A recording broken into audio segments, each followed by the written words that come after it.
Imagine living the high life on the open sea, completely free from royal duties. This rowdy crew just became the top-ranking pirates in the world. They're all raising a glass to the legendary leader who made it happen. But the identity of their mysterious captain is a secret known to no one. Everyone is chanting for the sunfish to finally step into the spotlight. However, after a decade of fighting, the old man is calling it quits. He's covered in scars and just wants a bit of peace and quiet. The crew begs him to stay, saying he's still got plenty of fight left. But he's already picked a successor to inherit his throne of waves. He just wants to find a nice island and enjoy a rich, retired life. So let's hear it for the brand new captain of the sea. Wait, why is the deck suddenly so quiet? Where is the new boss when the crew actually needs them? The pirates start screaming for their leader to show their face. Suddenly, a shadow streaks across the sky with a massive swoosh. It's our girl, the most adorable and chaotic little nugget you've ever seen. She doesn't care about titles, she only cares about finishing her lobster. But her snack time is cut short when a strange ship appears. A mysterious beauty stands on the deck, looking way too elegant for these waters. The pirates are absolutely swooning over this gorgeous lady. But one guy thinks her beauty is just a trap for the weak-minded.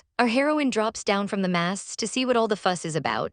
She tells her boys to show some respect to their visitor. But the crew warns her that beauties from that kingdom are nothing but gold diggers. They think they are the symbols of justice, while she's just a savage little thief. She just wants her crew to be happy, no matter how weird they are.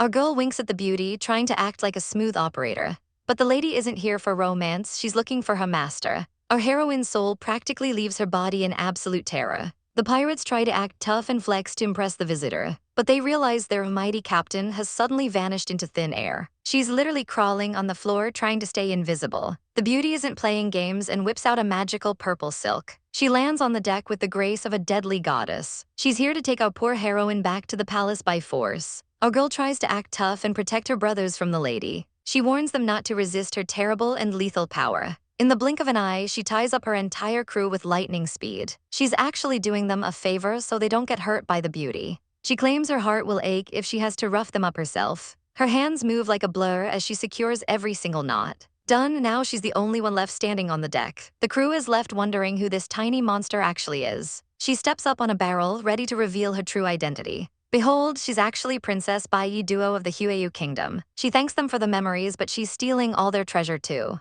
The pirates realize they've been played by a tiny, shameless savage. She skips off the ship with the mysterious beauty following behind. She was almost the pirate king, but now she's back to being a royal. She thinks she's going home to help her father with some heroic mission. But the truth hits her like a bolt of lightning, she's being sold off. Our girl immediately dashes away to escape her wedding fate. She dives into the sea, hoping to swim back to her pirate life. But the beauty is way ahead of her and tosses the rope again. She's caught midair like a fish on a hook and it totally hurts. There is no escape from the wedding bells for this princess. She screams that she'd rather die than get hitched to a stranger. But she's dragged through the water, looking like a very grumpy cat. Welcome to the royal palace where everything is sparkling and way too fancy. Inside, the palace is silent, waiting for the storm to arrive. Meet the king, her father, who looks way too calm for this chaos. The maid is terrified because she knows the princess is back. A literal storm of rage is approaching the throne room. Our heroine stomps in, absolutely fuming and ready for fight. She grabs her father and demands to know why he's forcing this marriage. He just pinches her cheek like she's still a little toddler.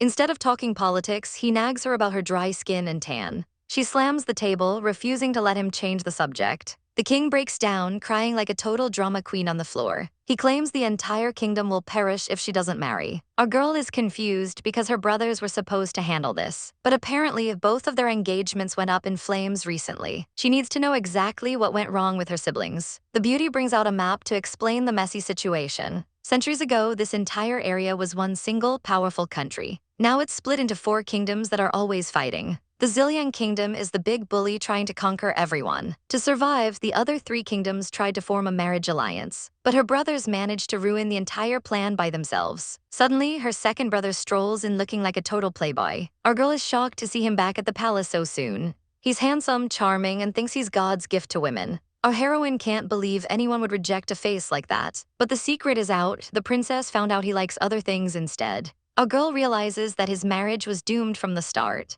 But surely her perfect eldest brother is still a reliable option. Nope, he's decided to give up everything and become a monk. He's found inner peace while the kingdom is literally burning down. Our heroine is officially the last hope for her entire family. She's surrounded by useless men and a crumbling empire. Her father has a brilliant plan to seek refuge with the enemy. He wants her to marry the mysterious ruler of the Zilliang kingdom. He starts fumbling around to show her a picture of her future spouse. He promises that this person is the perfect match for her, but when she sees the beauty in the picture, she loses her mind. Our girl stares at the most ridiculous mask she's ever seen, wondering what kind of nightmare she's walked into. She's literally coughing up blood from the sheer absurdity of the situation. Her family tries to play it off like it's a deep, spiritual thing, but she's not buying a single word of it. Apparently, the painting is the mask, and the mask is a bird. She's losing her mind, screaming about whether this is supposed to be a joke. But her dad just tells her to give up and accept her fate. He literally tells her to roll out if she thinks she's worthy of a better plan. Then he starts lecturing her on making friends first before jumping into marriage. He goes full drama queen, claiming that true love can overcome any obstacle, no matter how stupid the mask looks. Our poor heroine finally caves, agreeing to give this chaotic plan a shot. Her dad grabs her hand, acting like he's just secured her entire future. He reveals the next step: she's heading to the Taoyuan Academy to study. And of course, he's brought props for a full-on presentation. He pulls out a tiny puppet version of the masked man. He starts a literal puppet show to demonstrate how she should act. The puppet version of the hero starts scaling walls like a ninja. Suddenly, the whole family gets involved in the production, complete with dramatic effects. The puppet hero grabs the girl in a romantic embrace. They even make the puppet's feet touch in a shower of hearts. It's a total romance novel setup, and they are way too into it. The puppets start hugging, surrounded by even more sparkles and sweetness.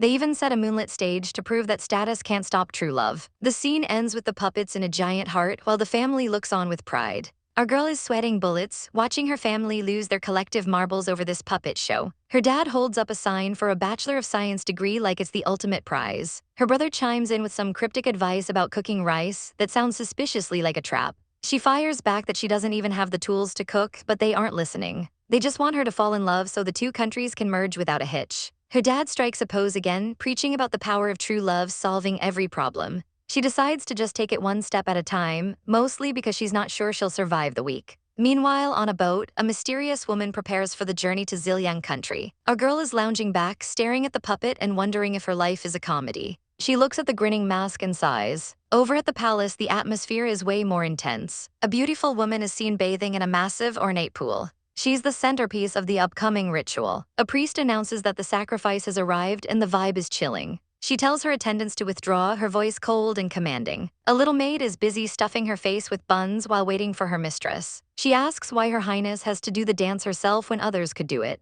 But the woman picks up the mask, her eyes full of determination. She ties it on, refusing to disappoint the people who are counting on her. The city is glowing under the night sky as the festival kicks off. People are flooding the streets and the excitement is palpable. Our girl has different priorities, specifically finding the best food in town. She slams her bowl down and demands another serving of noodles immediately. A steaming bowl of seafood noodles arrives and it looks like heaven. She starts inhaling the food, ignoring everyone around her. Her companion reminds her they aren't here to eat, but to watch the sacrifice. Suddenly, a group of pretty boys appears, trying to act like they're the main characters of a shoujo manga. They start posing aggressively, trying to catch our girl's attention. Her companion looks absolutely disgusted by the display. Our girl just keeps eating, completely unimpressed by their handsome faces. The guys try to hit on her, but she decides to go full savage. She leans in and whispers that her friend is actually a terrifying monster. She claims her companion loves nothing more than whipping and torturing people for fun. She describes a scene of absolute carnage, making it sound like they're in a horror movie. The guys are visibly shaken as they look at the monster companion. They scream and run away, calling them scum and beasts. Our girl gives a devious smirk, proud of her chaotic lie. She strikes a victory pose, thanking them for the entertainment. The sky is filled with light as the real ceremony begins. Her companion looks stunning in the moonlight, drawing stares from everyone. Our girl notices someone eye-catching in the crowd and decides to investigate. She smiles, thinking about how much trouble a face that pretty could cause. Someone shouts that the sacrifice is about to begin. Our girl realizes she can't miss out on seeing her future big leg. She starts sprinting through the crowd, ignoring her companion's calls to come back. The streets are too crowded, so she tells them to just meet at the altar. She literally climbs a pole to get a better view of the city. She's impressed, noting that the festival grounds are even more magnificent than her own palace. She complains that the action is moving too slow for her liking. She spots the masked woman walking through the crowd. The mask is the exact one her dad was talking about earlier. She finds the whole thing hilarious and decides to intervene. She runs up to the woman, waving her arms like a maniac. She stops right in front of her, catching her breath. She huffs that the woman is moving too slowly. Then, without a single thought for consequences, she reaches out to grab the mask. She rips it off in one smooth motion. As the mask falls, a literal goddess is revealed and the world seems to stop.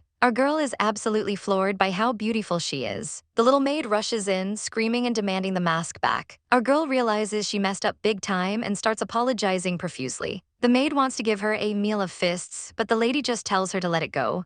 They walk away, leaving our girl trembling in their wake. Her companion finally catches up, demanding to know why she ran off. But our girl is just standing there, staring into space with a glazed look in her eyes. She tells her friend that she just met a woman who pierced her heart like a knife. Her friend thinks she's been attacked by an assassin. But no, our girl just collapses onto the ground in a fit of drama. She claims she's been poisoned by love at first sight. She stares at her hand, swearing she'll never wash it again after touching the goddess's fingertips. Her friend tries to drag her up, telling her she's not going to die. Our girl is screaming about her destiny and her broken heart. Her friend has had enough of the chaos and just stares in disbelief. Up on the stage, the ceremony is reaching its peak. The masked woman, now back in costume, raises her arms to the heavens. Our girl watches from the crowd, her soul practically leaving her body from the sheer intensity of it all. Our girl is really feeling herself in this red robe, begging her husband to hurry up. She thinks she's finally hit the jackpot with this gorgeous goddess appearing before her eyes. But wait, why is the vibe shifting so fast? She peels back the mask and oh no, it's a literal jump scare from a nightmare. This budget version beauty tries to go in for a kiss, and our girl is screaming for her life. She wakes up in a cold sweat, realizing it was all just a terrifying dream. She tries to explain the trauma to her friend,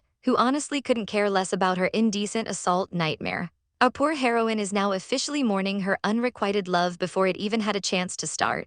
She's out here acting like she's sacrificing her soul for the country, while her friend just tells her to get real. A quick slap to the face brings her back to reality as the night festival begins under a glowing moon. Suddenly, these absolute units show up carrying bowls of what they call holy water. Our duo is confused, wondering what kind of ritual involves this much aggressive howling. Before her friend can even blink, our chaotic girl has vanished into thin air. She's sprinting like an Olympic athlete because if there's good luck involved, she's getting it. She dives headfirst into the crowd, ready to claim her prize by any means necessary. Look at that form, she's pulling off a dramatic midair spin that would make a gymnast weep. She lands a total main character pose, completely ignoring the fact that everyone thinks she's a psycho. Her friend is back there doing the walk of shame, praying that nobody realizes they're together. Our girl takes a literal leap of faith, soaring toward the glowing lanterns like a majestic bird. She declares that all the holy water belongs to her and she's not sharing a single drop.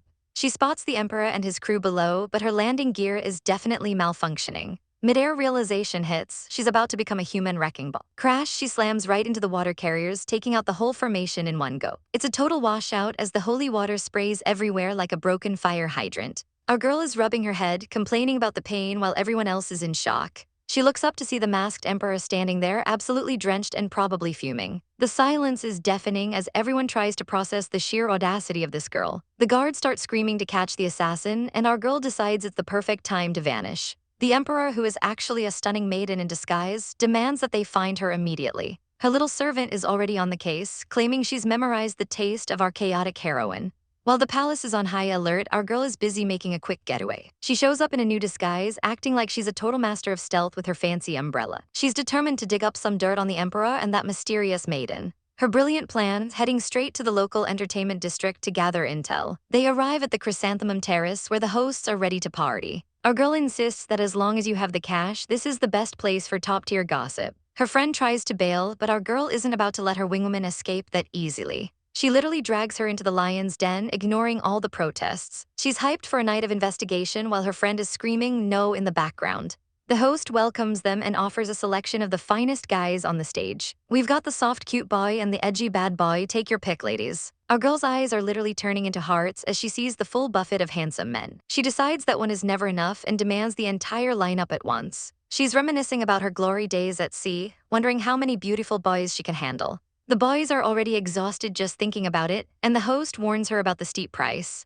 She shuts everyone up by pulling out a massive, priceless pearl like it's pocket change. But she quickly clarifies she's just here to chat, not for any extracurricular activities. She gets down to business, asking the boys everything they know about the princess. She tells them to spill the tea, and the boys are more than happy to gossip for Pearl. They reveal the princess is a cruel, man-hungry legend who leaves a trail of bodies behind her. Our girl realizes she's accidentally offended the most dangerous woman in the country. She tosses the pearls to the boys as a reward, acting like a total high roller. A literal mosh pit breaks out over the treasure while her friend just watches in pure boredom. Our girl knows she's in deep trouble and needs a new plan to fix this mess. Her solution, drinking until she finds inspiration, truly a professional move. The drinking games begin and it's a high-stakes battle of the thumbs. Everyone is getting absolutely wasted while her friend suffers in silence at the table. The boys mention that the top girl Joy is the one who really knows the Emperor's secrets. Our girl is shook to find out the top card of this place is actually a woman. She's suddenly very interested in meeting this Joy to get some expert advice. They tell her she'll be back soon and our girl is ready to pounce. A mysterious veiled beauty arrives at the terrace, radiating total main character energy. Her servant is ranting about how depraved the person they're meeting must be. Our girl literally jumps out of the bushes like a stalker, shouting for Joy. The servant girl isn't having it and delivers a savage punch straight to our girl's face. But our heroine is a pro, quickly knocking out the kid so she can have some privacy. She approaches the veiled woman, begging for information about the Emperor. The veil comes down and surprise, it's the same maiden from the festival. Our girl's brain is short-circuiting as she realizes she's fallen for the Emperor's wife. Under the glow of 1,000 exploding lights, the atmosphere is practically dripping with romance. Our girl takes a leap of faith, thanking the mysterious beauty for the view before dropping a total bombshell. She literally begs this woman to be her benefactor, or as she calls it, her gold master. The dark-haired beauty is absolutely stunned, probably wondering if our heroine has finally lost her last marble. But Bai Yiduo isn't backing down, claiming it was love at first sight, and she just wants a chance to support her.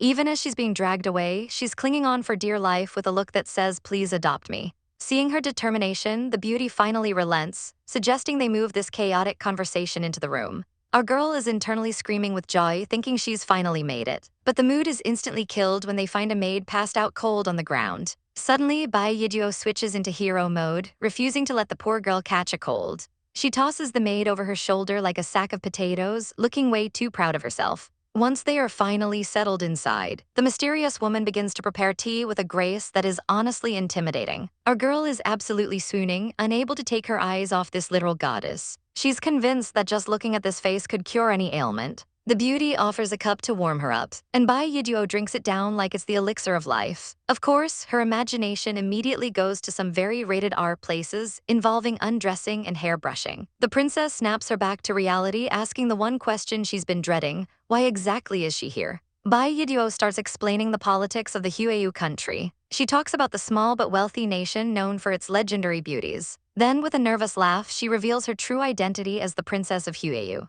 She admits she's a bit of a bad seed compared to her stunning father and brothers. She recounts the legend of her birth, where a lily supposedly bloomed in the sky as a divine omen. Her father was so ecstatic that he named her Bai Yiduo, meaning white lily. The princess can't help but find the name a bit literal. Apparently, her brothers also have lily-themed names because this family really loves a theme. But the real tea is the mission her father gave her. She was supposed to pretend to be a prince and seduce a king's wife just to get close to the Twilight Princess. The conversation turns dark as the beauty mentions the evil star of the palace, a woman who wouldn't hesitate to get her hands bloody for the crown. We see a vision of a ruthless warrior standing atop a mountain of corpses, and the vibe shifts instantly. Bai Yiduo is shaking in her boots, realizing that if the Empress finds out she's been played, she's dead meat. The beauty asks why she would confess all this now, and our girl's answer is peak shallow. She did it because the princess is just too pretty to lie to. The princess gives her a literal thumbs down for being so superficial. Suddenly, the doors burst open as an angry Madame Wang storms in, screaming about intruders. Bai Yiduo tries to act tough, demanding to know why she didn't knock. But the second Madame Wang sees who is sitting at the table, she hits the floor in a frantic kowtow. Our girl realizes she's been flirting with the actual Princess of Twilight this whole time, and her life flashes before her eyes. The princess leans in close, her eyes glowing with a savage playfulness. She mocks Bai Yiduo for being so bold earlier, asking if she's finally realized who she's dealing with. Before things can get any weirder, a sword suddenly flashes through the air. The maid from earlier is wide awake and she is absolutely choosing violence. She's ready to show off her prowess and she doesn't look like she's joking.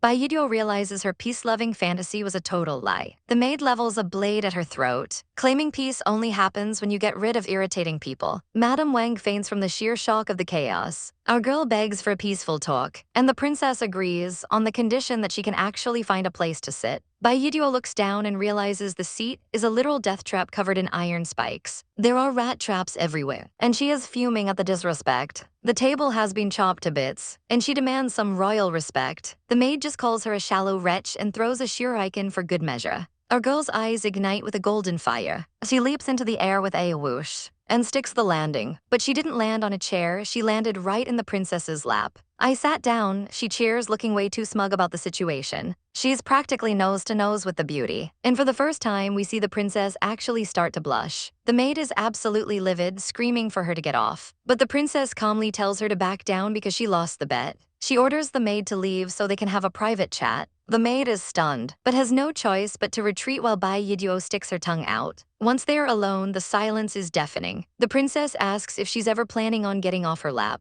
Bai Yiduo tries to play it cool, agreeing that sitting down to talk was a great idea. The princess just gives her a knowing smirk. Our girl finally realizes how hot it's getting and leaps away, laughing nervously. But the princess isn't done playing. She pulls out a dagger and tells her to continue. Bai Yiduo drops into a formal bow, introducing herself properly as the Princess of Floria. The princess notes that it's a little late to start behaving now. Our girl tries to use her business smile, claiming she didn't want to be impolite. The princess mocks her, asking why she's worried about being rude when she already tried to snatch her from her own kingdom. She gets dangerously close again, teasingly asking if Bai Yiduo doesn't want her anymore. Our girl is clenching her skirts, her heart racing a mile a minute. She admits she still wants her, but she just can't afford the price. The princess lifts her chin, reminding her of all the ruthless things she said earlier. Suddenly, a light bulb goes off in Bai Yiduo's head. Then the princess should just afford her. The princess is completely flabbergasted by this logic. Our girl's stats flash on screen. She's 16, loves women, and is ready for a fight. The princess can only give her a blank stare. With a wink and a dazzling smile, Bai Yiduo reaches out a hand. I fell in love at first sight. Please give me a chance, take me home. The princess isn't exactly rolling out the red carpet, asking why on earth she should take our girl home. Bai Yiduo tries to play the beauty card, bragging about the stunning women from her home kingdom. But the princess isn't buying it, savagely labeling her the ugliest of the bunch. Our poor heroine is absolutely shook, her confidence crumbling in an instant. She spirals into a pit of self-pity, wondering if she's really that worthless. The princess just sips her tea, completely unfazed by the drama. She coldly dismisses our girl, telling her it's time to pack it up and leave. But Bai Yiduo isn't going down without a fight. She starts stripping right then and there. She's untying her robes with chaotic energy, determined to stay. The princess nearly chokes on her tea, doing a literal spit take at the audacity. She demands to know what the hell is happening, and our girl boldly claims she's just showing off her value. The princess screams for some common decency, but she can't help but peek through her fingers. She's posing like a bodybuilder in her inner robes, showing off her lean physique. She even has the nerve to ask if her muscles are impressive. The princess has had enough, throwing clothes at her face and telling her to go to hell. It's a total failure for our girl, who's left sobbing on the floor. The princess is nursing a massive headache, wondering what she did to deserve this chaos. But our girl is persistent, jumping back up to offer her services as a personal bodyguard. She even throws in a wink for good measure. The princess shuts it down immediately, reminding her that she already has Bai Yi for protection. Bai Yiduo scoffs, calling the actual bodyguard a total noob. She gets way too close, begging to stay by the princess's side 24/7. She even offers to be a cook or a stable hand just to stay close. The princess insists she's not lacking anything. But when Bai Yiduo presses her, things get spicy.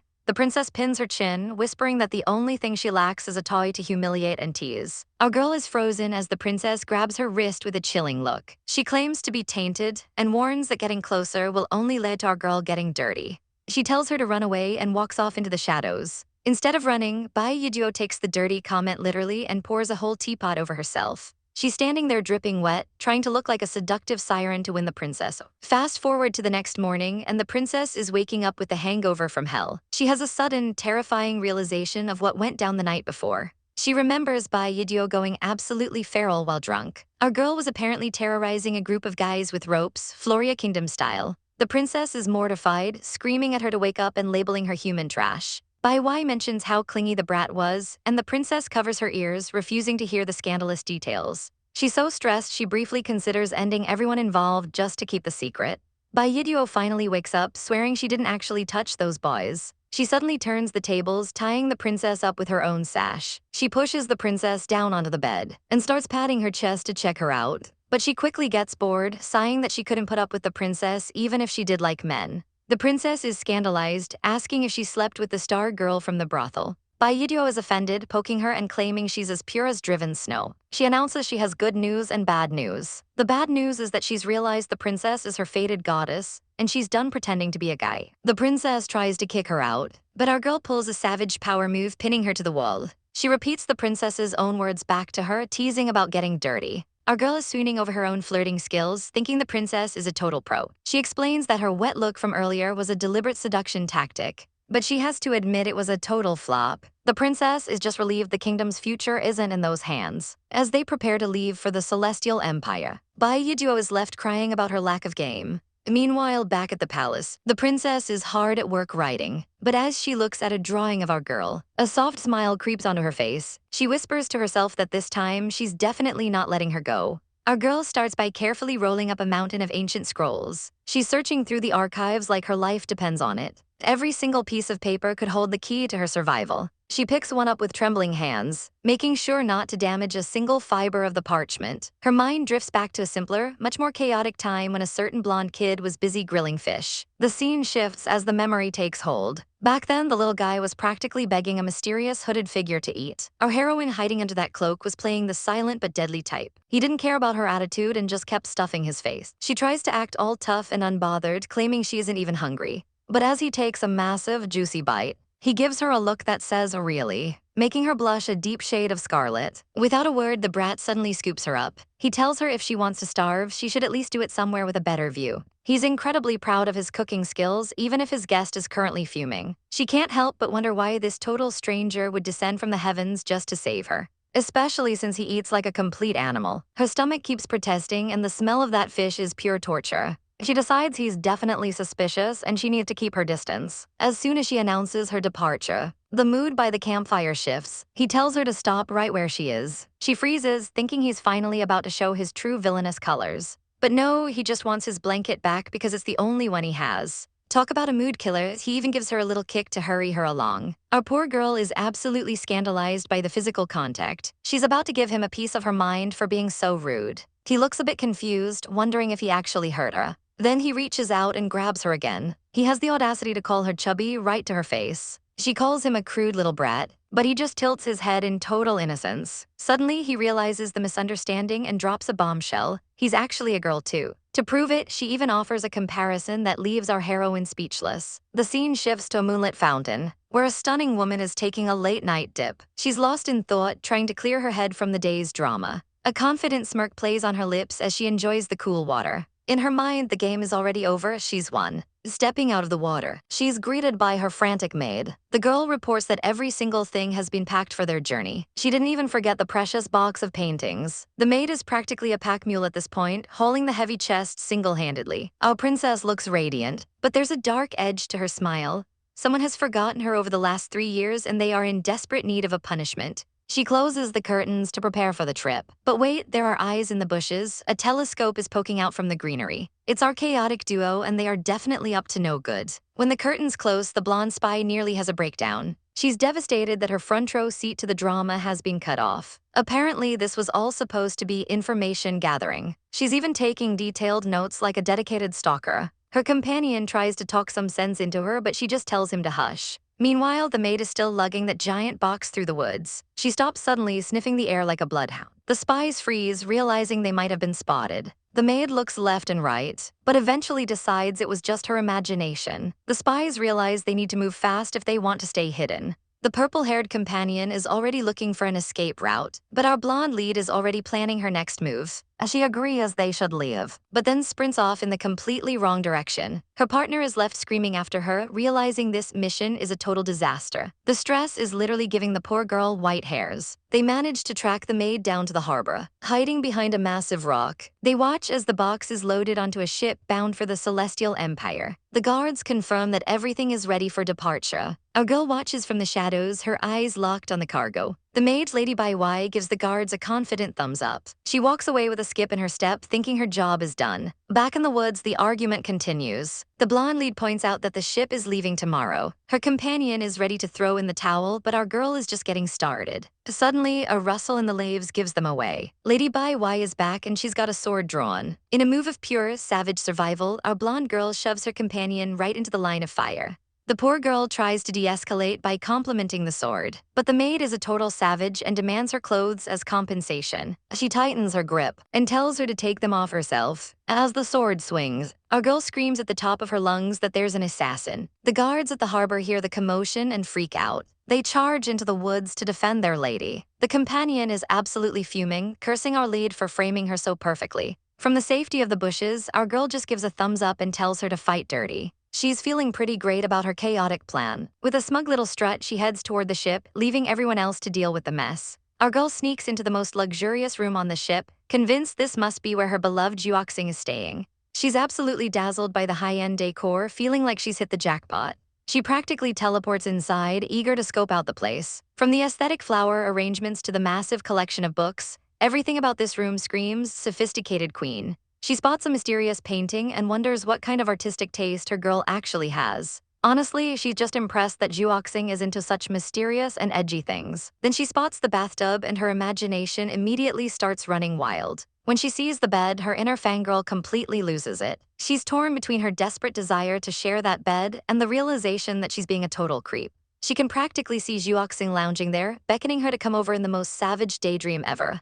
Our poor heroine has to swallow hard just to keep her composure. She starts frantically tidying up, trying to act like she belongs there. She eventually decides to go into full stealth mode, crawling across the floor like a pro. As long as she doesn't get tossed overboard, she's determined to use this voyage to make Juoxing hers. The ship sets sail into the beautiful blue horizon. The massive vessel cuts through the waves, and our girl's chaotic plan is officially in motion. She wakes up the next morning feeling every bit of that hard wooden floor, wishing she was anywhere else. She peeks outside and sees a vision of absolute perfection standing on the deck. Juoxing looks like a literal goddess with her hair blowing in the wind. A servant arrives to announce that the bath is ready, and Juoxing is totally down for some relaxation. Our girl's heart nearly stops because she realizes she's trapped in the splash zone. She panics, realizing the water goblin painting wasn't the only thing involving water today. The servants start hauling in buckets, and the situation goes from 0 to high alert real fast. It's a total danger zone as she realizes there's nowhere left to hide. She's literally huddled under the furniture, wondering how her life became a spicy rom-com nightmare.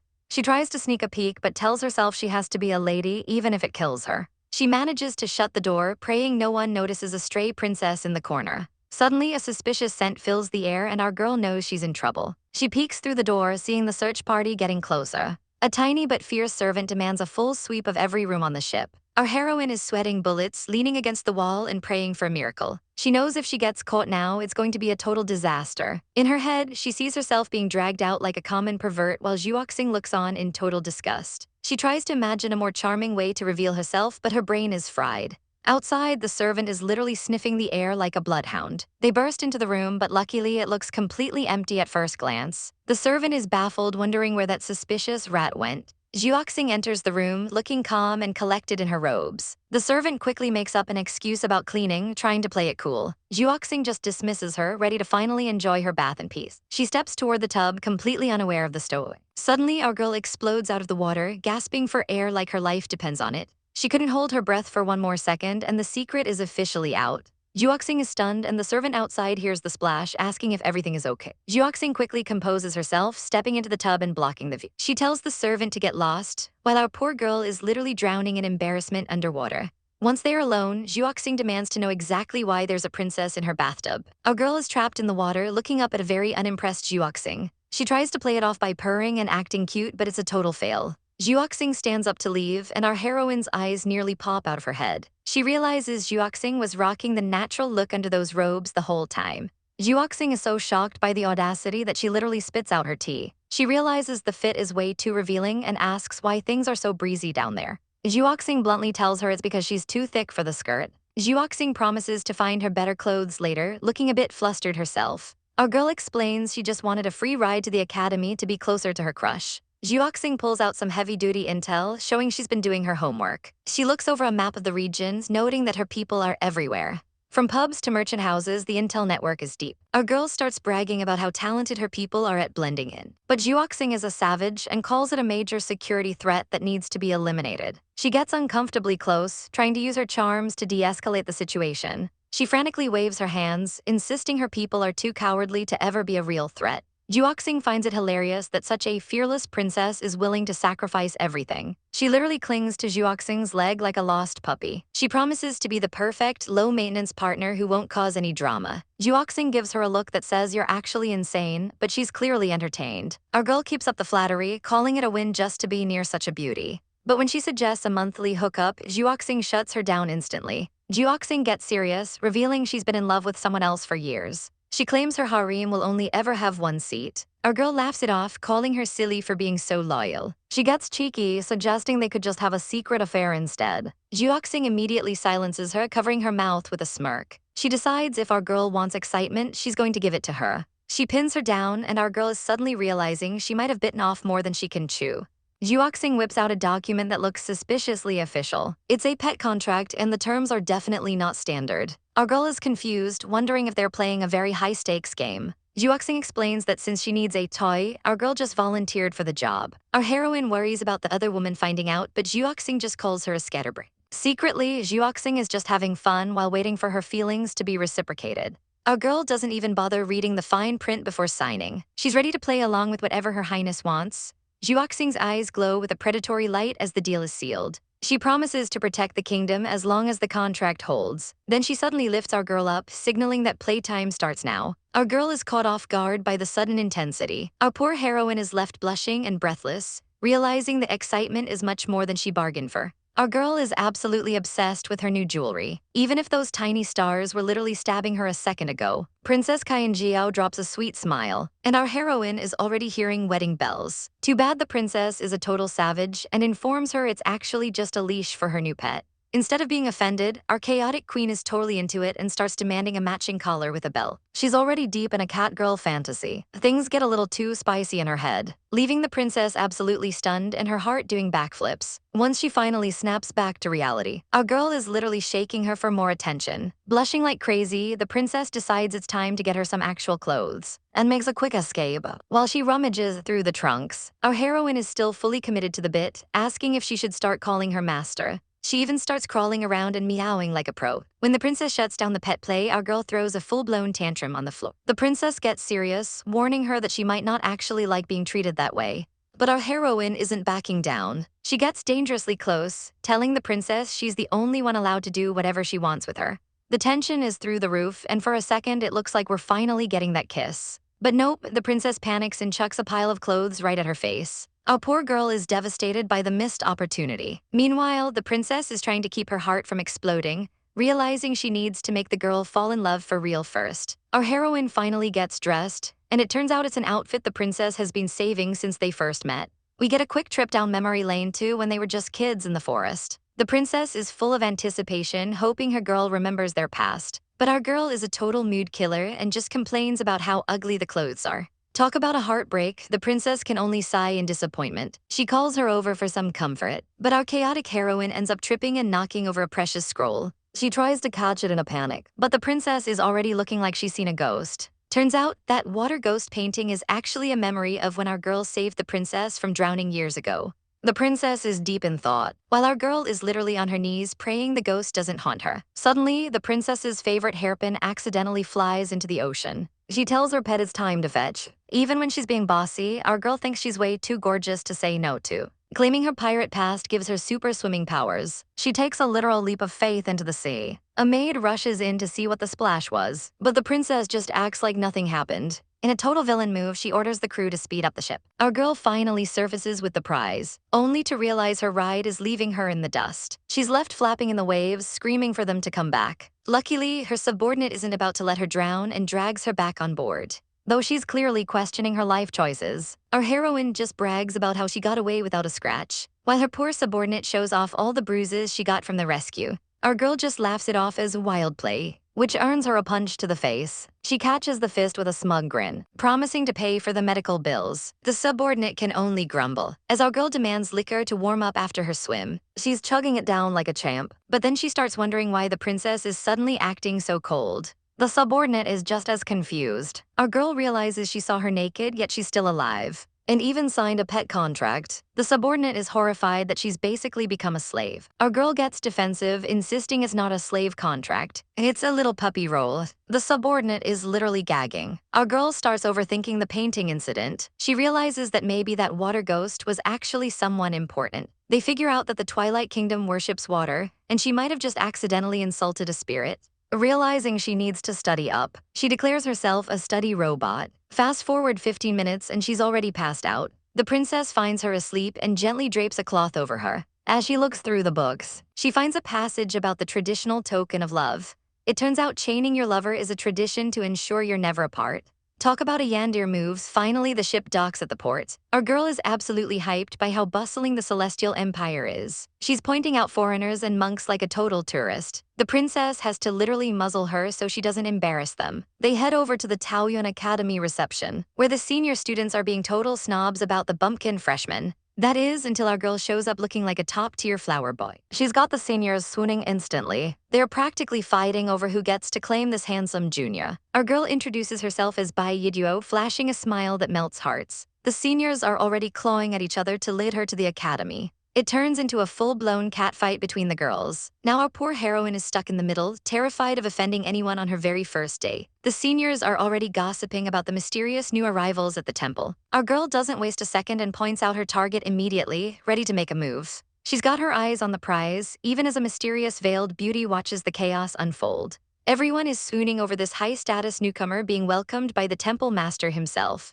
Meanwhile, our poor heroine is being smothered by these overly affectionate seniors who won't let go. The veiled princess catches a glimpse of the struggle. She even offers a rare compliment, making the seniors absolutely swell with pride. Our girl tries to wiggle out of their grasp to explain she's not who they think she is. She finally leaps into action, remembering she found a precious hairpin that belongs to the VIP. But wait, her pockets are empty and her heart sinks. She frantically searches her clothes, sweating bullets while everyone watches. It turns out the seniors already snatched the pin and are treating it like a common toy. Someone finally realizes it's actually the Highness's property. Our girl is ready to dive in and get it back to save face. But the Highness is a total germaphobe and coldly refuses to take back something others have touched. The master asks if our girl is her companion, hoping for a positive connection. Our girl is desperate to tag along and stay in her good graces. But the Highness delivers a savage blow, claiming she's never even met this guy before. She leaves our girl in the dust while the little brat next to her sticks out her tongue. The seniors have a good laugh at her wishful thinking, mocking her failed attempt to climb the social ladder. Fine, if that's how it's going to be, our girl turns on the serious charm. She demands her beloved item back with a look that says she means business. The senior realizes it's just a plain pin and immediately loses all interest. She tosses it back like trash and heads for the academy carriages. The carriage rattles away, leaving our heroine standing in a cloud of dust. Her friend pops out from the bushes, casually snacking on watermelon and mocking her failed flirting.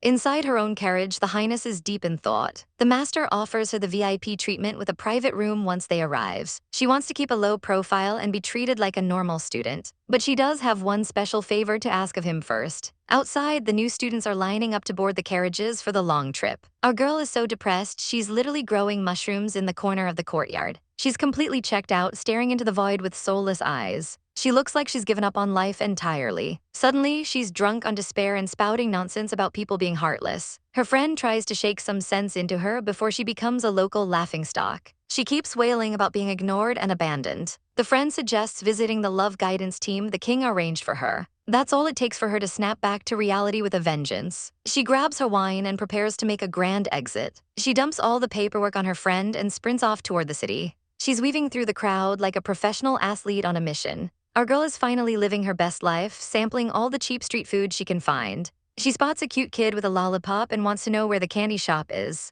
But she notices a creepy old man closing in on the little girl with a weird smile. The kid seems completely oblivious to the danger lurking right behind her. The creep offers her a bigger treat back at his place, using the oldest trick in the book. He even offers to carry her there, and the kid innocently agrees. But a wild shoe appears out of nowhere to ruin his day. Our girl delivers a savage smack right to the creep's face with her footwear. She looks down at him with absolute disdain and zero mercy. She asks if he wants to try her special lollipop first. And by lollipop, she means a high-speed kick to the teeth. She absolutely bashes the guy into the pavement while the kid just keeps licking her candy. Our girl poses like a legendary hero, fully expecting a tearful thank you. She's feeling herself, thinking she's the ultimate protector of the innocent. But the little girl isn't impressed at all and looks at her with total boredom. She calls our girl a total busybody for ruining her perfect trap. It turns out the kid was using herself as bait to lure the pervert into a dark corner. She delivers a brutal kick to his lower regions that makes our girl wince in pure sympathy. Despite the attitude, our girl thinks this kid is savage and wants to be best friends. But the kid vanishes in the blink of an eye, leaving her looking around like a confused puppy. Tragedy strikes when she realizes she lost her roasted sweet potato in the scuffle. And then the ultimate betrayal, she steps right on it. She's heartbroken, ready to cry over her fallen snack. She decides one side is still clean and prepares to dig in anyway. A random noble girl watches this entire scene in absolute horror. She's genuinely disturbed by our girl's lack of standards, mainly because a dog just decided to use that exact spot as a restroom. Our girl screams in pure agony as the realization hits her. She tries to convince the stranger that her potato is totally fine and edible. She even tries to force the poor girl to smell it for proof of its cleanliness. The girl calls her a pervert and runs for her life. Our girl sighs, realizing she needs to find that love guidance team immediately. Suddenly, a massive crowd starts cheering for a parade coming down the street. She hears the name Jing Mingji and wonders what all the hype is about. Turns out it's the legendary courtesan queen herself. Our girl squeezes through the crowd like her life depends on it. She's stunned by the sheer beauty of the red-haired queen. She starts imagining her juoxing in an outfit that's daring and sexy. She's totally lost in the sauce, swooning over the goddess on the float. But the crowd gives a massive shove that sends her flying. Our girl stumbles forward and accidentally gets a handful of the queen's assets. The entire world freezes in shock as the touch is felt. The queen is horrified, calling her the boldest lecher she's ever encountered. Our girl gets booted into the stratosphere while trying to apologize for the accident. An angry mob of fans chases her through the streets with vegetables. She arrives at the Floria Society on One Night Stand Street, number 69. She heads inside, hoping for some expert romantic advice to fix her life. But look who's already there, the trio of disaster she met today. The pink-haired kid is complaining about the upright pervert who ruined her hunt. The noble girl is traumatized by the dog poop eater she saw earlier. And the courtesan queen is venting about the innocent-looking groper from the parade. They all agree that public morals are declining rapidly. Our girl is standing right outside the door, realizing she's the villain in all their stories. Back at the academy, the Highness hears the rumors about our girl's wild day in the city. She's so furious at the lecherous behavior that she literally crushes her teacup. The little girl confirms every single scandalous detail with a straight face. Back at the hostel, the princess claims she's totally fine and not even a little bit mad. She picks up her brush with the grace of a saint. When her little attendant nervously asks if she's truly okay, our girl just flashes a serene, chilling smile. She claims she's just hungry and sends the kid off for snacks. But the moment she's alone, the mask slips. She's literally planning 1,000 years of revenge while laughing like a maniac on paper. Meanwhile, our girl Bai Yiduo arrives at the Floria Society looking for backup. She walks in like she owns the place, demanding a warm welcome from her hometown crew. But the ladies inside are busy whispering about whether this is actually the third princess. Bai Yiduo confirms her identity with a cheeky grin, striking a pose that screams, "I've arrived." But the second she sees their faces, her soul practically leaves her body. These three were witnesses to her most embarrassing, lecherous moments in the past. They waste no time pointing fingers and calling her a disgusting pervert. Our poor heroine is sweating bullets, realizing this place might actually be cursed. She tries to pull a wrong door maneuver and escape immediately. But the red-headed leader shuts that down, accusing her of sneaking out to meet girls again. But her body reacts on autopilot, snapping back with a scripted guilty defense. She realizes she's memorized the lecher code so well she's outing herself. The brown-haired girl is moved to tears by the rumored princess's presence, while the others are just plain stunned. Bai Yiduo tries to act cool and skip the formalities since they're overseas. But the ladies break down, crying about how their years of sacrifice for the country have gone to waste because of her reputation. It's a chaotic, emotional mess. Our girl insists it's all a huge misunderstanding. She goes into a full Chibai mode explanation to clear her name. She sits back with some tea and drops the real bombshell. She needs these love gurus to help her win a girl's heart. She dreams of sweeping her target off her feet in a romantic embrace. But the ladies just stare at her, wondering if she has a bad character or just a bad brain. They flat out reject her, telling her to tell the king they aren't interested. They give her a formal farewell and start walking away. Bai Yiduo is left gaping like a fish. She desperately screams that she'll increase their pay. They claim it's not about the money. She offers triple, then fivefold. She hits them with the 10 times pay increase, plus a year of paid vacation and travel expenses. The ladies freeze mid-step. Suddenly, Bai Yiduo is glowing with the divine light of capitalism. The trio shares a look, and immediately does a complete 180, claiming they always saw potential in her. They start praising her foundation and charm like she's a diamond in the rough. Our girl tells them to stop wasting time and get to work. The pink-haired Fei introduces the top-notch love guidance team. First up is Lai Zioki, the tea master and former favorite of the Empire's wealthiest. Then there's Jing Mingji, the flirt master and expert information gather. She's a sweet talker with a dangerous edge. Finally, there's the adorable Fei. Bai Yiduo looks at the cute girls and asks if she's even old enough to give love advice. The redhead explains that Fei is actually the oldest member. He just took an anti-aging pill as a kid. Our girl is shook. It turns out Fei was once the favorite toy boy of a southern queen. Bai Yiduo's brain nearly short-circuits at the word toy boy. Fei just flashes a cute smile, confirming he's definitely a boy despite the pigtails. The Foxy Ladies team is officially assembled and ready for action. Bai Yiduo is clapping like a fangirl, totally sold on their skills. They demand to know everything about the target. Lai Zioki breaks out the brush and paper for some serious notes. Bai Yiduo describes her target as smart, aloof, a clean freak, and totally unpredictable. She adds that the girl also likes water ghosts. The team is confused. Fei asks the million-dollar question, what is their current relationship? Bai Yiduo proudly holds up a pet contract and asks if they're basically married. The team is absolutely horrified. They break the news to her she's not a fiancé, she's a plaything. They immediately start arguing over the best strategy. Should she be sweet, play hard to get, or just be annoying? They're practically chirping at each other in a tactical frenzy. Bai Yiduo tries to calm them down, but they collectively tell her to shut up. The final plan is set. She needs to keep her distance and see if the princess misses her. Bai Yiduo starts sobbing, saying she can't resist the girl's face. The team calls her shallow and demands she draw the girls so they can see this beauty. Our girl warns them she's a terrible artist. She starts sketching a literal stick figure. The ladies gossip about how she's only good at fighting while she huffs over the paper. But when she reveals the final product, it's a masterpiece. Their jaws hit the floor. Lai Zioki finally understands why our girl is so smitten. They're officially good bros now. The team cheers her on as she leaves for the mission. Bai Yiduo promises to report back with progress. She walks back to the academy, determined to play it cool and keep her distance. She passes the princess in the hall without a word, thinking her cold act is working perfectly. She imagines the princess being lonely and upset in the rain, and then imagines herself swooping in with an umbrella like a hero. In her head, the princess begs her not to leave, leading to a romantic, flowery kiss. Reality hits her in the face, literally as a pillow comes flying. She's been ambushed. It's the princess, and she's looking extremely annoyed that Bai Yiduo actually came back. She pelts our girl with her room keys and meal cards. The princess announces she's finding somewhere else to sleep and storms off. Bai Yiduo heads to her double rooms, wondering who her roommate will be. She walks into a surprisingly fancy setup. She spots someone already in the bed and hopes it's another beauty. The figure sits up, and Bai Yiduo introduces herself with a charming, "Don't fall for me" warning. She's feeling herself, until the curtain opens to reveal the princess herself. The princess just sighs and tells her she worries way too much. The princess is already onto her, asking if our girl isn't satisfied with flirting outside and has to start on her roommate too.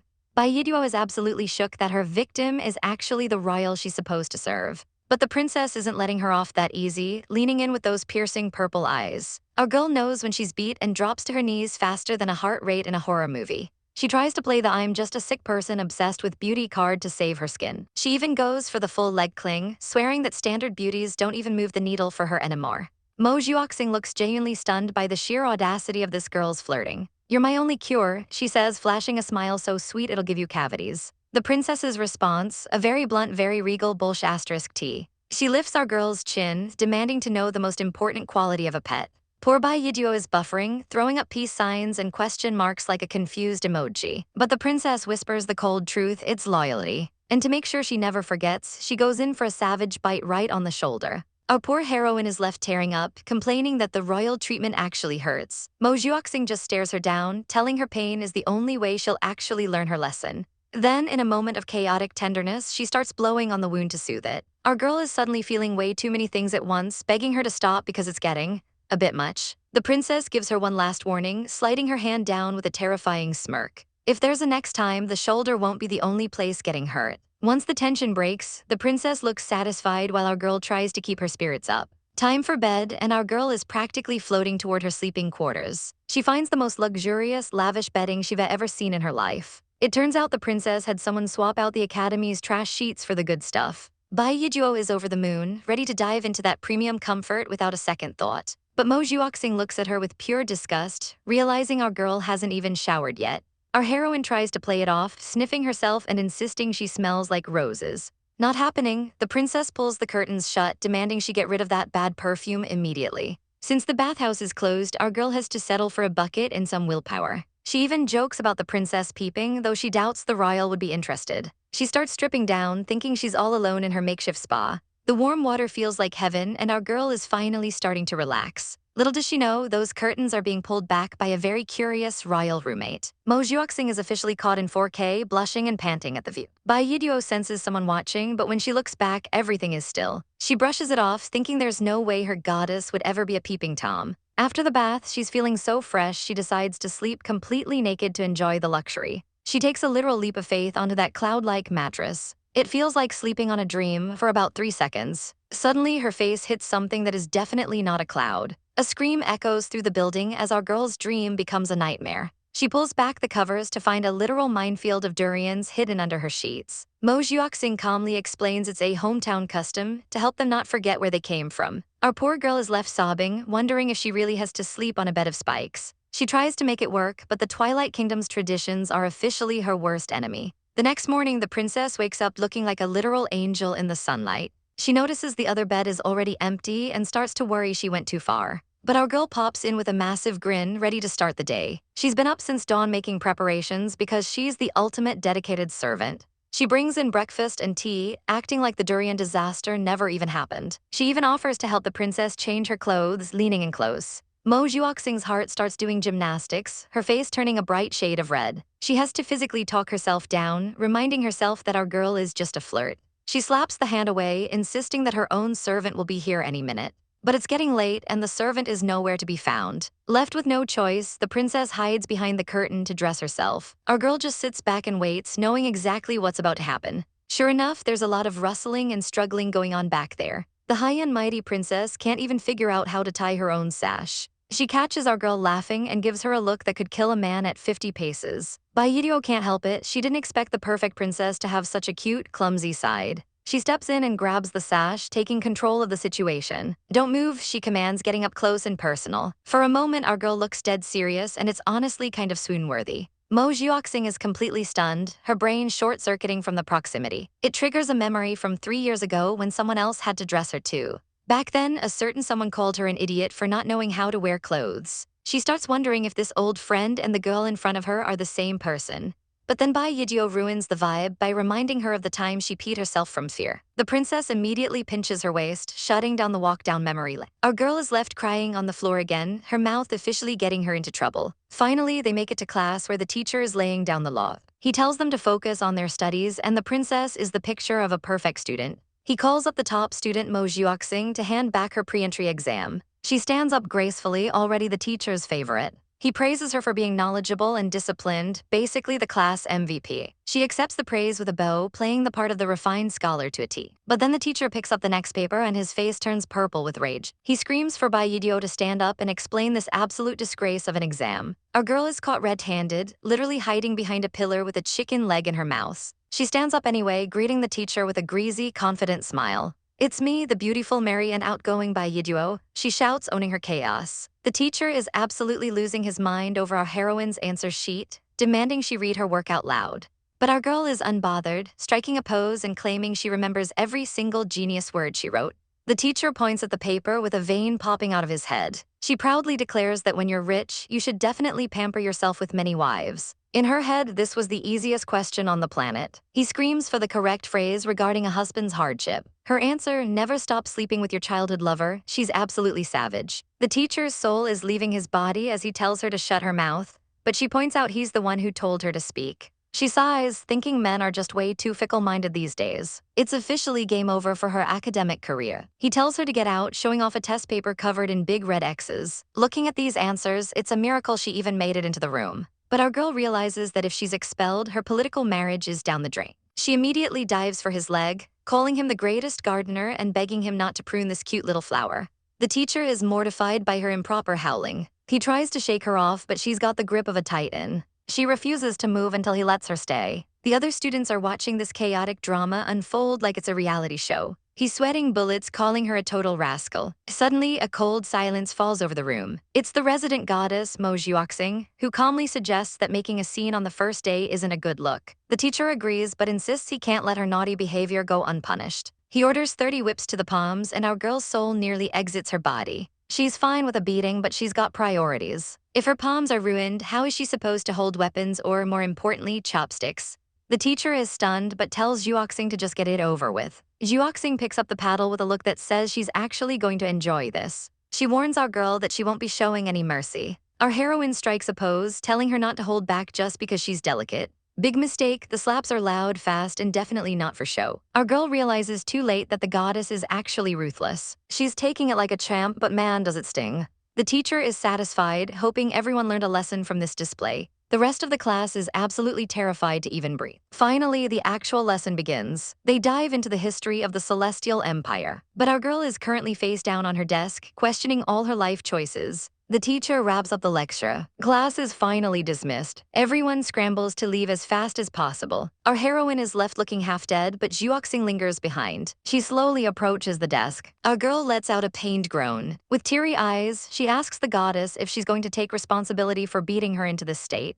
She's really laying the guilt on thick. Juoxing looks away, claiming she had to fulfill her duty with so many eyes watching. But then our girl reaches out and hooks her finger. She smiles, knowing that if it weren't for Juoxing, she'd be expelled right now. She even gives her palm a cheeky little scratch. The goddess instantly gets flustered, retracting her hand while her face turns beet red. She tries to regain her cool. As she walks away, our girl begs her not to go. Juoxing says she'll send a maid to help her apply some medicine. Our heroine is still pouting about the whole ordeal. She waves her hands, refusing to let her clumsy male servant help her. Juoxing is confused why she wouldn't want her own servant's care. Our girl explains that he's basically useless at everything. Juoxing asks why she even keeps someone so incompetent around. She admits it's purely for his good looks. Juoxing's grip on the desk tightens. Our girl proudly declares that he's just her show-off tool to make her look better. The desk actually starts creaking under Juoxing's hand. Our heroine is oblivious to the rising tension. Juoxing decides she'll send her own maid to do the job instead. Our girl panics, remembering that wild brat by Y. She doesn't want that barking brat anywhere near her. Juoxing defends her, saying she's actually very meticulous. She's really trying to make them get along. Our girl slams the table, claiming two dogs can't live in the same house. This actually makes the goddess laugh, and our girl is instantly smit. She's never seen such a beautiful sight. Her heart is doing backflips as she swoons over the miraculous view. Juoxing pokes her out of her daze. She asks what it is she actually wants then. Our girl points to herself, begging Juoxing to personally take her to the medical hall for some painkillers. Surprisingly, she agrees. Juoxing helps her walk, and our girl is basically in heaven. She's blushing like crazy, trying her best not to stare too hard.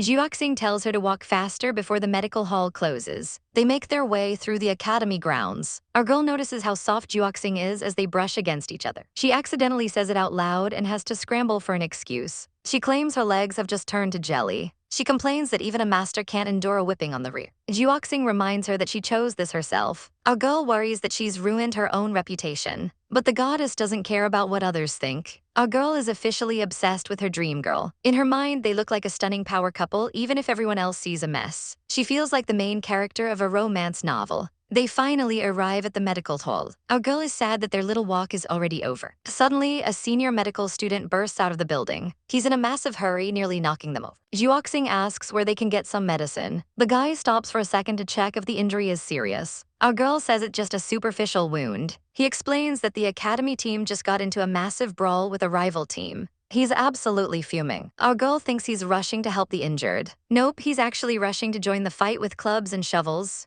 Talk about a dedicated student body. This place is definitely opening her eyes to a whole new world. He tells them where to find the cream before sprinting off to war. They enter the medical office. Juoxing tells her to lie down while she looks for the meds. Our girl is more than happy to comply. She gets comfortable on the bed. Juoxing finds the bottle. She places it on the table and tells our girl to apply it herself. But our girl grabs her sleeve, whining that she can't see her own wound. She begs her gracious highness to be nice and help her out. She even starts acting like a spoiled pet. Juoxing sighs and gives in, warning her not to regret it. She starts preparing the application. The tension in the room is through the roof. Our girl is lying there waiting for the gentle touch of a goddess. Juoxing gets to work with a cotton swab. She's being surprisingly focused. But as the cold medicine hits her skin, our girl realizes this might be a lot more intense than she expected. Our girl is struggling to handle the heat while Juoxing feeds her medicine. She insists she can take it, but internally she's losing it over these shameful sensations. Yeduo is basically in another world right now. Meanwhile, outside the room, the local gossips are having a field day.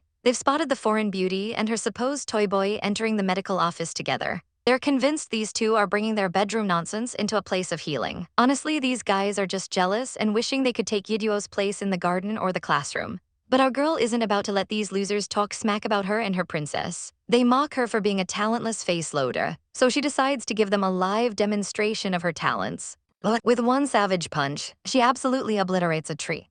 She tells them that if they don't have a body as tough as hers, they wouldn't survive the princess's games. She spins a wild tale about Zhuoxing being a sadistic monster who holds heads underwater, forces people onto beds of spikes, and uses cold iron whips for fun. The boys are horrified, realizing this angel has a devil's heart. She even offers to let them replace her, but they've seen enough. They hightail it out of there, completely traumatized. Yiduo thinks she's a genius for clearing the field, but the real boss was listening the whole time. Our girl takes a literal tumble, as Zhuoxing looms over her like a vengeful deity. Yiduo tries to play it off as a slight exaggeration, but the princess is not amused by being called a vicious monster. It's awkward city for our heroine. Zhuoxing storms off in a huff, leaving Yiduo to apologize to the wind. Her chaotic support team pops out of the bushes, laughing at the disaster. Yiduo realizes she's now the only one who can handle the princess, but she's totally offended her. She turns to the love guidance team to fix this mess since she already paid them the big bucks. The team is absolutely fuming because Yiduo ignored every single instruction they gave her. They're ready to quit on the spot. Yiduo demands her money back so she can hire someone competent. But there's a tiny problem: they already spent every cent. It turns out these elite women all have expensive, fatal obsessions. One is addicted to high-end luxury bags. One is a hardcore gambler who bets it all. And the redhead invests her fortune into scumbag scholars who never pay off. They are basically a bunch of broke, beautiful losers. Yiduo realizes she's stuck with this love guidance team of idiots. They notice the homework assignment about Green Frog Island. They tell Yiduo this is her chance to show off her military prowess. Our girl gets fired up, imagining herself as a grand military genius, with an obedient princess by her side. She's so excited she nearly chokes her teammates. She rushes back to the academy to get to work. The library is packed, but she spots the princess sitting alone at a massive table. Anyone else who tries to sit there gets a cold, terrifying stare. But when Yiduo asks, the princess actually lets her stay. Zhuoxing warns her to take the homework seriously, but Yiduo is confident because she used to be a pirate in that area. They study in a rare moment of harmony. Once she finishes, her purple-haired teammate arrives with a special delivery: pig's kidney for energy. Even the princess is weirded out by the jealous vibes and the gross food. Zhuoxing decides she's had enough and leaves. Yiduo notes that the two women actually look a bit alike, but Zhuoxing tells her to get her eyes checked. While Yiduo is enjoying her meal, she overhears some saboteurs plotting nearby. They gave Zhuoxing a fake travelogue to ensure she fails her homework and loses her dignity. Yiduo is ready to throw hands, but the teacher catches her first, realizing her princess is about to be publicly humiliated. Our girl makes a split-second decision. She grabs the homework pile and scribbles her own name over Zhuoxing's work, sacrificing herself to save her girl's reputation. The teacher steps up to the podium to announce the grades for the first homework assignment. While the rest of the class is sweating, our girl by Yiduo is just vibing with her feet up on the desk like she owns the place. Of course, the icy Mo Zhuoxing is named the top scorer yet again. But as the teacher gives a thumbs up, Mo Zhuoxing looks completely lost because she knows she didn't write a single word of that tactical arrangement. Meanwhile, the teacher turns his wrath on by Yiduo, screaming that her paper is an absolute mess full of errors. Afterwards, Mo Zhuoxing corners her, demanding to know why she'd do something so reckless. Our heroine just didn't want to see her favorite girl embarrassed. She claims Mo Zhuoxing should always be above everyone else. And then she gets real savage, whispering that her only dream is to be on top of her every single night. Nope, it was all a chaotic dream, and our poor girl was actually just aggressively snuggling a spiky durian in her sleep. Mo Zhuoxing is totally unamused and threatens to send her even more stinky fruit to hug. Bai Yiduo wakes up with a massive hangover and a brain that's completely blanked out on last night's drinking session. She's warned that she better move fast if she doesn't want the ruler to punish her again. In the classroom, the teacher is looking extra grumpy today. He tells Bai Yiduo that while her tactical ideas were actually brilliant, her research was a total failure. He calls her work a useless piece of paper and sentences her to a week of library duty as punishment. But there's a plot twist. The teacher pulls Mo Zhuoxing aside and admits her homework was actually superb enough to eliminate rebels and win wars. The old man finally admits she has good taste. However, he thinks her methods, like pretending to be pirates to tire enemies out, using beauty to seduce commanders, and spreading diseases with mice, are way too unorthodox for a lady. Mo Zhuoxing takes the hit and accepts a night in the confinement room to reflect on her sins. As she leaves, she realizes she's being followed. She demands the stalker come out immediately and drags them out by the collar. But instead of an assassin, she catches a random couple being way too lovey-dovey in the bushes.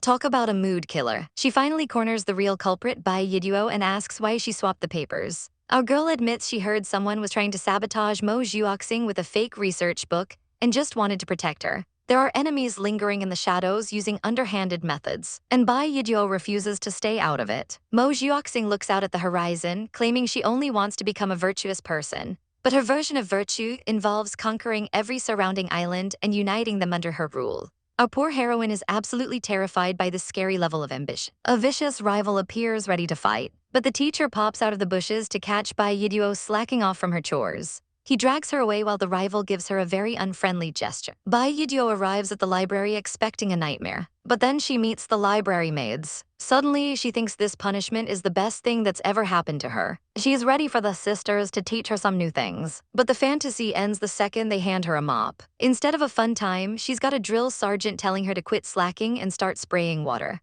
She's forced to scrub every single corner until the floor shines. Meanwhile, Mo Zhuoxing heads into the dark confinement room alone, carrying her lantern and her secret plans for world domination. Our heroine wanders the silent library with only a flickering lantern for company. Suddenly, a gust of wind snuffs out her light, leaving her in total darkness. A ghostly figure looms behind her with a terrifying groan. But it's just our chaotic blonde girl in a budget mask trying to pull a prank. She demands our girl be A's lamb and let herself be eaten while cackling like a villain. She's really committing to the bit, baring her imaginary fangs. But our heroine isn't even flinching. She's completely unimpressed by the lousy mask and asks if she's really supposed to be scared of this nonsense. Or maybe she's supposed to fear the random tablecloth the girl found to use as a cloak. Our blonde girl's pride is wounded and she lets out a frustrated cry. She tries to play it off, claiming she just fell asleep after cleaning and woke up in the dark. When our heroine says she's heading to the confinement room to reflect, the blonde girl sees her chance. She insists on joining, strutting along like she's going on a grand adventure. To her, being trapped in a secret room with two women alone sounds like the peak of romance. She can't let our girl be lonely and cold all by herself. She goes in for a hug and our heroine just sighs and lets her do as she pleases. They arrive at the meditation room, which the blonde girl treats like she's showing off a 5-star hotel suite.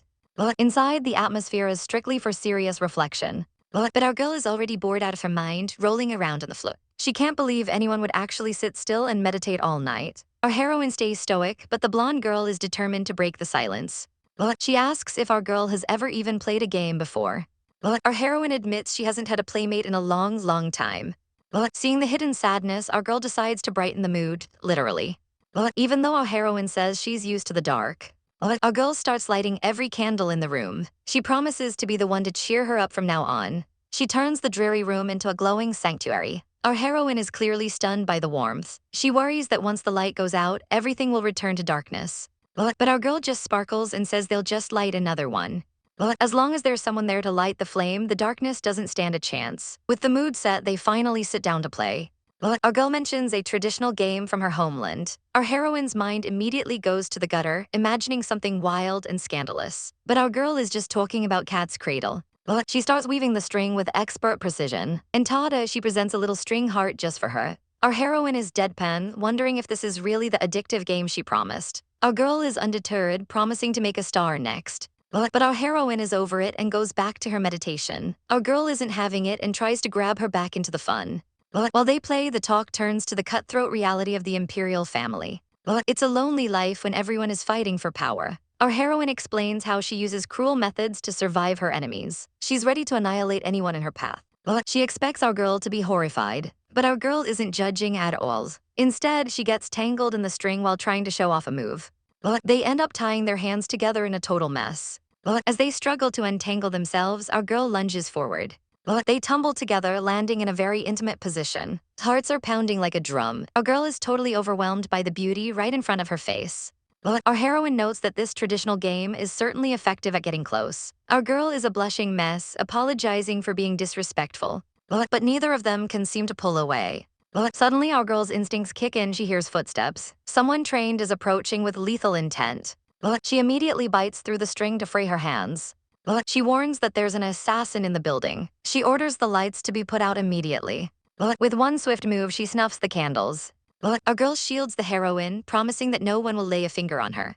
She stands ready to fight with a savage look in her eyes. Our heroine can't help but swoon at the sudden protection, her heart racing for a whole different reason. Who is there? An assassin lunges out of the shadows, but our girl's bodyguard is already on the move. Blades clash with a deafening bang as the midnight duel begins. Metal grinds against metal, sending sparks flying in the dark. The princess watches in horror while the intruder screams for their blood. But the pink-clad fighter isn't playing around, pinning the ninja down like a total boss. She delivers a savage right hook that definitely left a mark. A final blow sends the masked creep reeling. Our heroine isn't even worried, telling the princess she'll stay right here to keep her safe. She's actually enjoying the show, looking way too smug for someone in the middle of a raid. She claims this assassin is basically a weakling that her small wild dog can handle with ease. Suddenly, hidden weapons fly through the air. From the sidelines, our girl is shouting the most unhinged combat advice ever, like kick him in the balls. The fighter is absolutely mortified, refusing to use such lowly tactics. The ninja realizes he's outmatched and tries to retreat into the shadows. He manages to knock our girl's bodyguard aside. Then he vanishes into a cloud of smoke with a literal ghost-like howl. Our girl just sighs, complaining that he's totally ruining the vibe. She tells the fighter to shut up and get moving before he gets away. The ninja makes a break for it, leaping across the rooftops. The bodyguard is left coughing in the dust, wondering where the heck he went. Our girl points toward the forest, ordering her to hunt him down. The girl takes off into the trees like a bullet. Leaning casually on the window, our heroine is convinced everything is under control. Wait, the princess spots something suspicious left behind. It's the arrow the assassin shot earlier. They examine the weapon, but it's completely blank. Our girl takes it, spinning it around like it's a toy. She's got a sharp eye, noticing the material is actually quite unique. It's made of red willow, a specialty that doesn't belong in these parts. The princess, who is basically a walking encyclopedia, realizes this leads straight to the Flame Kingdom. Why would they send an assassin all this way? The tension in the room is thick as they piece together the mystery. It seems an alliance has been broken, and the Flame Kingdom wants to stall their expansion by taking out the princess. Our girl isn't so sure, thinking the Flame Kingdom is usually way more direct than this. The princess asks how she knows so much about them. It turns out our girl's brother was actually engaged to their princess back in the day. She remembers them being total militants who preferred swords over shadows. The princess just stares at her, probably wondering what other secrets she's hiding. Meanwhile, the bodyguard returns looking absolutely wrecked. She's forced to admit that the ninja managed to slip through her fingers. Our heroine immediately starts laughing at her, calling her totally useless. She even blows a raspberry, being peak chaotic. The princess has to step in and comfort the poor girl. But our girl has a new mission. She hands over the arrow and tells the girl to use her good nose. She literally wants her to track the scent like a bloodhound. The girl is fuming, asking if she's being used like a literal dog. She stomps her feet in a rage. But our heroine doesn't care, reminding her that the princess's life is on the line. She gives her a look that says, do it or else. With a terrifyingly sweet smile, she asks if she's going to sniff it or not. The poor bodyguard is full of grievances, looking like she's about to cry. But for the sake of her lady, she takes the arrow. She actually starts sniffing the wood, dying of embarrassment inside. The next morning arrives. The sun rises over the academy, but the drama is just starting. Our girl wakes up stretching, complaining that her waist is killing her. The bodyguard is livid, pointing out that she was the one doing all the manual labor all night. The princess just sighs, telling them to play nice. Our girl ignores her, massaging her back and complaining about the hard floor. The bodyguard snaps, reminding her she spent the whole night running around. Our heroine just blinks and asks if she actually found the guy. The girl admits there was no trace of the scent anywhere. Did he escape the academy? The girl is certain he's gone, but the princess disagrees. She believes the rat is still hiding right under their noses. The assassin knew too much about her schedule and the library's layout. He must have been lurking within the academy this entire time. The bodyguard gets fired up, ready to search every inch of the place. Our girl just watches her go, probably thinking about her next nap. She tries to convince the princess to go back for a nap too. But the princess is a total overachiever and insists on going to class. Our girl can't believe anyone actually likes studying. They head out through the woods. Suddenly, the bodyguard freezes, catching a familiar scent. Our girl tells her to stop sniffing because it's obvious. They look through the brush. A mysterious figure is standing on the path with a bow on their back. Our girl quickly covers the bodyguard's mouth before she can blow their cover. They creep closer to the target. The blue-haired girl turns around looking sharp and dangerous. Our girl suddenly jumps out with a shower of flowers. Hi Piggy, long time no see, she shouts with a huge grin. The girl's name is apparently Bai Yijuo, but our girl is sticking with the nickname. The blue-haired girl charges at them full speed. Our girl runs toward her, looking like they're about to have a heartfelt reunion. They reach out for a hug. The bodyguard is convinced this must be an old flame. The princess is watching with a very dark, jealous. But instead of a hug, the blue-haired girl grabs our girl and suplexes her into the dirt. She literally throws her like a sack of potatoes. The observers are completely stunned by the violence. Our girl somehow lands on her feet, showing off some impressive reflexes. She laughs it off, saying her friend has made progress. She gives a thumbs up, but the blue-haired girl is not amused. She screams at our girl to stop calling her piggy. She lunges forward with a punch, calling our girl's whole family a bunch of jerks. Our girl dodges with ease, trying to apologize while laughing. The princess and the bodyguard can only watch this chaotic mess in silence. Suddenly, a punch actually connects, hitting our girl right in the face. The bodyguard is impressed by the hits. She even gives a mental nice. The princess rushes over worried sick. She holds our girl, asking if she's okay. Our girl just smiles, saying it's nothing. The blue-haired girl is confused, asking why she didn't dodge that last one. Our heroine wipes the blood from her cheek with a savage smirk. She admits she let her hit her just so she could vent her anger. She stands up with the princess's support. But the air suddenly gets cold as the blue-haired girl glares at the princess. She demands to know who this woman is. The princess glares right back, and oh boy, the jealousy is about to explode. Our girl is caught in a literal death trap as she tries to introduce her chaotic childhood friend to the terrifying Mo Jiuxing.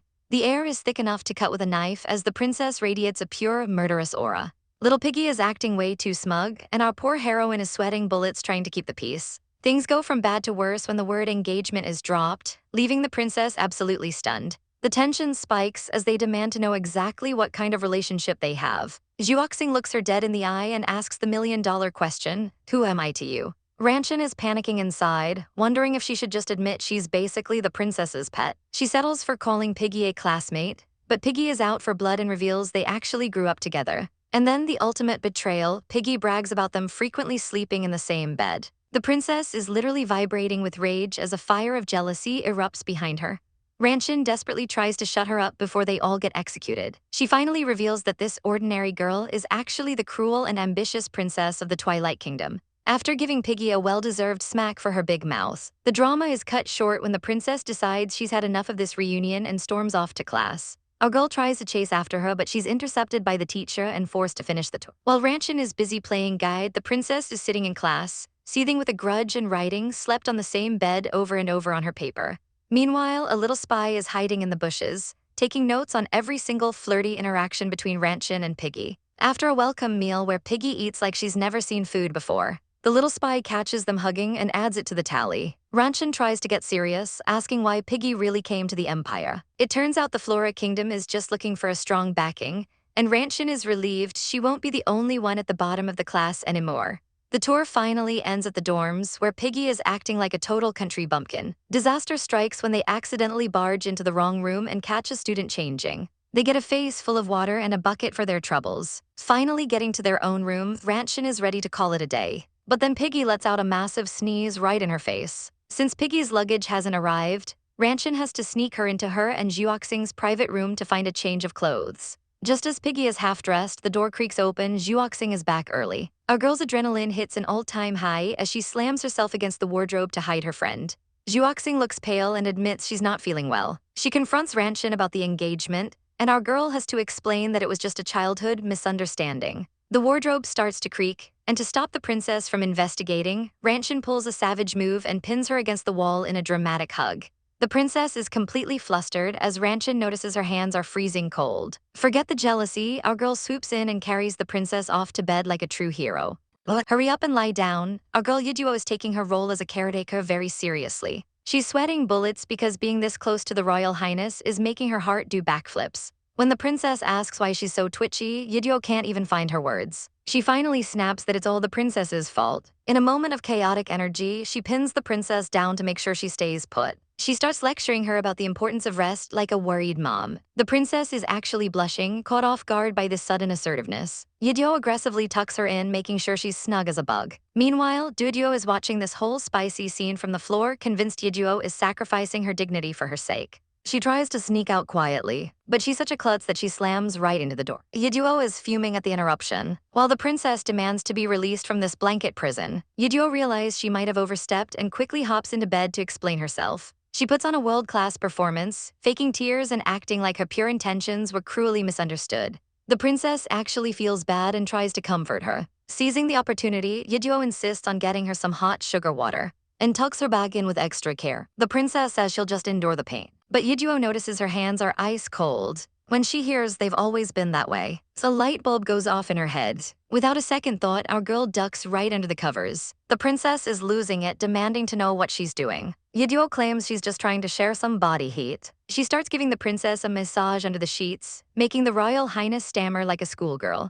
Her inner conscience is calling her a beast, but she's not stopping. Her skills are so effective that the princess actually drifts off to sleep. Yeonjo is feeling pretty proud of her handiwork. Suddenly, Yeonjo crawls out from under the bed, looking like she's seen a ghost. She's absolutely scandalized that they've gone this far. Yeonjo tries to defend herself, but Yeonjo points out her hand is still tucked inside the princess's clothes. Yeonjo panics and kicks her half-dressed friend out of the room. Poor Yeonjo is wandering the halls in her underwear, complaining about the injustice of it all. She ends up crashing into Zhu Ranchen, who was just minding her business with a plant. They both go down in a heap. The surrounding students are absolutely living for the drama, thinking they're witnessing a scandalous hallway tryst. Ranchen is mortified and pushes her off. Yeonjo makes it worse by yelling about a chrysanthemum, sending Ranchen running away in tears of shame.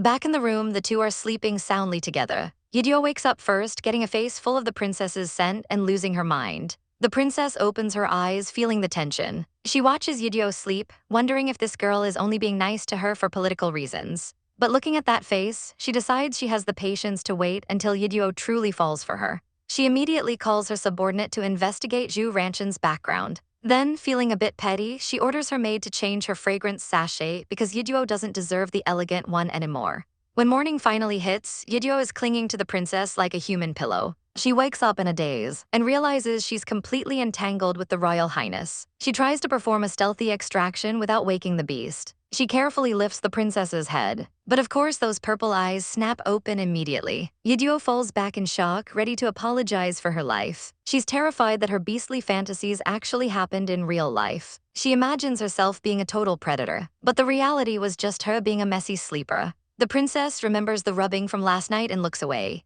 Yeonjo, thinking she's a smooth talker, asks for a reward for her satisfactory performance. She boldly asks to be promoted from a pet to a bed warmer. The princess's response, a swift kick that sends our girl flying out of bed. But then the princess drops the ultimate command. Yeonjo has to come and warm her bed every single night. Our girl is over the moon, thinking she's a natural-born flirt. Later, the princess receives the intel on Zhu Ranchen. She finds out Ranchen was a childhood friend of Yeonjo. The jealous princess realizes she's got some serious competition on her hands, and she is not happy about it. Our girl starts grilling Piggy about how many arrows she's actually carrying. Of course, the airhead has absolutely no clue, earning her a savage Chibai-style head thumping. Duo pulls out a snapped arrow and the mood immediately turns cold. Piggy recognizes the seal instantly. It's definitely hers, but she hasn't seen it in ages. The bombshell drops. Someone used this exact arrow to try and assassinate Mo Juoxing the night she arrived. The shock hits like a literal bolt of lightning, leaving our poor sidekick shaking in her boots. Duo snarkily reminds her that if she were actually the assassin, the target wouldn't have just escaped with minor injuries. Piggy panics and clings to her, swearing on her life that she's been framed. They both know they have the same goal, so killing the princess makes zero sense for her. Since they need the princess's trust, Piggy suggests a little midnight sweet-talking in bed. She starts imagining a full-blown romance novel scene while Duo's patience hits rock bottom. Our heroine isn't having it and grabs the little troublemaker by the hair. She flings her across the forest, screaming that their relationship is strictly professional. Now they need to figure out who could have swiped that arrow to frame the Flame Kingdom. Suddenly, a memory of a certain girl with glasses and a love for flowers flashes through her mind. Piggy has a breakthrough. She finally remembers where she's seen that face before. Duo gives her a look of pure disgust, assuming she's just thinking about something inappropriate again. But there's no time for explanations as she's dragged off to the next chaotic location. Meanwhile, the real princess is watching them from the window and she's not looking happy. Seeing them holding hands and running together is enough to make her blood boil. She's currently contemplating whether to chop Piggy's hands off or just make Duo wash hers a million times. The duo arrives at the room Piggy stumbled into earlier, the one where she got a face full of water. Piggy is 100% sure now she knows exactly who that girl is. We flash back to her second brother's engagement ceremony back in the day. It was a massive event where her sister and she were invited to the Ivy Kingdom. The kings were all smiles, celebrating the union of two powerful families over tea. But rumors said the Ivy Princess was a total recluse who spent all her time studying. Piggy was ready to see someone ugly, but the grand entrance changed everything. Princess Ruth appeared, looking like a literal angel surrounded by blooming flowers. Even the most cynical people in the room had to admit she was elegant and extraordinary. Her father was beaming with pride, suggesting the youngsters go get familiar with each other. Aside from her books, Ruth's true passion was her garden, which was the pride of the palace. But as they strolled through the greenery, things took a very dark and scandalous turn. Strange, suggestive moans started echoing from behind the bushes, shocking everyone. The King of Ivy loses his mind, demanding to know who's being so debaucherous on his grounds. They peel back the leaves only to find the second prince, Bai Yishu, having a very crowded party with a bunch of guys. Talk about an epic fail, the entire engagement was nuked on the spot. Back in the present, Duo realizes how humiliating that must have been for the Ivy princess. Naturally, Ruth called the whole thing off, but the grudge clearly didn't die there. If Ruth is here at the academy, she's the prime suspect for the framing. With the glasses on, she looks different, but the resemblance is undeniable. Duo starts pacing, wondering if a girl who supposedly knew no martial arts could really be this dangerous. She pokes Piggy with a fish, reminding her that villains usually hire professionals to do their dirty work. Piggy tries to act superior, but our girl reminds her she's only here because her dad had zero hope for her. They decide a direct confrontation is useless, so it's time for some light breaking and entering. The door is locked tight, but Duo just smirks and pulls out a hairpin. With a satisfying click, the lock gives way in seconds. Our girl is feeling herself, proving that traveling the world requires some very specific criminal skills. They sneak inside and find the room filled with the same beautiful flowers Ruth loved. Piggy gets distracted by the smell of chrysanthemums like the airhead she is. Duo finds the jackpot, official immigration documents proving she really is from the Ivy Kingdom. She has to literally drag her partner away from the plants to focus on the mission. They start tearing the place apart looking for a secret letter or anything that proves her identity. But the clock runs out, Ruth is spotted coming back to her room. Duo panics, realizing they can't get caught without concrete evidence. A group of girls outside are chatting about taking a hot shower, blocking the main path. The only way out is through the window, and they have to move now. Duo makes a graceful leap for it, soaring through the air like a pro. She sticks the landing and tells her partner to hurry the hell up. But Piggy is stuck on the ledge, crying that she's deathly afraid of heights. Our heroine is absolutely fuming at how useless her sidekick is being at a time like this. Inside, Piggy is spinning around in a panic as footsteps get closer and closer. To make matters worse, they left the picked lock sitting right there on the floor. Ruth enters and sees the lock immediately, her eyes widening as she realizes there's a thief. She looks around the quiet room, her heart racing as she senses someone is still there. She peeks behind the furniture, searching for the intruder hiding in the shadows. The bed is empty, but she knows she's not alone. A nearby screen starts trembling violently, giving away the hiding spot instantly. Ruth approaches cautiously, watching the fabric shake as the intruder tries to stay still. With a swift movement, she flings the screen aside to reveal the culprit. Piggy panics and holds up a pair of underwear, claiming she's just a pervert here to steal them. Ruth doesn't buy it for a second and hurls a literal cactus at the pervert's head. Outside, Duo hears the screaming and realizes her stupid ally has been caught. She has no choice but to rush back in and save the day before things get even weirder. She bursts through the doors ready for a fight, only to stop dead in her tracks. She finds Piggy in a very compromising position, looking like a total degenerate. Our girl slowly backs out and closes the door politely, deciding she's seen way too much for one day. Just as she's about to leave, a desperate hand reaches out to grab her. Our girl is absolutely shook to her core by the sudden contact. It turns out Piggy is clinging to her, begging her not to join in on any weird kinks. But things take a turn for the chaotic when Piggy gets handled a bit too roughly. She's practically in her underwear, screaming that she's being tortured to death. Look at those red spots, she's covered in a nasty rash that's driving her crazy. She begs our heroine to save her from this itchy nightmare right now. But wait, Mo Jiaoxing is watching the whole scene with a glare that could kill. Piggy continues to wail, making the situation look way more scandalous than it actually is. She explains that some crazy girl sprinkled powder on her that's burning and itching like crazy. Our heroine tries to explain the misunderstanding to Jiaoxing, but the vibes are definitely suspicious. She's internally screaming because her reputation is currently in the gutter. Suddenly, the culprit behind the powder appears, looking just as nervous as everyone else. This new girl, Ruth, isn't backing down and immediately starts throwing more of her fishtail sunflower powder around. Jiaoxing is caught completely off guard by the sudden attack. Thinking fast, our girl throws her cloak over Jiaoxing to protect her. She warns her not to move because the powder is actually toxic. Piggy is in the background calling everyone an asshole for ignoring her suffering. She gets hit with another blast of the powder and starts losing it in a mosaic of pain. Ruth finally realizes she's standing in front of actual royalty. Our heroine introduces the itchy mess in the back as Princess Zhu Ranchin. Then she introduces the intimidating beauty as Mo Jiaoxing, the princess of the Twilight Kingdom. Ruth is terrified, threatening to use more powder if they get any closer. Our girl keeps it classy, offering a formal greeting to the Ivy Kingdom's princess. Jiaoxing, being her savage self, points out that a tiny kingdom like Ivy is barely worth her effort to conquer.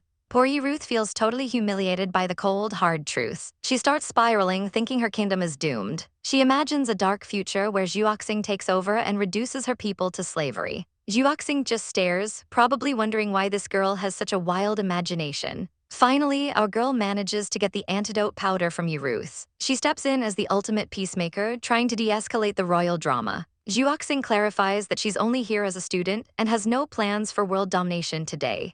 Piggy finally gets some relief, though the medicine tastes absolutely foul. Ruth admits she ran away from home because she didn't want to marry a complete stranger. They all sit down for tea, and our heroine apologizes for her brother's part in the mess. She offers a toast to atone for the inconvenience. Our girl's laugh is so contagious, it starts to melt the icy atmosphere. Meanwhile, Piggy is still peeking out from behind a screen, wondering why she's still so itchy. Ruth asks if she actually used the entire bottle of medicine. The tea party continues with plenty of laughs and awkward stories. Ruth realizes that Zhuoxing is actually nothing like the terrifying rumors. Zhuoxing gives a rare, charming smile that catches everyone off guard. But the mood is ruined when Piggy reveals she actually drank the medicine that was supposed to be rubbed on her skin. Our heroine and Zhuoxing can't help but burst out laughing at her stupidity. Later, Piggy is living her best life, getting a personal massage to soothe her skin. Ruth is the one doing all the work while Piggy moans in relief. Our girl isn't having it and delivers a swift bonk to Piggy's head for ordering a princess around. Ruth is too sweet for her own good and says it's totally fine. She even offers to go fetch more medicine like the helpful angel she is. Our heroine sees right through Piggy, accusing her of having ulterior motives. She scolds her for trying to flirt when they should be focusing on business. They both end up peeking at Zhuoxing, who is just vibing in the corner. When Piggy tries to claim Zhuoxing for herself, our girl delivers another savage bonk. Zhuoxing eventually speaks up, admitting that all this drama has made her hungry. Our girl suggests that since they are all here, they should just grab a meal together. Ruth is still a bit worried about the enemy kingdom thing, but Piggy quickly shuts her up so they can get to the food. Our heroine imagines a peaceful future without any more killing or war. Zhuoxing agrees to go, looking as cool and composed as ever. Ruth finally gives in, deciding that a good meal is worth the risk. The four princesses head out together, making for a very high-powered squad. Our girl tries to convince Zhuoxing that peace is a much better way to unify the kingdoms. Zhuoxing just scoffs, calling our heroine's selflessness a bit much. She reminds her that she's technically just a bed warmer and needs to remember her place. Our girl just rolls with it, jokingly calling her master as they walk. They stumble upon a noodle stall that is absolutely packed with people. Our heroine is instantly hyped for some street food. Zhuoxing is skeptical, calling it commoner food she's never touched. But our girl insists that these noodles are a total hidden gem. It turns out everyone is queuing up to see the legendary noodles' beauty. The local fanboys are clearly obsessed with the chef. Seeing the massive line, our heroine decides to use the ultimate power, money. She accidentally spills her entire bag of coins on the ground. Everyone in line immediately forgets about the noodles and dives for the cash. The path clears instantly and the girls walk through like absolute legends. Our girl slams her hand on the counter with total confidence. She orders 4 bowls from the beauty behind the stand. But wait, she recognizes the chef as Kai and Jiao. They all take a seat to enjoy the hard-earned meal. Kai and Jiao is happy to treat them since they are friends of the princess. Zhuoxing insists on paying anyway, showing off her royal pride. Kai and Jiao explains that she opened the stall just to find something to do with her time. She even learned how to make Twilight-style noodles just for the occasion. Zhuoxing takes a bite and coldly calls it a bad imitation of the original. But our girl thinks they taste exactly like the real thing and praises her skills. Zhuoxing suddenly loses her appetite and decides to head out. Our girl is left totally confused, still mid-slurp as she watches her leave. The princess's maid is absolutely fuming over that girl Kai and Jiao and her disrespectful attitude. Mo Zhuoxing isn't playing around and orders a full background check on her immediately. But before they go, she stops her maid with a very specific, high-stakes question. She wants to know if the girl actually knows how to make those famous noodles. The maid is baffled, but our royal girl plays it off like she's just curious about the competition. The maid starts showing off her elite noodle-making skills to demonstrate. She's chopping and tossing ingredients like a 5-star chef. Finally, she presents a perfect steaming bowl of Twilight noodles. Mo Zhuoxing scoffs, claiming it looks easy enough for a genius like her to copy. She immediately gets to work documenting every single step of the recipe. With a bandana tied tight, she's ready to conquer the kitchen and show them how it's done. But reality hits hard when she starts wrestling with the dough. It's a sticky, chaotic mess that refuses to cooperate. She's literally fighting a giant octopus with a cleaver just to get the broth right. Suddenly, the entire stove is engulfed in massive flames. Our poor girl ends up charred and defeated on the kitchen floor. But she refuses to quit, picking up the knife for one more desperate attempt. Meanwhile, our girl Bai Wai is back at the room, feeling incredibly uneasy. She looks out at the moon, wondering where the princess has disappeared to so late at night. She decides she can't just sit around and heads out to find her. The doors fly open, and the maid enters looking a bit frazzled. Right behind her is the princess, carrying a mysterious food basket. Her eyes are sparkling with a secret she's trying to hide. She walks in like she didn't just survive a kitchen explosion. She sets the food down, acting totally casual about the whole thing. She demands that Bai Wai eats every single bite of this royal delicacy right now. But Bai Wai notices something wrong and grabs the princess's hand. She's horrified to see the wounds and burns from the cooking disaster. The princess tries to act tough, telling her to stop making a fuss and just eat. Bai Wai doesn't listen and starts tending to the wound with surprising care. She explains that she's used to getting into fights and knows how to bandage herself up. She asks how on earth the princess actually got these injuries. Mo Xiuxing turns away, terrified Bai Wai will realize she's a total disaster in the kitchen. Bai Wai looks at the meal with wide, sparkling eyes. It's the most luxurious-looking bowl of ramen she's ever laid eyes on. The princess goes full tsundere, claiming it's just her duty to provide premium delicacies. She finally admits she made it herself, but only so Bai Wai wouldn't eat fake food from commoners. Our heroine is so touched she's practically vibrating. She holds the bowl like it's a sacred treasure, tears welling up. She takes a massive bite, bracing for the taste of royal love. The princess watches nervously from the side, waiting for the verdict. Bai Wai slams the bowl down with a heavy thud. With a huge, radiant smile, she says it's the most unforgettable meal of her life. The princess lets out a massive sigh of relief, feeling her hard work paid off. Later that night, Bai Wai tries to sneak out of the room. She claims she's just taking a walk to digest all that heavy food. The princess is already tucked into bed, looking cozy. Bai Wai promises to come back and warm the bed later, giving her a wink. The princess hides under the covers, blushing like a total tomato. As soon as she's out the door, Bai Wai starts sprinting at full speed. She makes it deep into the forest, and suddenly Project vomits a literal rainbow. Turns out the princess's cooking was actually lethal poison. Even the octopus is still wriggling in her puke. Kaiyan Jiao watches the scene from the shadows, completely stunned by her iron stomach. She's carrying her own basket of food into the woods. Bai Wai is suddenly starving again now that her stomach is empty. She tries to grab Kaiyan Jiao's food but gets shut down immediately. Bai Wai whines about how she misses the old, gentle version of her friend. She shows off her scratched hand to get some sympathy. It turns out today is the anniversary of Kaiyan Jiao's father's death. The mood turns solemn as Kaiyan Jiao prepares her offerings. She begins to pray by a tree, laying out a feast for her father. But while she's lost in prayer, the food starts vanishing into thin air. Kaiyan Jiao realizes the plate is empty and panics. She looks behind the tree and finds Bai Wai devouring the offerings like a savage. Kaiyan Jiao is absolutely livid and screams her name. She launches a brutal roundabout kick. Bai Wai barely dodges, and the kick shatters a tree stump behind her. She hits the ground, sweating bullets. Kaiyan Jiao grabs her and starts smacking her for being so disrespectful. Bai Wai tries to flirt her way out of it, telling her not to be so mad. Kaiyan Jiao grabs her by the hair, ready for war. They end up in a heated staring contest. Bai Wai gets close, telling her she needs to stay focused during a fight. Kaiyan Jiao's heart starts racing as their faces get close. She blushes furiously, looking away in a panic. She whispers for her to at least not do this out here in the open. But guess who's watching? The princess is standing right there in the dark, looking like her soul just left her body. Bai Wai realizes she's in deep trouble as she tries to explain. From the princess's perspective, it looks like a wild forest hookup in the bushes. Kaiyan Jiao decides to troll them both, making it sound even worse than it is. Bai Wai is screaming internally as the misunderstanding spirals out of control. Kaiyan Jiao leans in, acting like they're secret lovers. The princess has seen enough and walks away, totally heartbroken. Bai Wai chases after her, desperate to explain the mess. Meanwhile, Kaiyan Jiao is back to eating fruit, calling her master a total pervert. Bai Wai yells that she could never, ever like Kaiyan Jiao. The princess stops and asks why not. Bai Wai points a finger and drops the ultimate bombshell. It's because Kaiyan Jiao is actually a guy. Our girl is genuinely confused why this man is paraded around in a dress. Kaiyan Jiao tries to blame his father, claiming a man following a princess would ruin her reputation.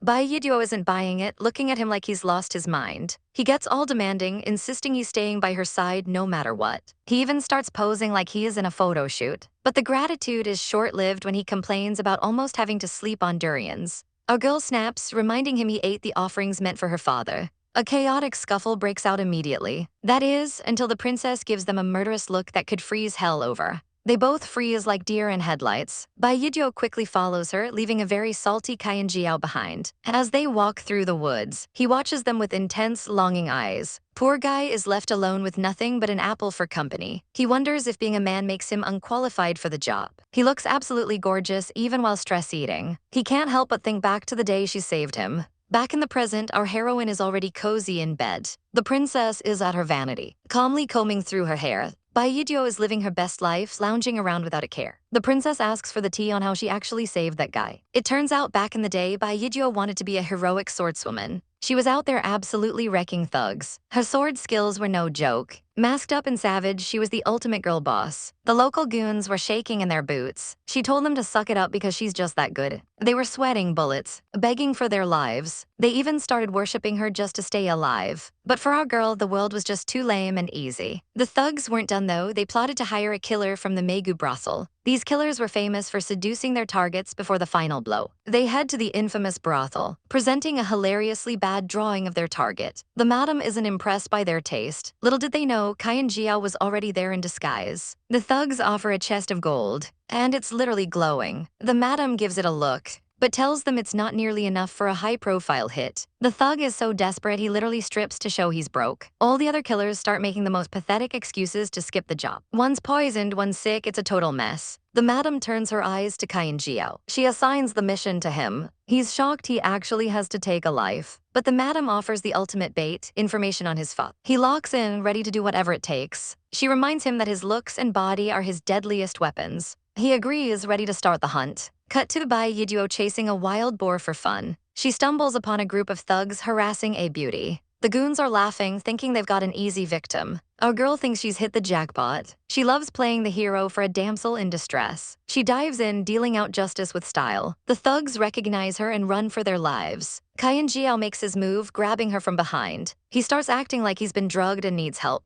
Bai Yidyo panics, thinking the poor kid is in trouble. Kyan Jiao thinks he's got her right where he wants her. He moves in for the kill, but our girl delivers a legendary slap to the face. She tells him to wake up and stay alert. He's left dazed as she splashes him with water. He hits the ground, completely confused. After the cold splash, he fakes a sob story about losing his mother's earrings in the lake. Bai Yidyo, being a total softie, offers to help. While she's distracted, he prepares his poison nails. Those things look lethal. She asks what the earrings look like. Turning around at the worst possible second, she catches him red-handed. But instead of fighting, she scolds him for having unhygienic nails. She pulls out scissors and starts giving him a professional manicure. Kyan Jiao is stunned by the unexpected kindness. She's so proud of her work. His hands are finally sparkling. He's losing his mind because his plan is falling apart. He tries to decline her help, but she insists on walking him home. With his poison and needles gone, he decides to use his final weapon, his body. Bai Yidyo is ready to leave. When he starts stripping and begging her to take him, he's genuinely hurt that his seduction failed. She tells him to just give up on the whole killing thing. He's shook that she knew his identity the whole time. She points out that his needles were literally reflecting the moonlight. Plus, she saw everything in the lake's reflection. She was basically watching a comedy show. And the biggest giveaway, he doesn't even have ear piercings. He asks why she didn't just end him. She claims she has a disease where she can't hurt anyone this good looking. She's a total slave to beauty. Kyan Jiao can't believe she's this shallow yet upright, and admits she might just like girls. Then she drops the bomb. She knows he's a guy. He's floored. She lists the evidence, Adam's apple bone structure, the works. And the kicker, she doesn't feel any urge to touch him. He's completely defeated. She explains that maintaining a fake image is just too much work. She'd rather live her life freely. Back in the room, the comb hits the table. Bai Yidyo finishes her story, but adds that it wasn't just a random rescue. His father was actually tortured to death by that brothel. So she went on a rampage and destroyed the entire place. She took revenge for a fellow citizen, and he's followed her ever since. She tells the princess not to be jealous. The princess looks her in the eye and asks if she actually likes her. Bai Yidyo starts rambling about how sexy and elegant she is. But the princess calls her a liar. She knows Bai Yidyo would do that for any citizen. She worries Bai Yidyo only likes her because of her status as the Twilight Princess. Bai Yidyo tries to protest, but the princess shuts her up with a kiss. She tells her she wants to possess every part of her. She doesn't want to protect her, she wants our girl's true love. Our girl Yidyo is still reeling from the vibes, staring into Zhuoxing's eyes and practically begging for another round of whatever just happened. But Zhuoxing isn't having it, telling her it's way too late for games and they have class in the morning. She shuts down the physical contact, leaving our poor heroine wondering how on earth she's supposed to sleep after that. Yidyo throws a total fit, but a second later they're tucked in and ready to drift off. Well, one of them is anyway. While Yidyo is dead to the world, Zhuoxing is wide awake and watching her every move. She leans in close, whispering about when she'll finally be the one making Yidyo lose sleep instead. Talk about a thirst trap. The next morning, Yiduo is literally floating on air as she skips toward the noodle shop. She's glowing with so much energy it's practically radioactive. Even the local lady boss, Kaian Jiao, is confused by this sudden burst of sunshine. She asks why our girl is in such a suspiciously good mood. Yiduo doesn't hold back, blushing like a tomato because Juoxing finally kissed her. She's already addicted and wants more. Kaian Jiao freezes mid-pour, probably thinking about how messy these two are. She points out that for someone who talks a big game, this was Yiduo's first real kiss. Yiduo just swoons, describing the feeling of flying and her heart racing like crazy. She's so distracted she doesn't even notice the food. Kaian Jiao offers up the noodles, but Yiduo skips the meal because she's got a hot date with her favorite princess. A hungry customer tries to buy the leftovers, but Kaian Jiao is in a savage mood and tells them to scram. Out by the bridge, Juoxing is waiting with an umbrella looking like a total dream. Yiduo rushes over, hoping she didn't keep her highness waiting too long. Juoxing plays it cool, saying she just got there. She even mentions that she sent her guard on errands, so Yiduo is her sole protector for the day. Our girl is pumped and ready to give it her all. She promises to be the best bodyguard ever. They hit the market and Yiduo asks what's on the shopping list. It turns out there's a massive Peach Fairy event coming up at the academy. Yiduo knows the drill. Every year they pick a winner, and last year it was a matchless beauty named Sulai. Juoxing warns her she'll have to step up her game to compete, which instantly makes Yiduo's jealousy flare up. That's all she needs to hear to get her competitive spirit fired up. They step into a high-end shop filled with the most gorgeous clothes in the empire. Even Yiduo, who usually hates dressing up, is feeling tempted. Juoxing takes charge, pointing out every ethnic costume in the room for Yiduo to try. Our girl is caught off guard, but Juoxing insists on picking out her entire wardrobe for the party. No excuses allowed. The dressing room montage begins. Juoxing relaxes with some tea while Yiduo comes out looking like a tropical dream. It's a bit of a weird look for the empire, but Yiduo is pulling it off. Juoxing gives it a cheeky next. Then comes the sheer, sparkly goddess look, complete with roses and drama. It's almost too much for our girl to handle. Next is a cute, fluffy yellow number, followed by a mysterious veiled look. Yiduo is exhausted. She asks which one was the winner, and Juoxing just tells the shopkeeper to pack every single one of them. Total power move. As night falls, the atmosphere shifts. Kaian Jiao is meeting with a group of assassins in the woods. They report that Her Majesty will be delighted he's finally cooperating. But Kaian Jiao is bitter, reminding them he's just the illegitimate child she abandoned. He's not doing this for love. He knows he was just a tool to her. The guards try to butter him up, saying his bloodline still matters. They promise him he'll reach new heights if he helps her succeed. Kaian Jiao scoffs at the word regret. He knows the only thing she regrets is losing a useful weapon. He demands to know the current mission. The goal is simple: make sure Mo Juoxing dies at the academy so she can never return to her kingdom. Apparently, her security has been too tight until now. Kaian Jiao takes command, telling them to follow his orders and stay low. Kaian Jiao stares at the moon, apologizing to his late father. He feels he has no choice but to help the enemy to get what he wants. He's determined to make his mother pay for abandoning them. He remembers the days when his father carried him through the snow. It's a tragic backstory, but he's out for blood now. He's ready for the mission. However, he doesn't realize he's being watched. A spy from the palace is tailing him. Back at the pavilion, the spy reports to Juoxing. Suddenly, a servant rushes in, offering to escort the princess to school. Yiduo tries to shoo her away, saying she's got it covered. But the girl drops a bomb. She saw hooligans harassing the handsome noodle shop owner.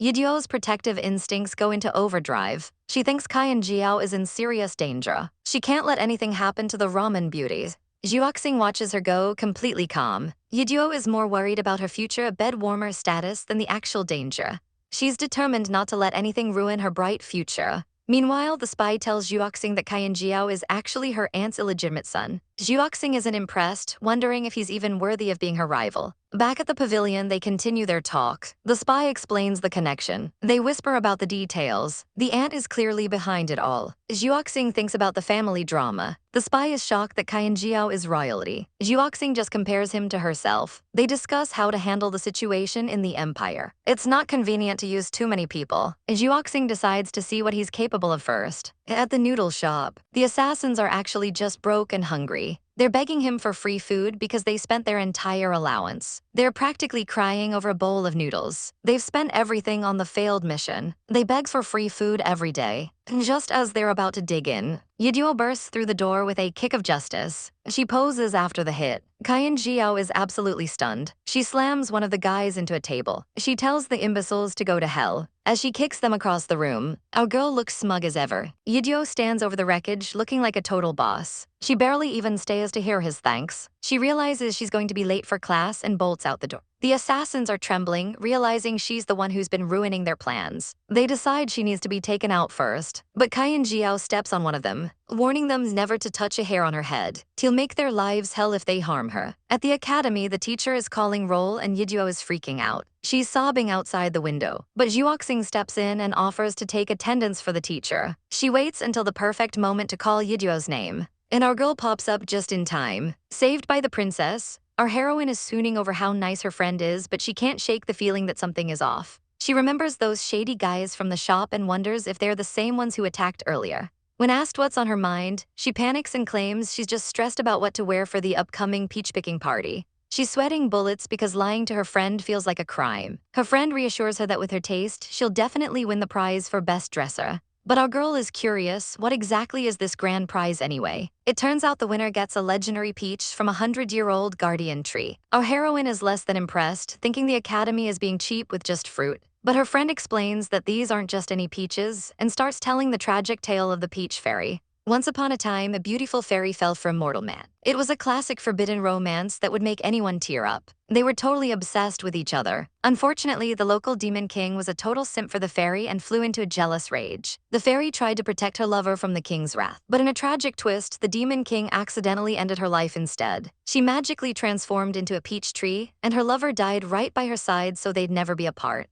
He literally took his own life just to be near her. The academy was eventually built to protect the sacred spot of eternal love, and so the legend was born. They say if a couple shares a peach from that tree under a full moon, they'll be together forever. Her friend is practically crying from the romance, but our girl has a very different reaction. She slams the table in a savage fury, calling the guy a total wretch for giving up so easily. She's so fired up her foot ends up on the table. She screams that if it were her, she'd have sliced and diced that demon king into a million pieces. The teacher is absolutely done with her and kicks her straight out of class. She's left standing in the hall rethinking her life choices. Or rather, she's literally tossed out of the building like yesterday's trash. Even after being kicked out, she's still annoyed while her friend is still stuck in a romantic daze. Our girl realizes that her friend is actually a total sucker for this legend. A light bulb suddenly goes off in her head. She's got a plan to win those peaches and make everything right. If she can secure that prize, it'll be the ultimate apology gift. She heads out into the courtyard, determined to find a way to win.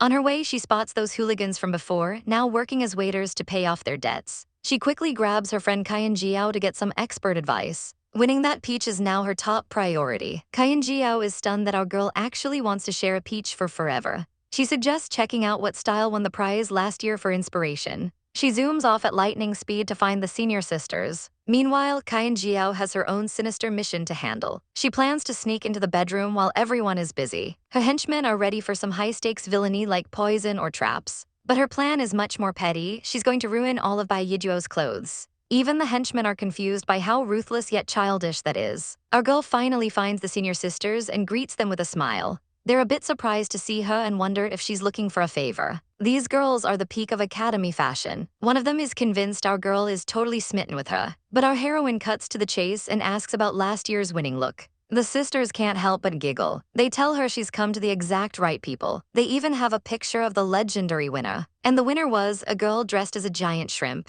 Our heroine is absolutely speechless and questioning everything. The sisters insist this was the height of fashion for the Academy's legend. Despite the embarrassment, our girl decides she'll do anything to help her friend win. She wanders off, feeling a bit overwhelmed by the task ahead. She's so frustrated she practically bangs her head against a tree. Then she remembers she has a secret weapon, her own love guidance team. They're supposed to be fashion experts, right? She sprints off to the Floria Society to demand their help. She arrives at their headquarters, hoping for a miracle. The girls are currently living their best lives, lounging in the sun. But our girl bursts in like a chaotic whirlwind, scaring the absolute life out of them. She demands they help her shine at the upcoming party. The girls are a bit hesitant at first, but they start analyzing the intel she brought. When they see the shrimp costume, they realize this is going to be incredibly difficult.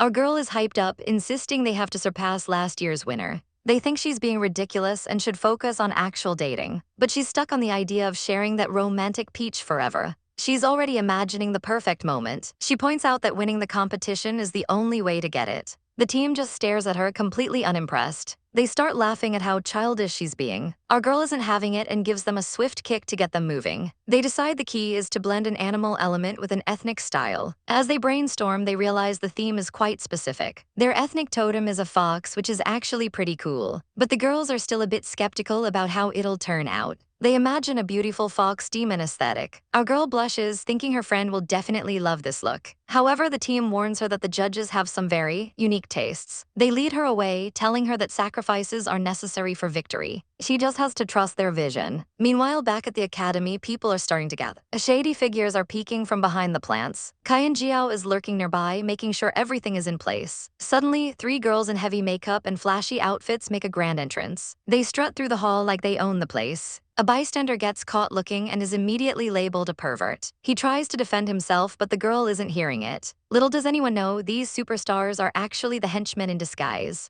They've reached the destination and are ready to cause some chaos. They pull out bags filled with clothes-eating insects. These giant moths are ready for a feast. Just then, the purple-haired princess and her maid arrive at their room. They're ready to change for the big event. But the maid immediately notices a foul smell. They open the wardrobe to find all their beautiful clothes turned into moth-eaten rags. It's obvious that someone sabotaged them. The maid is losing her mind over the disrespect. But the princess stays cool, calling the move refreshing but naive. Even though her own outfit is ruined, she's not panicking. She decides to take an old witch dress and make some quick alterations. Meanwhile, our girl is having second thoughts about her own costume. The team is literally forcing her into it while she resists. They're working tirelessly to get the final look ready for the big reveal. Deep in the shadows, a pot of mystery is brewing with a suspicious purple glow. Our girl isn't making soup, she's tossing in giant centipedes like they're seasoning. She's crafting the ultimate favor for her enemies, and the vibes are immaculate and terrifying. She's got that classic villainous grin because her plan is finally coming together. With this, the title of Twilight Princess and that political marriage will finally be hers. But of course, her dense minions walk in and ruin the mood immediately. To cover her tracks, she claims she's just making a secret recipe hot pot. These absolute fools don't even hesitate before digging in with their chopsticks. One even has the audacity to complain that it's a bit too spicy for his taste. Our poor heroine is internally screaming because they are eating her masterpiece of malice. They're practically inhaling the meat while praising her top-tier cooking skills. She can only watch in stunned silence as her hard work disappears into their stomachs. Finally, she breaks the news that this wasn't lunch. It was the poison she made for Mo Jiaoxing. The realization hits them like a truck, and they start hacking up a lung on the spot. She doesn't even offer comfort, casually mentioning that since the poison isn't finished, there is no antidote.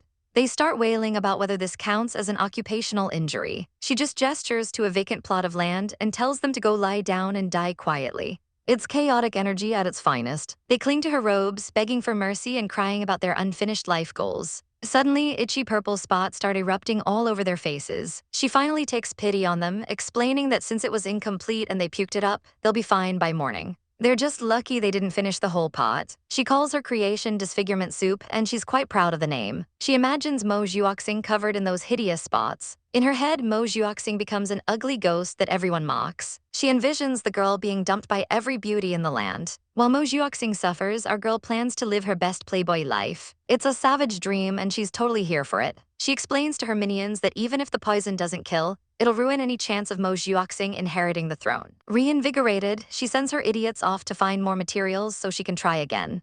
Later, she's back in the city, casually serving up noodles like she didn't just try to poison someone. But her eyes sharpen when she spots Mo Jiaoxing wandering around with a friend. They look far too happy and cozy for her liking. Our girl nervously watches them, hiding her true intentions. She quickly switches back to her sweet girl persona and offers them some sugared water. Mo Jiaoxing's friend is a total sucker for sweets and gets way too excited. Our heroine plays the part of the gracious host perfectly. She even manages to keep a straight face while they discuss their revealing dance outfits. But inside, the red eyes of a predator are glowing. It's showtime. She sneaks a dose of her special seasoning into the bowl while no one is looking. She serves it up with a smile that screams, "Say goodbye to your face." The friend chugs it down in record time. Just as Mo Jiaoxing is about to take a sip, her friend starts raving about how insanely delicious it is. The friend is so obsessed that she actually grabs Mo Jiaoxing's bowl. Before Mo Jiaoxing can even react, the friend is forcing her to drink the whole thing. Our girl's eyes nearly pop out of her head as she watches her target gulp down the tainted soup. She screams for them to stop, but it's too late.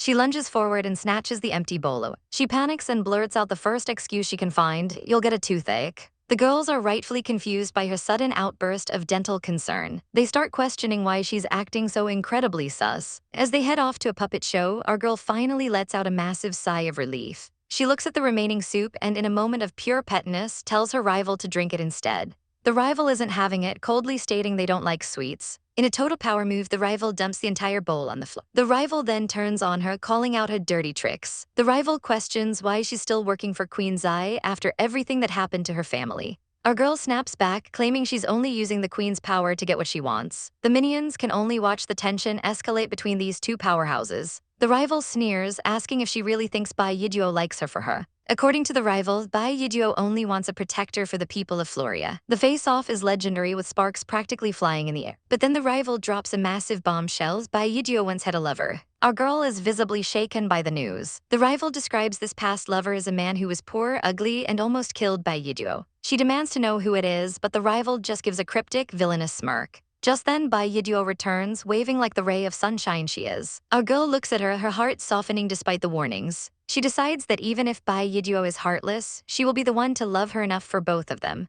When Bai Yiduo asks what's so funny, they just share a sweet, wholesome moment. Bai Yiduo starts listing all the delicious food she wants to eat, completely oblivious to the drama. They head off to the puppet show together, looking like the perfect pair. But the rival watches from the shadows, whispering that despair is coming for our girl soon. The minions are worried their cover is blown, but the rival has other plans. They're heading to the Twilight Kingdom to finish what they started. Meanwhile, our main couple makes it to the show just in time. They settle in, and Bai Yiduo mentions how much her brothers used to love puppets. She looks a bit melancholy, clearly feeling a twinge of homesickness. Seeing her sadness, our girl promises to take her home during summer vacation. Bai Yiduo is absolutely stunned by the gesture, her heart skipping a beat. The tension in the theater is thick enough to cut with a knife as everyone whispers about the lack of manners. Our poor heroine is sweating bullets, wondering how on earth she's supposed to introduce this terrifying princess to her family. She imagines herself announcing her promotion to royal bed warmer, which is a one-way ticket to family heart attack.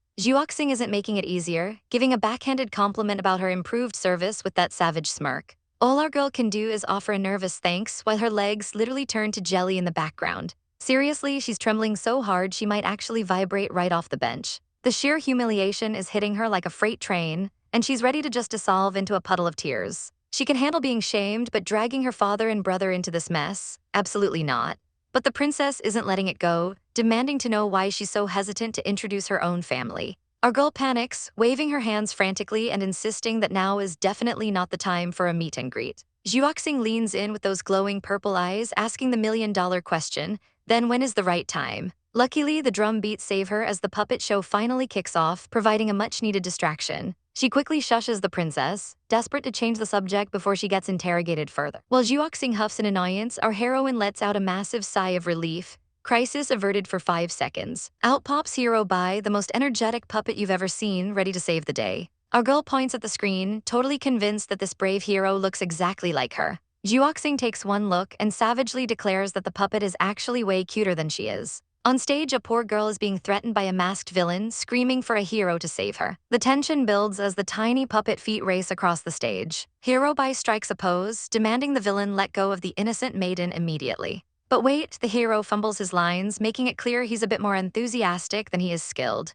He swoops in to save the day, but the villain drops a truth bomb that changes everything. Turns out, the innocent girl is actually a cunning dark demoness who's ready to end the hero's career. But in a classic love is blind move, Hero Bai declares that he trusts her anyway. The demoness plays her part perfectly, faking a sprained ankle to keep him close. He doesn't hesitate to pick her up, falling hook, line, and sinker for her trap. He even offers her a lollipop, proving he's the sweetest, most gullible hero in history. She rejects the snack, focusing entirely on her dark mission while he stays oblivious. Our heroine rolls her eyes at the screen, complaining about how cliché and predictable the romance is. She yawns, totally unimpressed by the low-budget drama unfolding before her. She even starts dropping spoilers, explaining that her brother used to force her to watch these shows every day. She predicts that the masked character will obviously be a hidden beauty. But when the mask finally comes off, the puppet's face is covered in scars. Our heroine's puppet avatar is visibly shaken by the reveal. The demoness begs him not to look at her, ashamed of her ugly appearance. She's terrified he'll be disgusted, but the hero has a different plan. The audience is stunned because this definitely isn't following the usual extraordinary beauty script.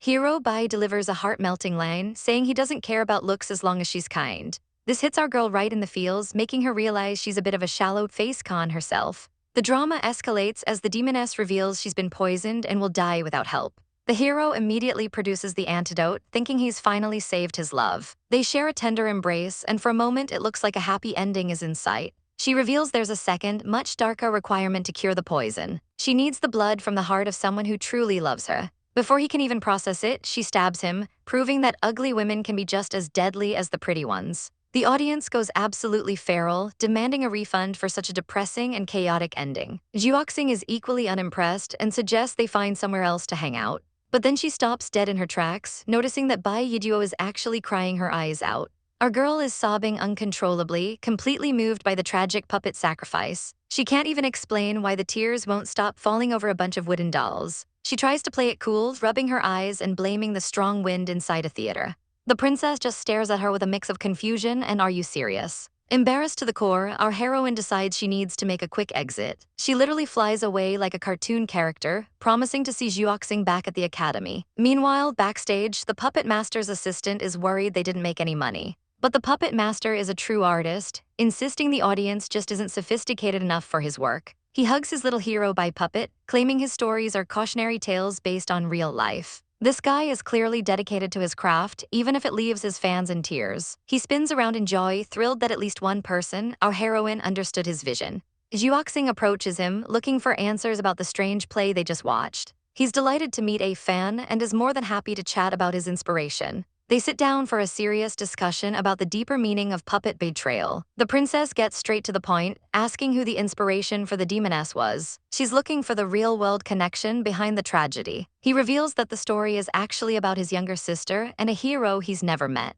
It's all based on hearsay, but the emotions behind it are very real. Juoxing asks if the hero truly loved the evil lady despite everything she did. The puppet master sighs, calling it a mismatch of destiny from when they were young. The hero loved her so much he almost lost his life just to be near her. Juoxing's eyes narrow as she asks where that evil lady is hiding now. Apparently, she vanished into thin air after exploiting the poor hero for all he was worth. The princess asks the final, heavy question, does the hero still love her? The silence between them is heavy as the truth of the story sinks in. The puppet master assures her that the hero will eventually forget all about her. While our heroine is still crying elsewhere, Juoxing looks like she's ready to go on a warpath. She huffs to herself, clearly not believing for a second that someone could just forget that kind of love. The puppet master tries to lighten the mood by offering an autograph. Juoxing shuts him down instantly, walking away with her signature cold grace. She claims to love art but hates the triviality of daily life, leaving him totally starstruck. He watches her go, thinking he's just met the most high-minded fan in the world.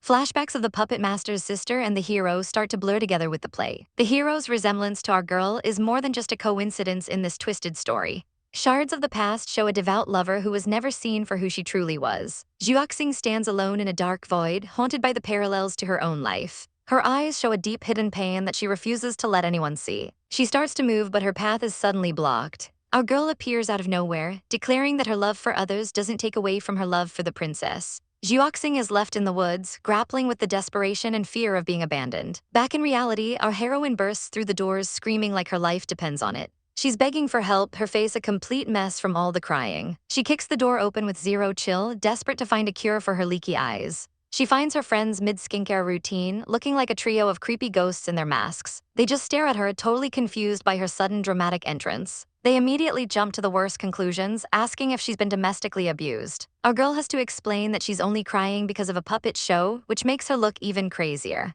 The friends decide it's too boring and prepare to leave her to her drama. But she grabs them, wailing that she can't stop the waterworks no matter how hard she tries. She's convinced she's going to go blind if she doesn't stop crying right this second. They finally sigh and decide to check her eyes, suspecting she's just being her usual dramatic self. One of them spots something strange and points it out with a finger. Suddenly, they spray a mysterious powder right into her face. The screen flashes as the medicine takes effect. Our girl is instantly dizzy, her head spinning from whatever they just hit her with. She loses her balance and starts to fall backward, completely out of it. The girls just carry her away like a sack of potatoes, ready to deal with her properly. The room is heavy with tension as our girl's companions look down with grim expressions, wondering if she can even be saved at this point. A sharp blade is passed with clinical precision, followed by an ominous sizzling sound that would make anyone's skin crawl. They're working desperately over a white-shrouded figure, but the prognosis is devastating. Apparently, it's already too late. Suddenly, our poor heroine's eyes snap open, and she's beyond confused to see her friends huddled together in a full-blown mourning session. They're wailing about losing her forever and blaming themselves for not acting sooner. Looking at the tray of surgical tools, a terrifying realization hits our girl. Are they actually trying to perform an autopsy on her while she's still breathing? Panic sets in as she wonders if her soul has already departed from her body. Our drama queen starts sobbing, regretting that she's far too young to die without enjoying life to the fullest. She's even worried about her career path being permanently stalled by this minor inconvenience called death. The girls decide to just give up and suggest burning the remains, which is a total yikes moment. Our girl screams at them to not give up on her, but it's like she's shouting into the void. She tries everything to get their attention, hopping around like a chaotic spirit. Then she remembers a legend: if a soul's obsession is strong enough, it can bridge the gap to the living. With a look of pure determination, she focuses every ounce of her will on being noticed. She takes a spectral step forward and manages to actually grab hold of one of their robes. There's a sudden stumble as she clings to her friend's waist, desperate for a sign of life. Her friend turns around with a cheeky smile, accusing her of sexual harassment even as a ghost.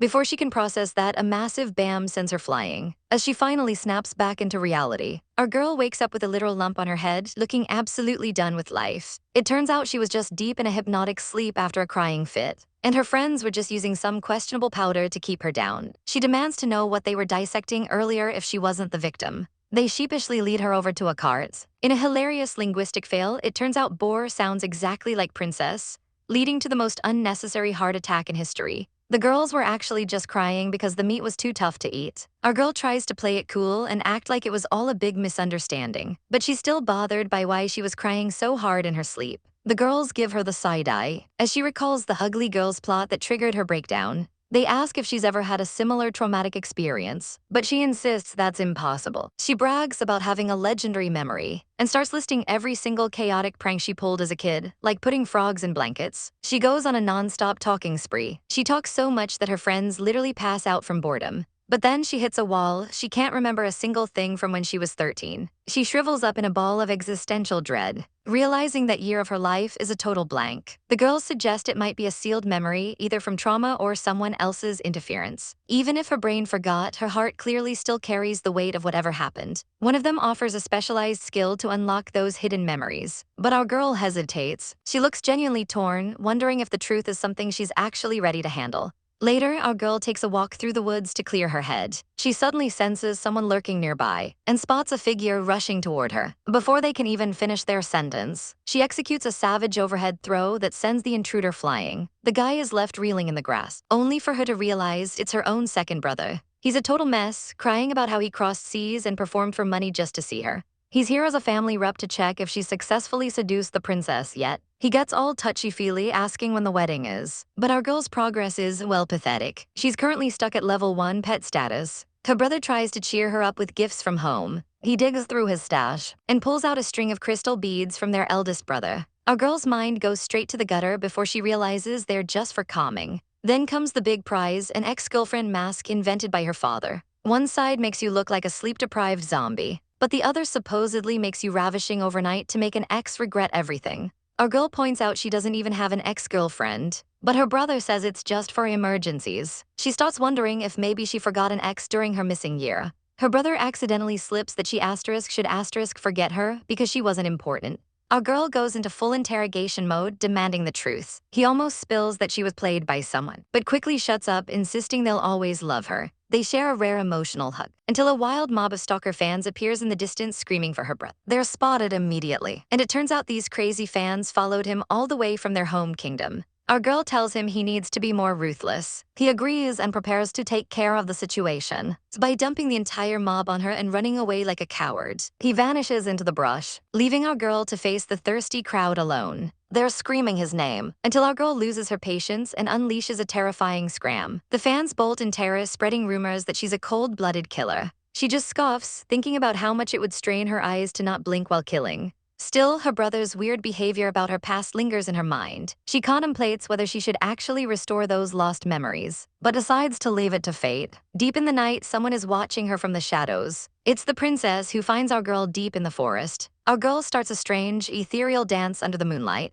The princess watches, mesmerized, wondering if this is some sacred soul-connecting ritual. She wonders what deep philosophical question our girl is contemplating, asking if she should uncover her past, and launches her shoe into the air with a mighty hey yes. The princess is absolutely floored that our girl is letting a falling shoe decide her destiny. There's a loud slap as the shoe of destiny lands perfectly and violently right on the princess's face. Juoxing is just standing there, looking like a total snack while our girl tries to hide her face. Bai Yiduo is absolutely shook, wondering why her highness is out here in the middle of the night. Turns out the princess was worried and came looking for her. She notices our heroine's face is bright red and gets all up in her personal space to check her temperature. Bai Yiduo panics, trying to explain the soul-connecting dance while sweating bullets. She's internally screaming because how do you tell your current crush that you might have a toxic ex-girlfriend from another life? Yeah, definitely not mentioning that drama today. Luckily, Juoxing is a total sweetheart and doesn't push for answers. They head back hand in hand, giving us all the butterflies. But wait, Juoxing's gentle eyes are hiding a massive storm of jealousy. She's determined to uncover every single secret our girl is hiding sooner or later. Back at the manor, Bai Yiduo spots something glowing in the room. It's a massive feast. Juoxing stayed up late just to make sure our poor hungry girl had something to eat since she missed dinner. Food is the way to this girl's heart and she's ready to dig in. Look at that determination. She's inhaling the meat like a champ. Juoxing watches her with that "I'd do anything for you" look, warning her not to choke. Then she drops a bombshell, "Stop calling me your highness, call me by my name." The atmosphere gets heavy real fast. Bai Yiduo short circuits, reminding her that she's just a bed-warming maid. Juoxing just laughs it off, calling her a little fool and claiming she was just teasing. But our girl takes her career goals very seriously. She's got a whole promotion plan mapped out to reach consort level. This isn't a game, it's a grind. Only 97 levels to go until she officially becomes the wife. Juoxing leans in, asking if she's really that keen to be her bride. Oops, she said the quiet part out loud again. Bai Yiduo starts rambling about how she shouldn't have coveted the position of the princess's unforgettable love. She even offers to be the second wife. Girl, have some respect for yourself. She's genuinely confused about whether the harem even has that position. But Juoxing sets the record straight. There's only one spot in her heart and it's forever reserved for a specific girl. The tension is thick enough to cut with a knife. Bai Yiduo feels like her world is crashing down. Is there really no hope for her? Juoxing sighs, realizing she needs to spell it out for our dense heroine. That person is you, it's always been you, Bai Yiduo. Wait, on what? Bai Yiduo is the legendary first love, the one she's always had a crush on. Juoxing admits she liked her first, which is basically the ultimate win for our girl. But Bai Yiduo is still buffering because they literally just met. Juoxing grabs her, desperate for her to remember. There's a history here we don't know about. Before she was a princess, Juoxing wandered the Floria kingdom and our girl was the one who saved her.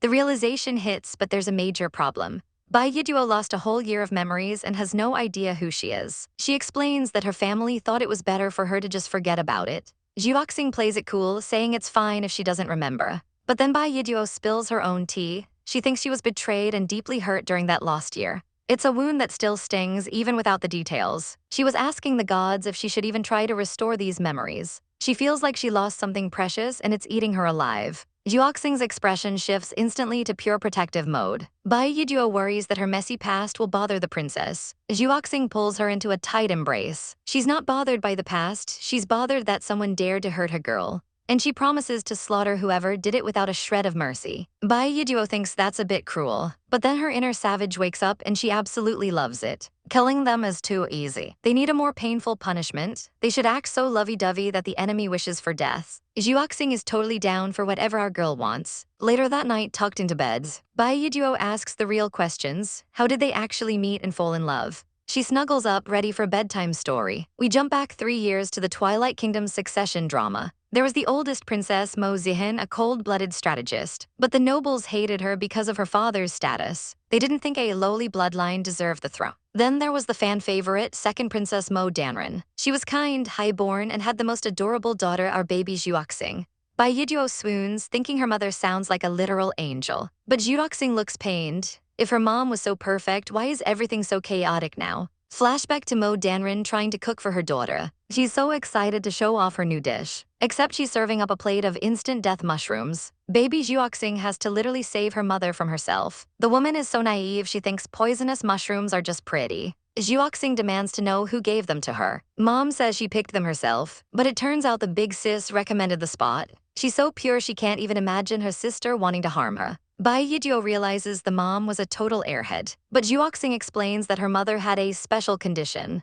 Every time someone tried to kill her, she had insane protective luck, like being pushed into a lake, only to end up riding a giant fish like a boss. The assassin was left completely baffled. Mo Zihen even tried to sneak up with a brick and screamed for her to die. But Mo Danrin ducks at the perfect moment to look at flowers. She even offers a flower to her would-be killer. It happened again in the woods. An arrow comes flying out of nowhere, and somehow the sister ends up taking the hit while Mo Danrin thinks she's being protective. Bai Yiduo is stunned. That's not luck, that's top-tier plot armor. But the sister finally found a way to win. She targeted the one person the lucky princess couldn't protect. She poisoned little Juoxing to force the queen to abdicate. The betrayal was deep. Mo Danrin couldn't believe her own sister could be so cruel. Mo Zihan admitted she hated her sister's effortless success the most. The queen was willing to give up everything to save her daughter. But little Juoxing didn't want her mom to surrender to a tyrant. In the chaos, she bites her captor's arm and gets thrown back. The captor is furious at the hateful brat. Her mother screams out in terror as our poor heroine's past goes from bad to worse. Our poor heroine is getting an earful about her cliff diving adventures. She's convinced that falling off a cliff means meeting a secret master. She's looking for that legendary martial arts scroll,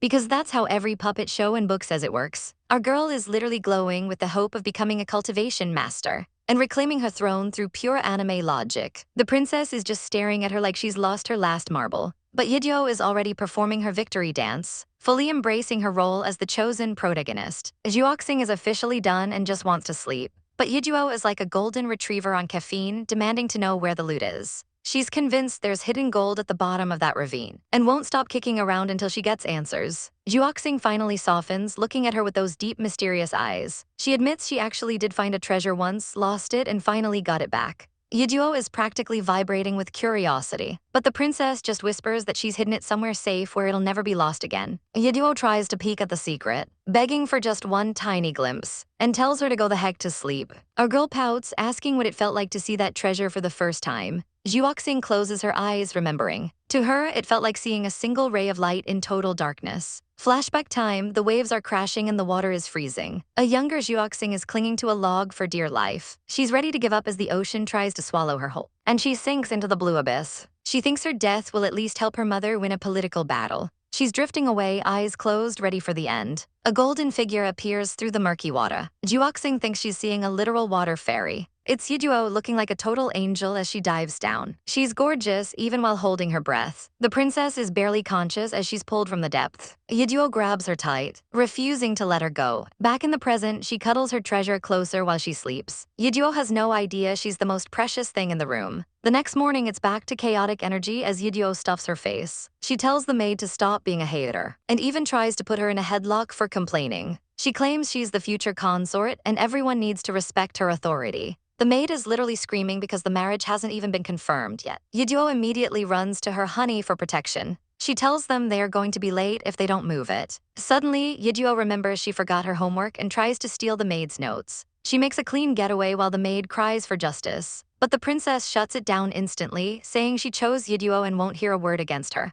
The maid can only bow in submission. The princess drops a cold warning, treat Yiduo like royalty or find a new job. The maid is terrified, begging not to be chased away. Juoxing pats her head, telling her she'll understand when she finds her own destined one. It's a rare moment of softness for the staff. Meanwhile, our green-haired friend Piggy bursts in with a plan. She's found a flyer for a holiday study trip to the Twilight Kingdom. It's basically a luxury vacation disguised as learning. She wants the whole squad to sign up together. Yiduo tries to act like she's too busy for such trivial things, but Piggy tells her to just ask the princess. Yiduo immediately flips and starts screaming about expressing her love in a foreign country. She does a high-speed run for a hug, but she accidentally tackles a random old teacher instead. The man is absolutely scandalized by her dirty thoughts. Our girl is sweating bullets trying to explain the mistake. She's making the most hilarious "I messed up" face. He just points to the door and tells her to go reflect on her life choices. Inside the classroom, the teacher is lecturing about toads wanting swan meat. It's a direct call out to our girl while the princess sits there looking perfect. Yiduo is stuck outside, but she sends in a secret weapon, a paper frog. Juoxing spots the little origami messenger. She opens it up to see Yiduo's desperate face drawn inside. Our girl is literally peering through the window, begging with her eyes to go on the trip. Piggy slams her hand down on the registration desk. The squad is ready to sign up and take on the world. The registrar is completely overwhelmed by their intense energy. They're staring him down like a pack of hungry wolves. But he delivers the bad news: they're too late and the trip is full. The maximum capacity has already been reached. The girls are devastated, but then he mentions a loophole. A group of 4 can get an extra slot. Money is no object for these royals. But where are they going to find a 4th member at the last second? The girls zoom off in a blur. Yiduo thinks she's found the perfect candidate hiding in a bush. She drags out her poor maid and tries to present her as the final member. But the teacher isn't buying it because she's way too young. The maid is crying for the princess to save her from being sold off. Juoxing tells her not to worry, she's not joining. Only actual students can register. Yiduo gives her the cold shoulder for being useless. They start handing out flyers to every student they see. But everyone has plans or overbearing mothers. Then this high-quality man tries to join the party. The girls give him the ultimate death stare and tell him to scram before they get violent. They're sitting in the grass, totally defeated. They need a rich girl who has 0 life and nothing but time. Suddenly, a light bulb goes off for Yiduo and Piggy. They track down Ruth Yi, who is busy watering plants. She's not interested and just wants to stay home. She's the literal god of shut-ins. Staying home is her only passion. Piggy decides it's time for some aggressive negotiations. She tackles the poor girl, begging her to say yes so they can finally fall in love. Yiduo has to tell her to stop saying the quiet part out loud. The princess steps in with an aura of pure intimidation. She tells everyone to get out so she can handle this. The girls wait outside, terrified of what the commanding princess is doing. Piggy is shaking, but Yiduo knows her girl is just built different. A few minutes later, the door opens and the princess says it's time to pack. Our heroine is amazed by her power. They wonder if she used political threats. They imagine Juoxing cornering the poor girl and threatening to squash her entire kingdom. They picture Ruth crying and agreeing to anything just to survive. Piggy is actually impressed by the ruthlessness, but in reality, the princess was actually being nice. Ruth is glowing with happiness. She's not scared at all. It turns out the princess just promised her the rarest vegetable seeds in the kingdom. That was literally all it took to buy her soul. The squad is finally assembled and ready to embark. But the teacher ruins the vibe by reminding them it's not holiday time yet.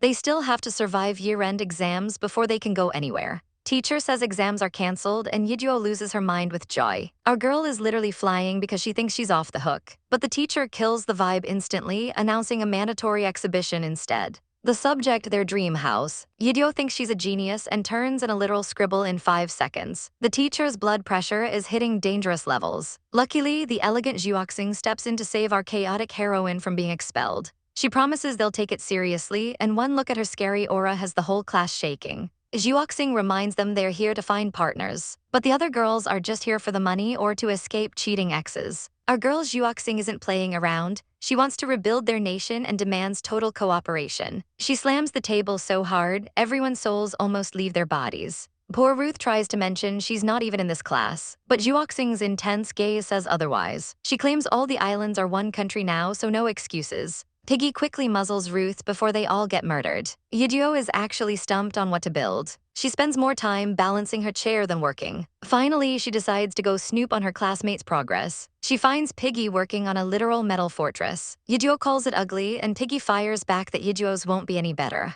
The sass levels are off the charts. Then she checks out Ruth's beautiful rattan weaving. It looks easy enough, but when our girl tries it, she fails so hard it's embarrassing. She's completely baffled by how strings work and ends up tying herself into a human pretzel. Later that night, Juoxing enters the room and realizes the lights are out. She lights a candle and finds a very interesting scene. It was just a weaving accident, but Juoxing's mind goes straight to the gutter. She actually says she's willing to learn if Yiduo is into this kind of play. Our heroine is absolutely mortified. Juoxing blows out the candle to get down to business. Cue the muffled screams of a very big misunderstanding. Exhibition day arrives and the work is actually impressive. Ruth built a stunning nature-themed mushroom house. Piggy's metal house looks rough, but she has a secret. She hits a switch and the thing goes into full defense mode. Then she activates attack mode and turns the house into a giant combat mech. Everyone is terrified, but Piggy is just living her best Flame Kingdom life. The judges move on to Zhuoxing's masterpiece. Instead of a house, she drew a massive strategic map for the reunification of their kingdoms. The teacher is floored by her ambition. Zhuoxing looks at Yiduo and says she wants this whole world to be their home. Talk about a power moves. After a brief romantic moment, it's finally time for Yiduo's reveal. She warns everyone it's mundane, but then she drops the curtain on a literal architectural marvel. It's an incredibly detailed modern house that has the whole class swooning. Even the grumpy teacher has to give her a passing grade. Yiduo is ready to party on the study trip, but Piggy and Ruth are still lingering. Zhuoxing spots a drawer in the model and wonders if it opens. Yiduo panics and tries to stop her, but it's too late. As Zhuoxing is frozen in place, the rest of the girls are screaming at the scandal. The teacher comes over to investigate the special design, and Zhuoxing is blushing so hard she might explode. She quickly hides it and claims she broke the model by accident. The teacher buys it, but Yiduo is just relieved she's not famous for her spicy fan art yet. Zhuoxing is still processing the fact that Yiduo dreams about them together. Yiduo admits that tiny bed is her real dream house. Zhuoxing can't help but smile at her cute girlfriend. The study trip finally kicks off. The guide is all smiles, and the students are hyped for the fancy carriages. Our group spots a golden carriage and thinks they've hit the jackpot, but a massive guard shoves them aside. Enter Countess Dame, the resident mean girl from the Sirius Kingdom. She calls our girls barbarians from the countryside. Piggy is ready to throw hands, but the Countess just tells them to scram because they aren't fit to breathe the same air. Yiduo isn't having it and slams the carriage door. She tells the Countess she can enter if she crawls between Yiduo's legs. Our girl is being absolutely savage. Her friends are cheering her on, and Yiduo is soaking up the glory. But then reality hits. They just picked a fight with a superpowered kingdom. Yiduo realizes she might have messed up. The Countess vows to trample their kingdom. The guide tries to calm things down, but Yiduo keeps arguing that they have plenty of princesses too. The guide explains that the Sirius Kingdom is way out of their league. Zhuoxing tries to demand equality, but the guide points out the cold truths. That fancy carriage belongs to the Countess personally. Their actual carriage is a tiny wooden box on wheels. The girls are fuming because they registered late. The Countess then decides to be magnanimous. She invites Zhuoxing to join her in the luxury carriage, but only her. Why? Because she's the only one pleasing to the eye. Yiduo's face says it all. She just got her girl stolen by a villainess. Our girl turns back with a smirk, fully aware she's being watched. She's already found her ride and doesn't need any charity from a stuck-up princess. But this royal brat isn't happy, calling our heroine short-sighted and trashy for her choices. Dame is ready to throw hands immediately, but her friends have to hold her back from causing a scene. The princess from Sirius starts ranting about status, claiming savages shouldn't hang out with high society. Dame claps back with a savage grin, reminding her that everyone here has a noble title. She leans in close, asking how simply stating the truth could be considered a humiliation. The air is thick with come-at-me energy as the two girls face off. Suddenly, a teacher with spiral glasses interrupts the drama before it gets physical. He introduces the blossom seals, which are the only currency that matters on this journey. Collect 10 of these bad boys and you get a private audience with His Majesty himself. Every girl in the group suddenly has stars in her eyes, sensing a golden opportunity. Dame rallies her sisters, pointing toward Blossom Town 30 miles away. Meanwhile, the mean girl is already acting like a final boss, claiming all the seals belong to her. Poor Bai Wai wants to tag along, but the rules state no servants allowed on this quest. She's worried sick, warning the others that if her lady loses a single hair, there will be hell to pay. Dame can't help but tease her, pretending a strand of hair is falling right now. The poor girl looks like she's about to burst into tears from the stress. The journey officially begins as the carriage rolls out into the scenic woods. It's a bumpy ride, and the clip-clop of the journey is anything but peaceful. Inside her luxury ride, the mean princess is making her servants fight for her entertainment. Meanwhile, our poor heroine squad is dealing with some serious motion sickness. It's a 4-hour trip, and they can't just sit there suffering. Dame decides to take matters into her own hands and hops onto the front to take the reins. The princess calls her out, but she doesn't even bother to remember Dame's name. Dame corrects her and immediately challenges her to a race to the town. She's got that chaotic competitive fire in her eyes. The stakes are high. The winner gets to take the loser's carriage. If Dame loses, she has to kowtow 3 times in front of the entire academy. They seal the deal with a high-stakes handclap. The lineup looks absolutely ridiculous. A majestic horse versus a tiny, tired donkey. At the signal to go, the donkey doesn't move a single inch. The princess laughs her head off, convinced she's already won the bet. Dame's friends are already mourning her dignity and preparing for the humiliation. But wait, our girl has a secret weapon and starts gaining ground. Her friends are shocked as they actually start catching up. She asks if they really thought she'd make such a reckless bet without a plan. Her eyes are glowing with a very suspicious level of confidence. She always keeps her word, no matter how crazy the method. She explains that the academy didn't choose a donkey carriage just to be cheap.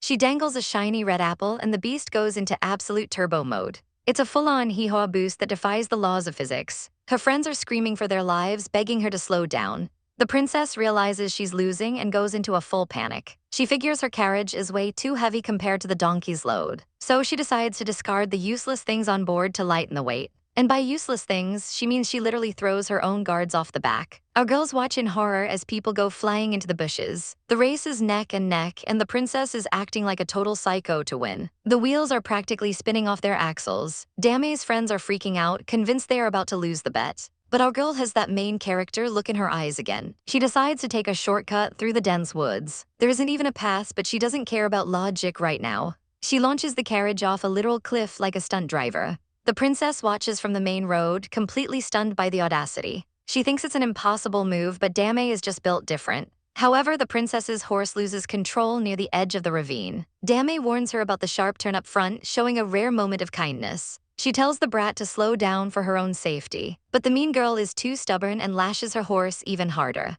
She refuses to let anyone get ahead of her. And just like that, her luxury carriage is teetering on the brink of disaster. Dame's friends scream for her to do something before the princess falls. Dame sighs, calling her a seriously troublesome girl. The princess goes flying as the carriage finally tips over the edge. She's terrified, looking at the long, rocky drop below. She lets out a blood-curdling scream as she plummets. Dame leaps into action with incredible speed and precision. She grabs the princess's hand just seconds before it's too late. Everyone holds their breath as they dangle over the abyss. It's a nail-biting rescue that leaves everyone shaking. Dame pulls her up, demanding she grab on quickly. The princess looks up at her, completely overwhelmed by the save. They finally make it to safety, and Dame collapses from the sheer exhaustion. The princess asks why she saved her after all that humiliation and the bet. Dame just gives her a mysterious, glowing look. She takes her hand, and the atmosphere gets surprisingly soft. The princess starts blushing, convinced Dame wants a political marriage alliance. Her friends are in the background, confused as heck by this weird romantic theory. They watch the drama unfold with totally blank stares. Dame's main girl is just done with the nonsense and tries to stay quiet. She eventually has to physically shut up the others before things get even weirder.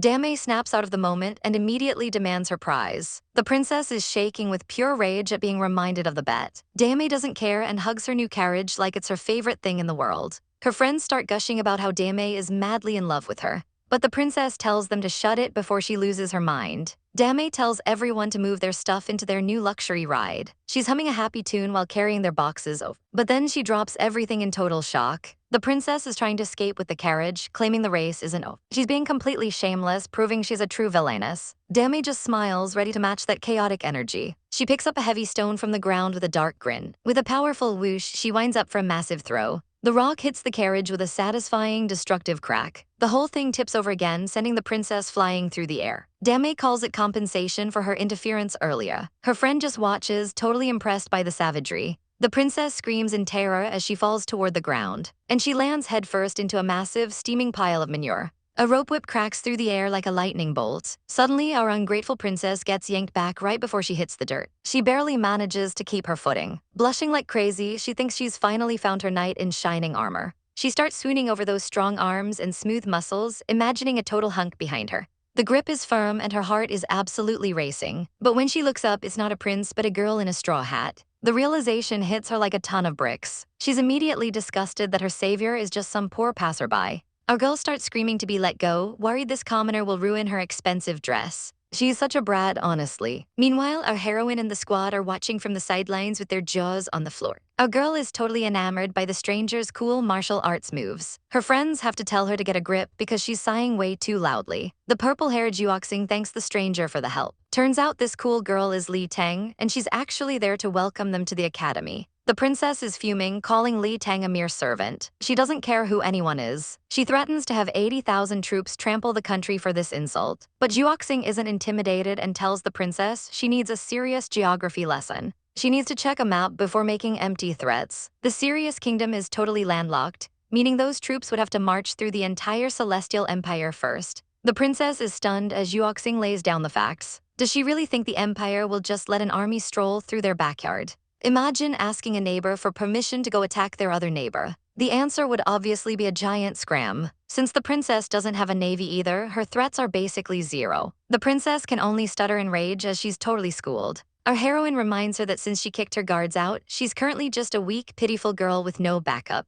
The princess finally starts to sweat, realizing she's cornered. She's forced to give a half-hearted apology to Li Teng. She spits out a thank you while clearly wishing she was anywhere else. Our heroine is satisfied for now. Desperate to reclaim some dignity, the princess sprints off, determined to be the first to reach the town. The girls can only watch her chaotic energy with a mix of pity and respect. They prepare to follow at a much more normal pace. The princess finally makes it to the gates, cheering for her big win. But her victory is short-lived when she sees someone already there. It's our girl Ruth, casually snacking on a cucumber like she's been there for hours. Ruth explains she just took a stroll while everyone else was busy talking. She is completely oblivious to the princess's mental breakdown. She even tries to show off her snack. The princess collapses in tears, wondering who these monsters even are. The rest of the squad arrives, noting that while no physical damage was done, the emotional damage is massive. Ruth just thinks the princess is weird for not liking magical plants. Li Teng finally calls everyone together to head to the inn. While the squad is ready to rest, the princess declares she's staying put until her guards find her. But Li Teng isn't playing games and just hauls the princess over her shoulder like a sack of potatoes. Our heroine thinks it looks fun, but Zhuoxing is definitely not interested in being carried. The princess immediately demands to speak to the manager to lodge a complaint. Li Teng just gives her a cold stare. She informs the brat that she is the person in charge, so she can complain to the wall. The tomboyish Zhu Ranchin just wants a room so she can take a nap. Li Teng explains that room assignments are based on their performance in the upcoming tasks. The deluxe rooms are absolutely gorgeous and fit for royalty. The winner gets the suite while the losers end up in the basic rooms. It's a high-stakes competition for a good night's sleep. Ruth points out a major problem: there are only 3 rooms for 5 people. The standard rooms are tiny and can only fit 2 people. Our girls are already dreaming of that deluxe single bed. The princess scoffs, saying she doesn't care about missions and just wants her beauty sleep now. The girls beg Li Teng to announce the mission immediately. Zhuoxing and Ruth wait with bated breath. The princess sneaks off to the front desk, trying to bypass the rules with money. But her face turns pale when she realizes her wallet is missing. She tries to pull the royalty card, but the innkeeper just thinks she's a delusional beggar and kicks her out.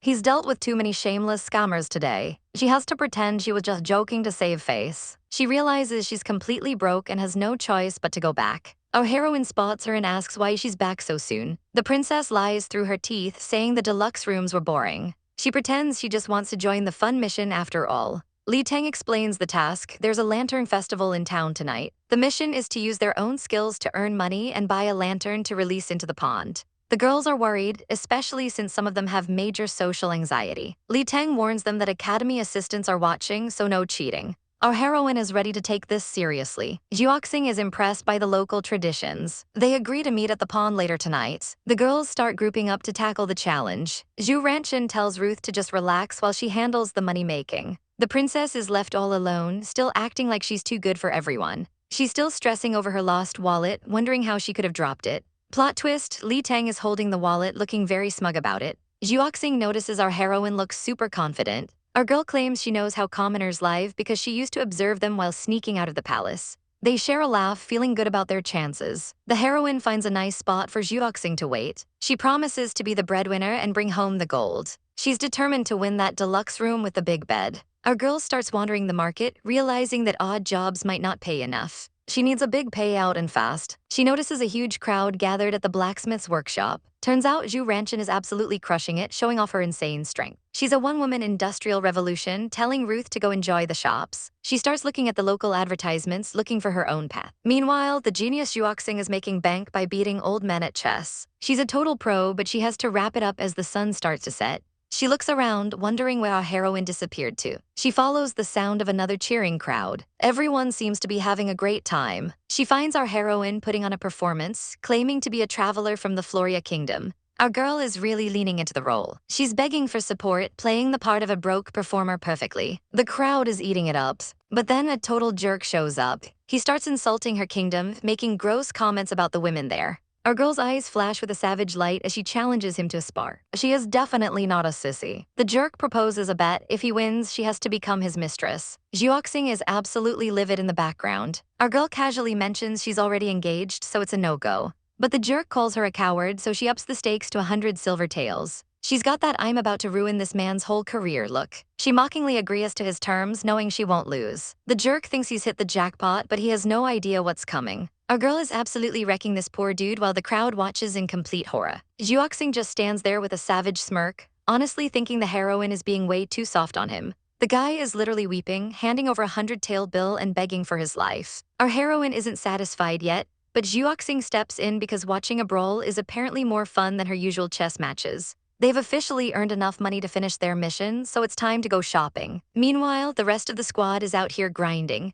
with the green-haired firecracker collecting her wages from the local boss. She heads over to a flower shop to find her friend, who has been busy creating absolute masterpieces. This girl is a literal floral genius, making arrangements that are pure art while staying perfectly tranquil. They've both made a killing today, though our resident florist is way too humble about her incredible skills. Our green-haired girl gives her a big thumbs up, even if her compliments are a little too loud for the shy artist. Back with our main duo, they head to a high-end shop demanding the most expensive lantern in the building. The shopkeeper presents the Blossom, a golden peacock masterpiece that costs a staggering 100 silver taels. Our girl slams her bill down, ready to flex on everyone tonight. But the shopkeeper's face drops as he realizes the bill is a total counterfeit. It's literally a toy for kids, and our poor heroine realizes she's been swindled by that guy she beat up earlier.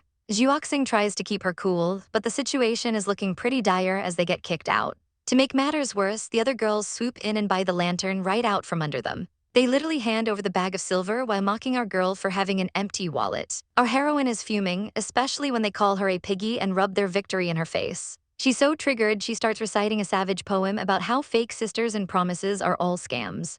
Juoxing is low-key impressed by the poetic shade, but our girl is ready to hunt down the rascal who scammed her. Juoxing stops her because the sun is setting and they're out of time, but then she pulls a total pro gamer move. She casually hands the boss a literal bar of gold, leaving the shopkeeper shaking. It turns out while the heroine was fighting, Juoxing was busy winning bets against rich counselors in chess. Our girl is so overwhelmed with joy that she tackles her bestie in a massive hug. She's officially the most capable partner ever, and they're about to get an even better lantern. They run into the other squad again, showing off their superior golden lanterns and calling the green-haired girl a deadbeat. But the rivalry is cut short when they realize Countess Dame is nowhere to be found. It turns out the poor Countess has been having a nightmare of a day trying to make money. She tried to sell jewelry designs and even offered to be a walking billboard, but got rejected by every shop in town. She's shivering under a blanket, crying about how hard it is to earn a living. That's when a sketchy guy with bandages all over his face approaches her with a job offer. The rest of the girls find her discarded jewelry on the ground and start panicking. Even though Dame is fierce, leaving her royal amulets behind is a huge red flag. They ask around and hear the worst possible news. She was taken to the pleasure pavilion by an unsavory man. The girls are horrified, imagining the poor countess terrified and alone in such an indecent place. They decide they have to launch a rescue mission immediately. The problem is they aren't exactly dressed for a brothel, so they decide to go undercover. They're going to disguise themselves as men to sneak in and save their friend. Our heroine is way too enthusiastic about visiting a pleasure house, clearly forgetting the trouble they got into last time. She claims she's just keen on the rescue, but her face says she's ready for the chaos. They all head inside to change, and the transformations are actually pretty solid. The green-haired girl looks like a classic young master's lackey, while our floral artist looks adorable, even if she has some bulging chest muscles going on. Our girl is ready to go, but she realizes Juoxing is taking way too long to get dressed. She peeks behind the curtain and gets hit with a massive nosebleed from the view. Juoxing forces her to turn around and eventually blindfolds her because she doesn't trust those wandering eyes. It's the sweetest torture in the world for our heroine as she tries to help bind Juoxing's chest while blindfolded.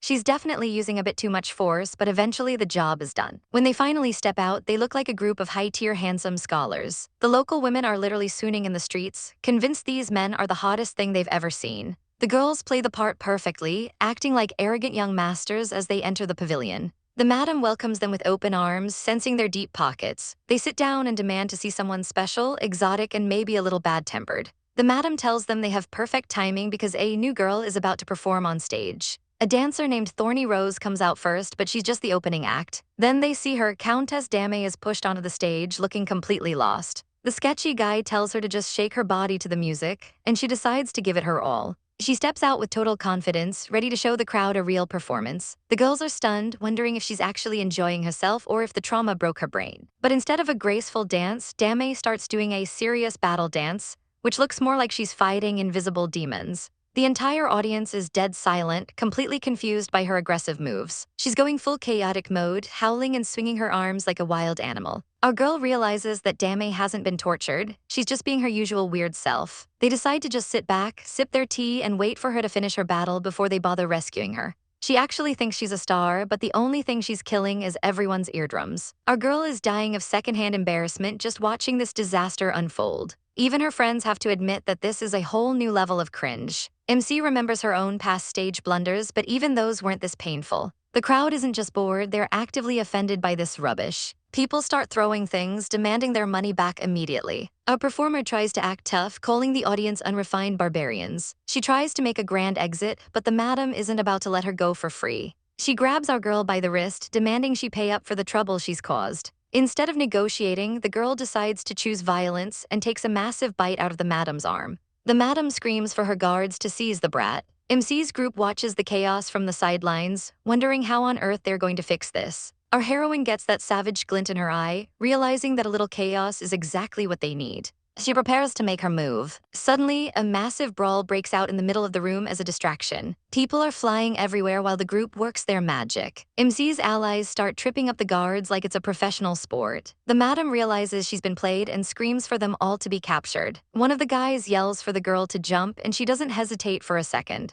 She leaps from the stage, landing right into a pair of strong arms in a total swoon moment. The group makes a run for it before the guards can close in. They scramble through the streets, leaving the angry mob behind. They finally stop to catch their breath in the safety of the woods. The girl is just glad to be out of that mess. MC plays it cool, acting like a little riot is just another Tuesday for her. But the peace doesn't last long because the girl spots someone lurking in the trees. It's the swindler who scammed her with a fake bill. She isn't about to let him walk away after all this trouble. The group corners the scum, and MC makes sure he stays down by planting a firm foot on his back. They hand the swindler over to the magistrate, hoping for a fat stack of cash. But the magistrate just gives them a nervous sweat, claiming the court is on a tight budget.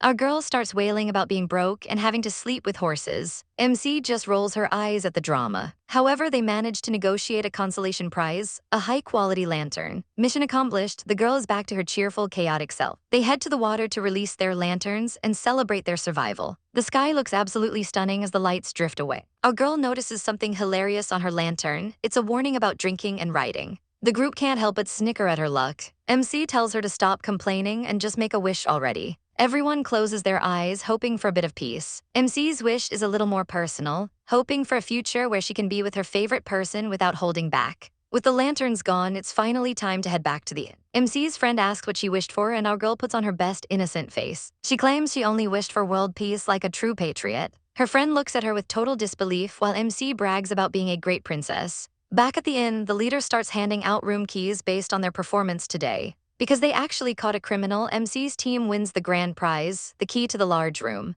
Our girl is glowing with pride, claiming she totally earned it through hard work. Her friends point out she mostly just rode on everyone else's coattails, but she doesn't care. She's just happy she isn't in the basement. The other team gets the medium room, leaving our battle dancer with the worst option. She's horrified to find out she's been banished to the basement. The room is a literal dungeon, and she demands a refund immediately. Since the inn is full, she decides to sneak around and find an empty room herself. She peeks into the first door and is scarred for life by the naughty sounds coming from inside. She quickly shuts the door, looking absolutely disgusted. Finally, she finds a room that seems empty and claims it as her own. Meanwhile, the other girls are getting settled into their cozy beds upstairs. MC is wide awake, staring at her friend with a look that is pure romance. She leans in, the atmosphere between them becoming thick with tension. MC starts flirting, telling her friend she's so beautiful she's lost for words. Her friend blushes a deep crimson, and it looks like they're about to have a moment. But just as things get spicy, MC spots something suspicious out the window. They see Lai Teng standing alone in the dark. He's receiving a secret message from a bird, and he looks like he's up to no good. Lai Teng receives a secret message via bird. The orders are bone-chilling: kill the Twilight Kingdom's Princess Mo. From their hiding spot, our girl and the princess realize that things are about to get insanely messy. Lai Teng senses a presence and goes on high alert, glaring right at the window where our duo was just peeping. To hide the evidence, she quickly incinerates the death warrant. Our girl warns the princess that Lai Teng is a literal assassin in disguise. Meanwhile, Lai Teng sneaks into a dark room, drawing a dagger as she approaches the bed, only to find the annoying countess drooling in her sleep. The countess wakes up and immediately starts screaming pervert at the top of her lungs. And the drama queen countess dramatically asks for her final words. She starts begging Lai Teng to be gentle because it's her first time, making the situation look totally scandalous. Of course, the whole squad chooses that exact moment to walk in. Lai Tang shamelessly claims the girl was the one who broke into her room. The countess is outraged by the lie, but the others point out she was supposed to be sleeping in the basement anyway. She starts crying about the lack of locks, while the princess wonders why Lai Tang was even outside in the first place. Lai Tang plays it cool, claiming she was just out practicing her sword skills. Finally, the group decides to call it a night. The countess keeps sobbing about her miserable fate, so Lai Tang tells her she can just stay put. She even teases that she'll sleep there too, before flicking the girl's forehead and heading downstairs. The countess is left blushing like a total tsundere. As Lai Tang leaves, our girl tries to figure out if she's a mercenary or just pure evil. Princess Mo knows Queen Zai is the one pulling the strings. Our heroine vows to protect her no matter what, and they finally head to bed. The next morning, over a quick breakfast, Lai Tang announces their next mission, an assassination drill. Everyone is instantly on edge. Meanwhile, at Queen Zai's lavish palace, a noisy brat tries to barge into the throne room. The queen gives him a look that could kill. It's the young master, and he looks ready for a fight. The queen mocks him for being a rural brat, even though he's currently living in total luxury. She promises to put him through the ringer, and he accepts the challenge. He's obsessed with revenge and becoming king, planning to leech the queen's power and make the princess turn to him. He finds a mysterious chest, expecting weapons but finds hair removal wax and rose water. He kicks the stuff away in a rage, but the servants remind him that in this kingdom, boys are supposed to look beautiful. He realizes with horror that this is a matriarchal society and he has zero chance of inheriting the throne. He decides he has to escape before he's treated like a gift. He starts sneaking around the palace, eavesdropping on Queen Zai. She's plotting to get rid of the princess for good. The young master realizes he can't strike while the princess has her bodyguard around, but his spy mission is cut short when a servant finds him for his facial mask. Back with our squad, Lai Tang has everyone pick roles for the drill. The goal is to protect the master until they reach Medicine Man's Valley. There will be fake assassins attacking them along the way. They all draw their cards and check their secret roles. Our girl pulls the ruler card and starts acting like a total diva. Princess Mo gets the consort role and immediately starts flirting. One girl is the coachman, while the shy one is the guard who can't fight. The countess is horrified to find out she's been cast as the maid. Lai Tang tells them to get changed, while the princess wonders why things have to be so serious. Our girl and the princess agree to keep a close eye on Lai Tang. Lai Tang promises to protect them from the shadows. The roles are set: a coachman with a secret, a guard looking for a sister, and a consort with amnesia,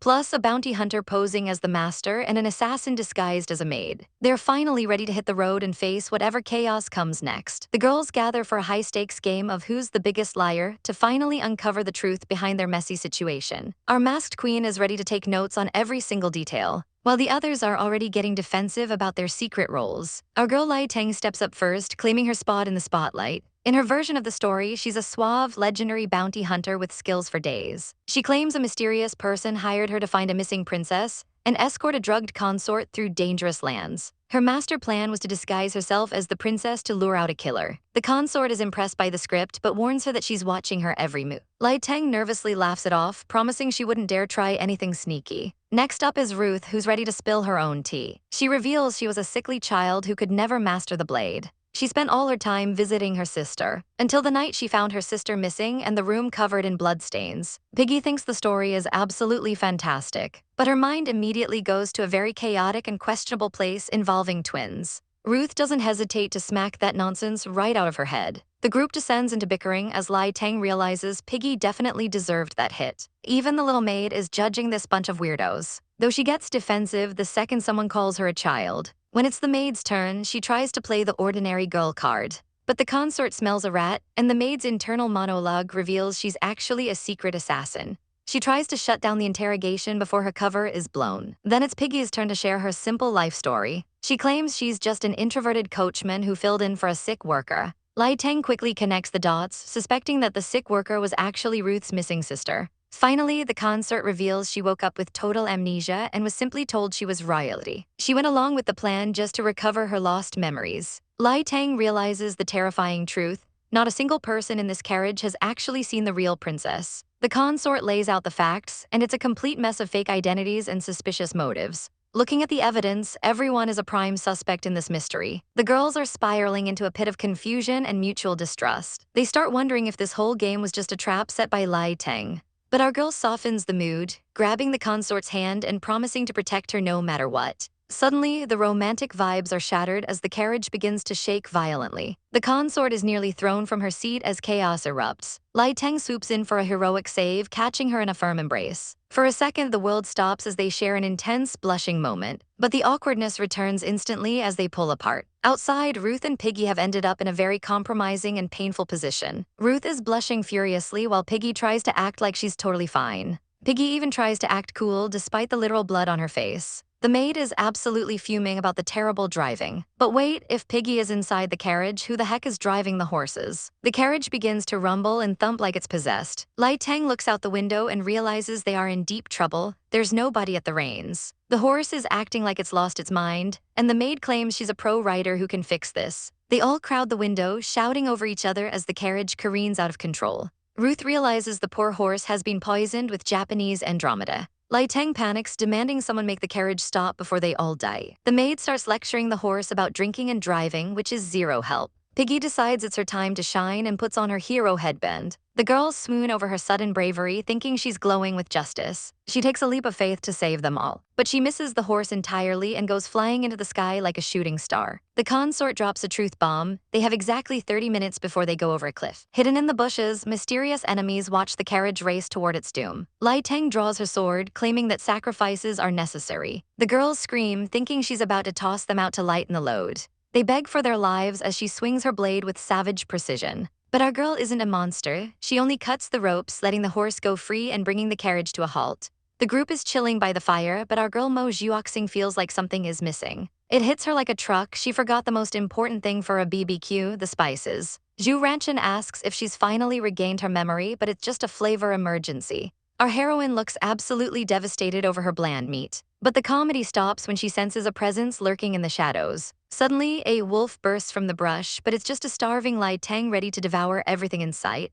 She's literally gobbling down the roast like she hasn't eaten in a decade. The group realizes their ferocious beast is just a hungry companion and the tension breaks. Ruth is impressed by how fast she found them, but poor Zhu Ranchen is feeling a bit neglected. She pouts, wondering why she's the only one being left out of the loop. Our heroine notices some sauce on her face and decides to take matters into her own hands. Zhu Ranchen is totally flustered, not knowing what's about to happen. Mo Jiuxing leans in, telling her she'll take care of it. And then she actually licked the sauce off her cheek, talk about savage fan service. Zhu Ranchen is a blushing mess, demanding to know who taught her such scandalous moves. Our girl just shrugs it off, claiming her hands were too dirty to use. She flashes a chaotic little smirk, clearly enjoying the reaction. She even has the audacity to ask for a return favor, acting all cute and innocent. But Zhu Ranchen isn't having it and kicks her away for being way too greasy. The two go back to their usual chibai chaos while the others watch in disbelief. Their friend decides she'd rather focus on the meat than this eyesore of a romantic comedy. But wait, actual glowing eyes are watching from the darkness. She thinks it's just another hungry friend and starts yelling at the bushes. The realization hits hard when she sees everyone is already at the fire,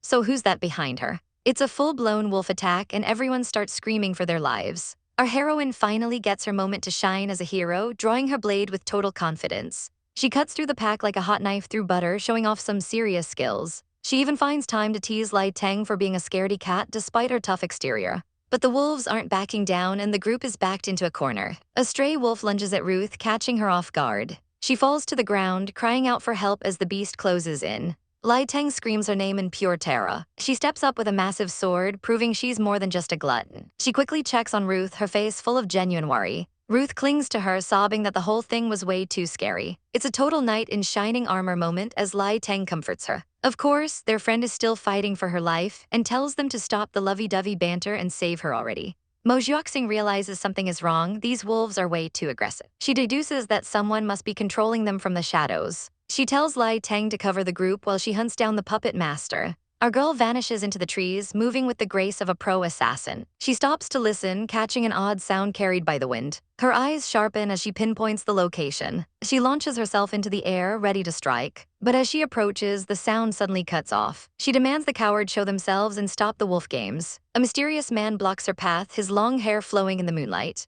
Our heroine accuses him of being a traitor who's been bribed to take them out. But he's holding a small child hostage, making the situation even more complicated. Mo Jiuxing is momentarily stunned by his ruthlessness. The rest of the group catches up, horrified to see him threatening a kid. The child looks terrified, but something in her eyes isn't right. Zhu Ranchen tells him not to let her go, which confuses everyone. It turns out our two main girls are on the same wavelength. With a lightning-fast strike, the heroine cuts the string around the kid's neck. She reveals the truth: this innocent child was actually the one commanding the wolves. Ju Ranchin explains the flute she was wearing is made from an alpha wolf's skull. The man demands to know who sent her, but the spy isn't talking. She swallows a poison pill and collapses instantly. Mo Juoxing looks at the man, waiting for an explanation. He confirms she's dead, but our heroine still doesn't trust him one bit. She confronts him about a secret letter they saw him with, which ordered the princess's death. He claims they didn't get the full story and that the letter was actually a warning. He finally drops the act and reveals his true identity. He's a plum blossom bodyguard from the Celestial Empire, and everyone is absolutely floored by the reveal.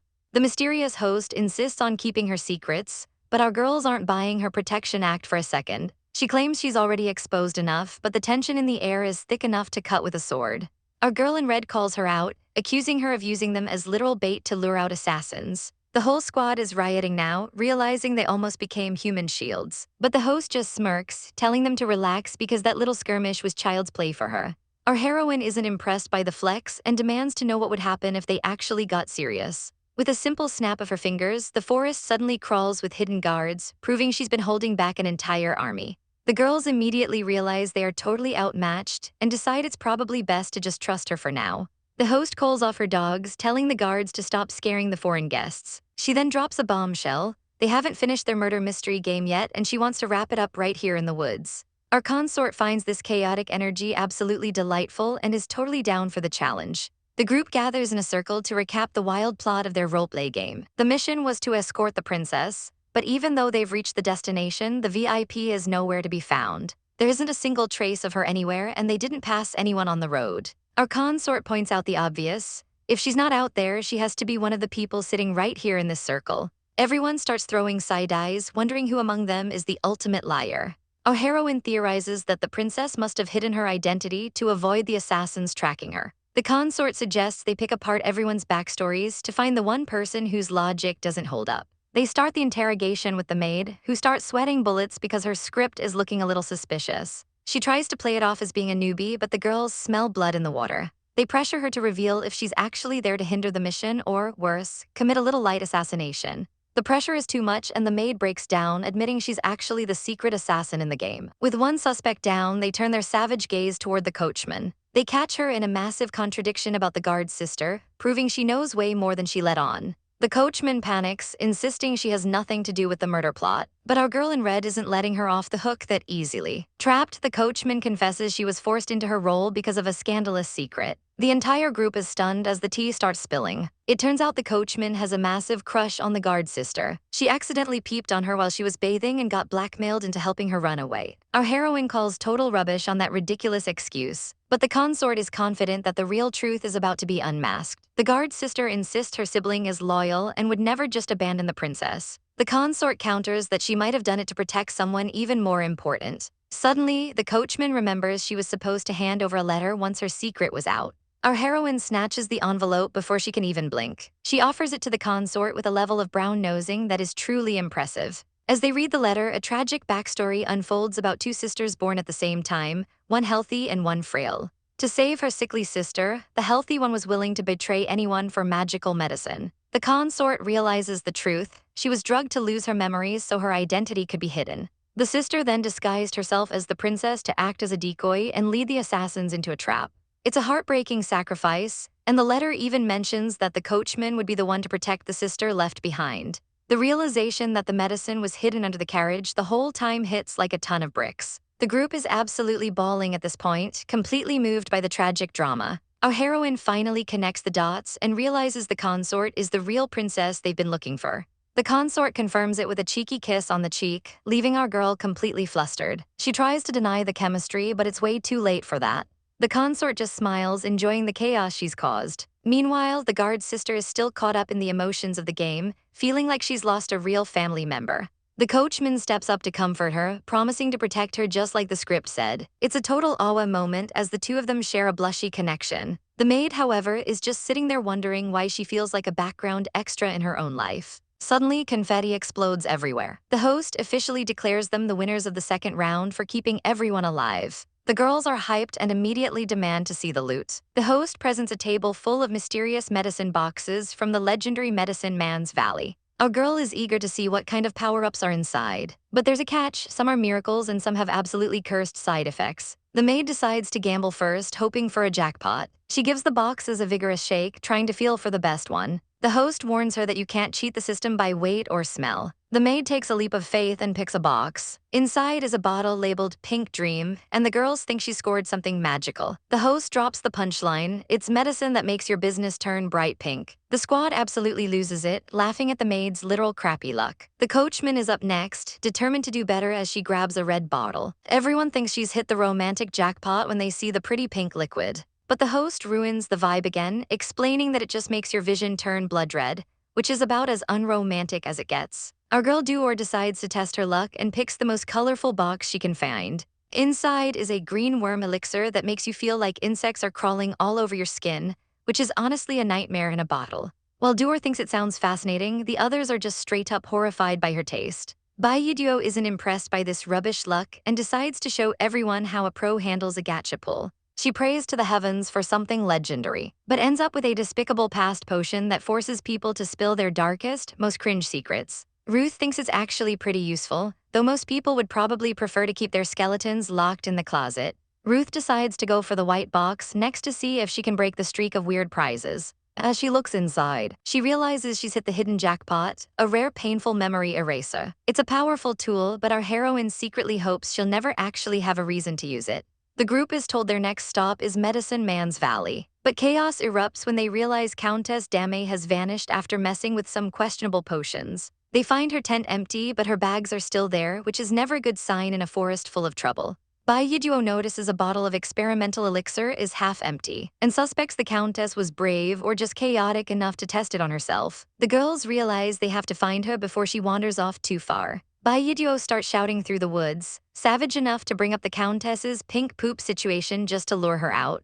Ruth is dying of embarrassment from the shouting, but they quickly stumble upon a suspicious clue. It's a scrap of pink cloth left on the ground, and the girls immediately start spiraling into dramatic visions of beasts, thugs, and cliffs. Bai Yiduo, being the snarky queen she is, suggests maybe she just forgot toilet paper and panicked. The others are disgusted by the thought, but then they notice there's actually a ransom note written on the fabric from the notorious Wolfgang. The leader realizes this is a serious abduction and prepares to report it to the imperial court immediately. She tells the rest of the squad to head to the valley and meet a specific candied fruit hawker for help. The group arrives at the stunning Medicine Man's Valley, which is absolutely packed with medical shops and healers living up to its name, while the others worry about the Countess being in mortal danger. Bai Yiduo remains chill, figuring a hostage is safe for at least 10 days. They finally spot their target, the candied fruit hawker, who looks like she's definitely seen better days. Bai Yiduo charges in, screaming that they're here for her, which naturally makes the girl bolt like her life depends on it. Our heroine is confused,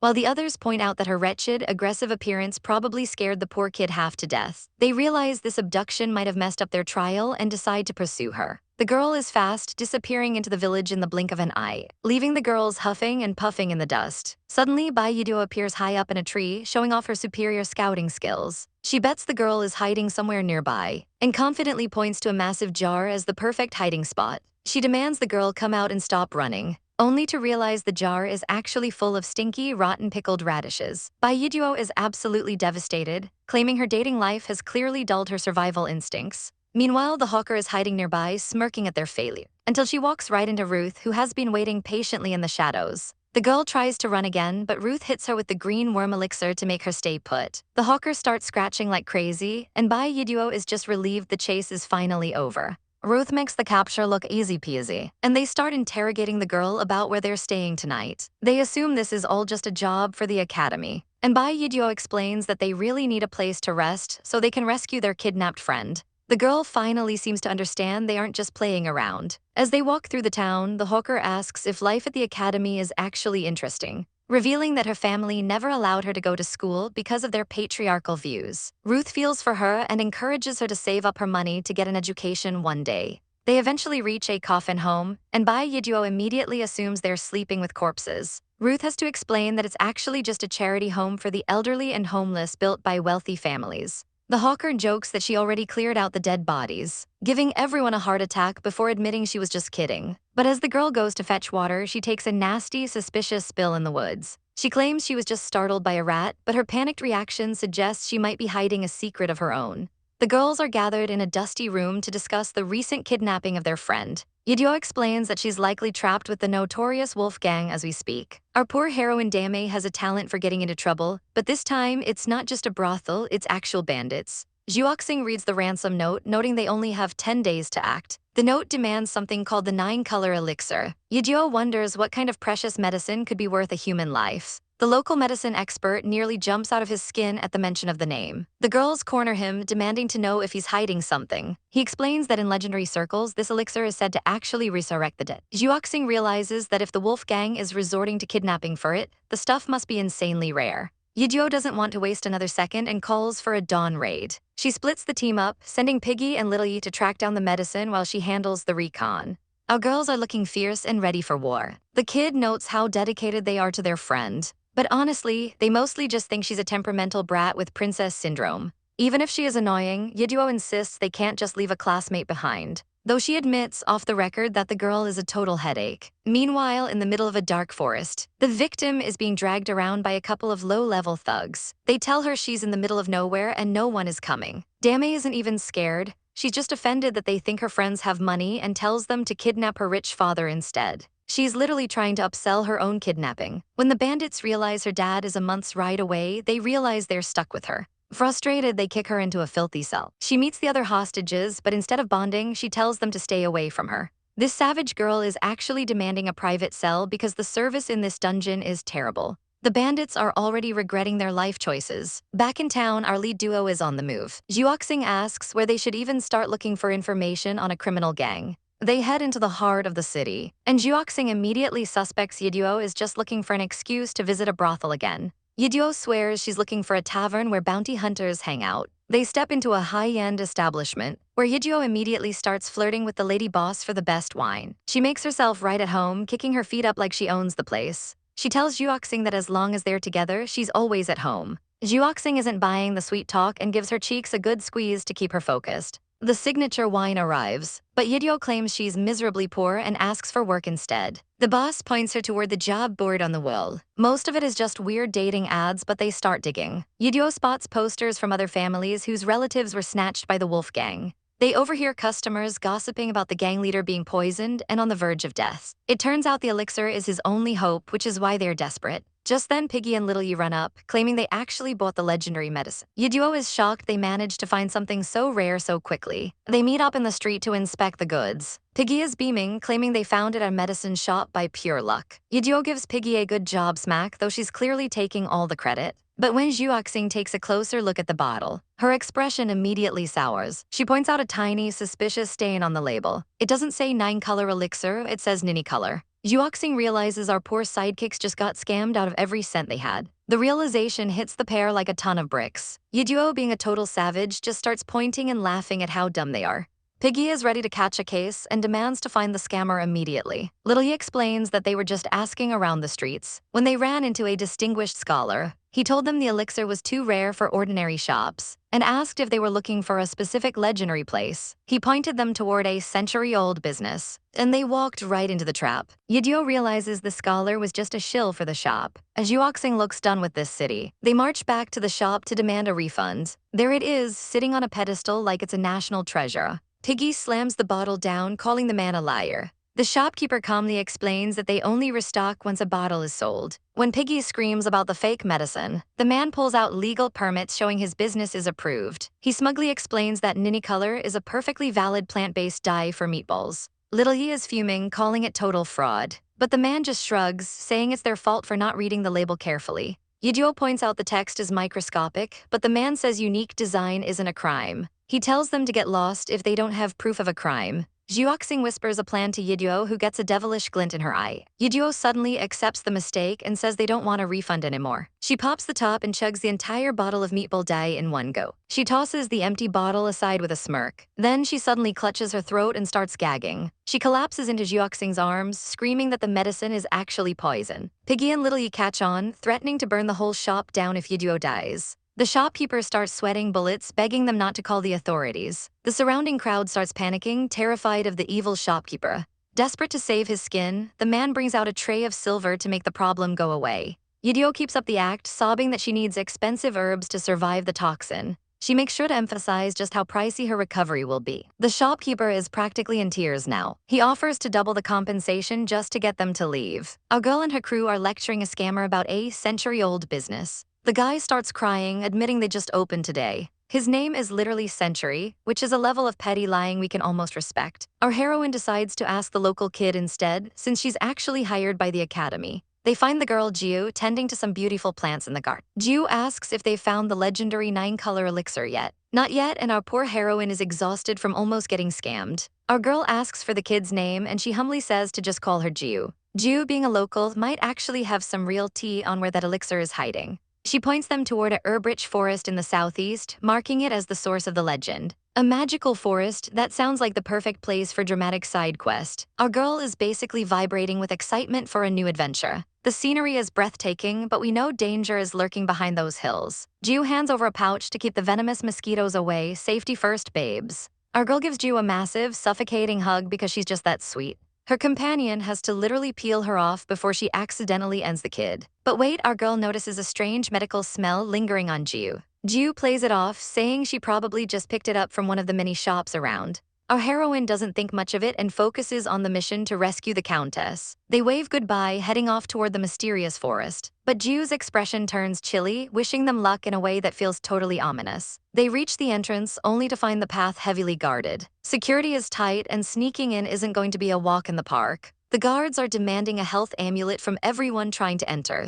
Without that golden ticket, they're stuck on the outside looking. It seems they only want healthy people inside to keep the herbs pure. Talk about elitism. Our girl realizes this is going to take some actual brain cells to solve. Her chaotic companion immediately suggests knocking the guards out with a brick. Our girl has to remind her that starting a diplomatic incident is generally bad for business. A swift bonk on the head for the brick wielder, and it's back to the drawing board. Our girl decides they should just mask up and go for a more subtle approach. The crew is ready to follow her lead, no matter how chaotic it gets. They stage a massive distraction, screaming for help to draw the guards away. It's a full-blown performance, with one girl faking a seizure while the others yell nonsense. The guards are completely bewildered, arguing over whether it's epilepsy or rabies. Our girl gives a thumbs up for the Oscar-worthy performance. While the guards are distracted, they tiptoe past the gate like true ninjas. Once they're deep enough in the woods, they finally stop to catch their breath. Now the real hunt for the 9-color elixir begins. The forest is dense and glowing with a magical, slightly terrifying aura. It's undeniably beautiful, but beauty usually comes with a bite in these stories. The place is massive, and our girl realizes she doesn't know a single thing about herbs.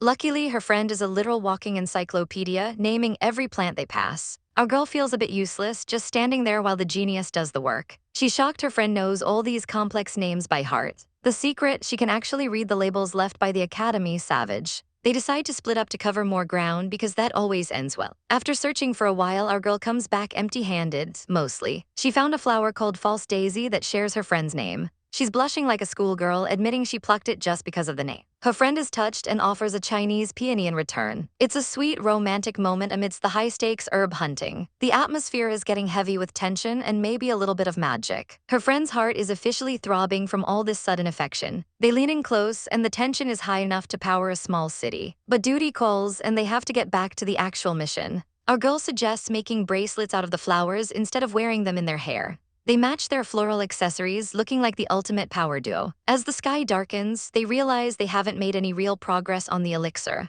Suddenly, they stumble upon a tree that looks like it belongs in a horror movie. It's an eerie, unlabeled species that definitely wasn't planted for its looks. They feel like they're finally getting close to the dark secrets of this valley. A strange sound cuts through the air, making our heroine freeze. It sounds like a hiss, and our girl immediately draws her sword, ready for a snake. She hopes Jiu's mosquito pouch works on giant reptiles too. Suddenly, her friend is snatched up by sentient vines and hoisted into the air. Our girl is dazed for a second, totally caught off guard by the vine action. She leaps into the air, swinging her blade to cut her friend loose. But her sword clanks against the vine like it's made of solid steel. To make matters worse, the vines are secreting erosive sap that's melting her friend's clothes.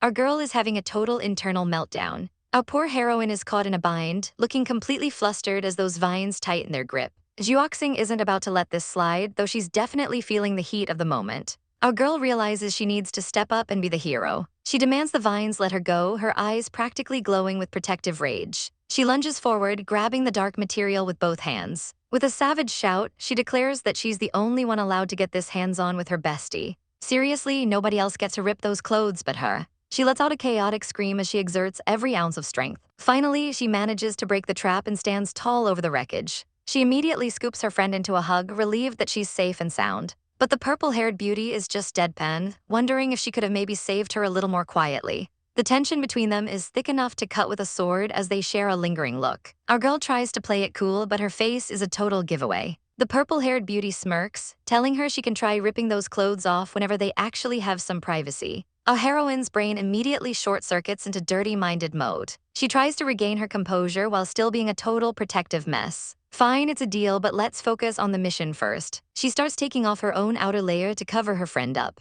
Wait, she didn't mean to do it right this second. She drapes the cloth over her darling, insisting that nobody else should see her looking so disheveled. It's a total chibai standoff of pure embarrassment. Why does she always have to ruin the romantic vibes with her chaotic energy? They lock eyes again, realizing they've got work to do. She points toward a massive, glowing tree structure deep in the woods. It looks more like a crafted masterpiece than something natural. They both gasp as they realize the legendary 9-color elixir is right in front of them. No time to waste, our girls decide to make their move. They grab hands for moral support and start navigating the slippery, moss-covered ground. Suddenly, something dark and fuzzy darts across the path. It's a rat. A fearless warrior immediately loses her cool and jumps onto her friend like a terrified cat. The purple-haired beauty can't believe her hero is actually deathly afraid of rodents. Our girl shamelessly admits she just completely freaks out at the sight of them. Once the monster is gone, they continue their trek toward a glowing tunnel. A strong scent of medicine fills the air, signaling they're getting close to the truth. They venture deeper into the cavernous space, entering a hidden chamber that looks like a secret lab. The place is massive and filled with a mysterious atmosphere. Shelves upon shelves of potions and jars line the walls. While our girl is busy looking at the bottles, her friend notices a heavy iron chain on the floor. It looks like it was meant to hold something powerful, like a wolf or a guard dog.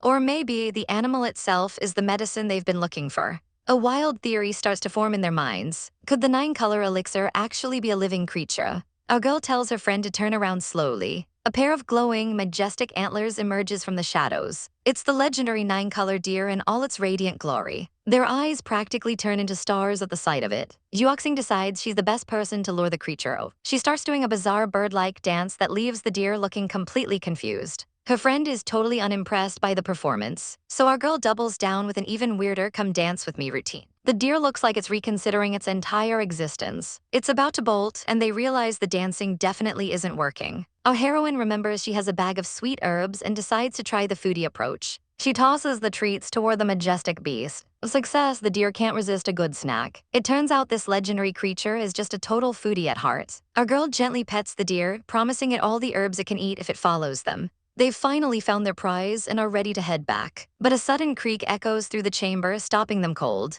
Someone is coming from the other side of the wall. They realize they're trapped and need a place to hide immediately. Our girl claims hide-and-seek is her specialty and spots a high cabinet. 2 men enter the room, and the older teacher looks absolutely furious. He berates his student for losing control of the thing in this chamber. They walk past the very spot where the girls were standing moments ago. The teacher stares at the empty floor, demanding to know where the guard went. He suspects someone named Coptes might have stolen it. The student reports that the devouring vine outside has been destroyed, making things look even worse. The teacher casts a suspicious glance toward the shelves. He starts snooping around, sensing that something is off. Thankfully, he doesn't see anything and decides they need to find the thief before a VIP guest arrives. They leave to alert the rest of the valley, emphasizing that this must stay a secret. Once the coast is clear, our girls reveal their hiding spot on top of the cabinet. Our heroine is still pinned on top of her friend, making things a little awkward. They realize they've stumbled onto some dark secrets of Medicine Man Valley. But our girl thinks they should just focus on getting out of there with the deer. They head back out into the woods, scanning the ground for clues. Our girl spots something interesting in the dirt. It's a perfect hoof print. She confidently identifies them as deer tracks and suggests they follow them. Her friend is impressed, asking if she's raised deer before, but our girl just admits she knows them because she loves eating venison. Our girls spot fresh tracks and realize their target is close. Suddenly, a glowing, majestic deer appears by the water, and our heroine decides she's going to sneak up on it. Her friend warns her to be careful, but she's already in full stealth mode, creeping through the brush like a professional. But the universe has other plans, and she's immediately busted by a group of grumpy guards demanding to know what the heck she's doing there. She freezes like a deer in headlights, literally, as the leader looms over her. Her friend recognizes the guy instantly, but he's just confused by their presence. Our girl quickly spins a savage lie about hunting a rat snake that he supposedly scared away. She tries to play it cool and walk off, but these guys aren't buying her innocent traveler act for a second. The leader demands to see her health amulet, and the situation gets spicy fast. The guards draw their weapons, surrounding them in the middle of the dark forest. Seeing the odds, our girl decides the best defense is a fast sprint, leaving her poor friend behind to deal with the mess. The leader is stunned that her partner just ditched her and demands an explanation. But her friend just crosses her arms, playing the "I have no idea what you're talking about" card with peak elegance. The leader starts losing his mind, accusing her of being an accomplice to a thief. She just gives him a bored look, acting like he's a total bug beneath her feet. Fed up with the attitude, he orders his men to seize her. She tries to pull the "Do you know who I am" card, looking every bit the savage noblewoman. The guards actually hesitate, whispering that she looks way too royal to be a commoner. But the leader isn't falling for it, convinced that no royal would ever be abandoned by their partner like that. He screams for them to seize her again, pointing like a total madman.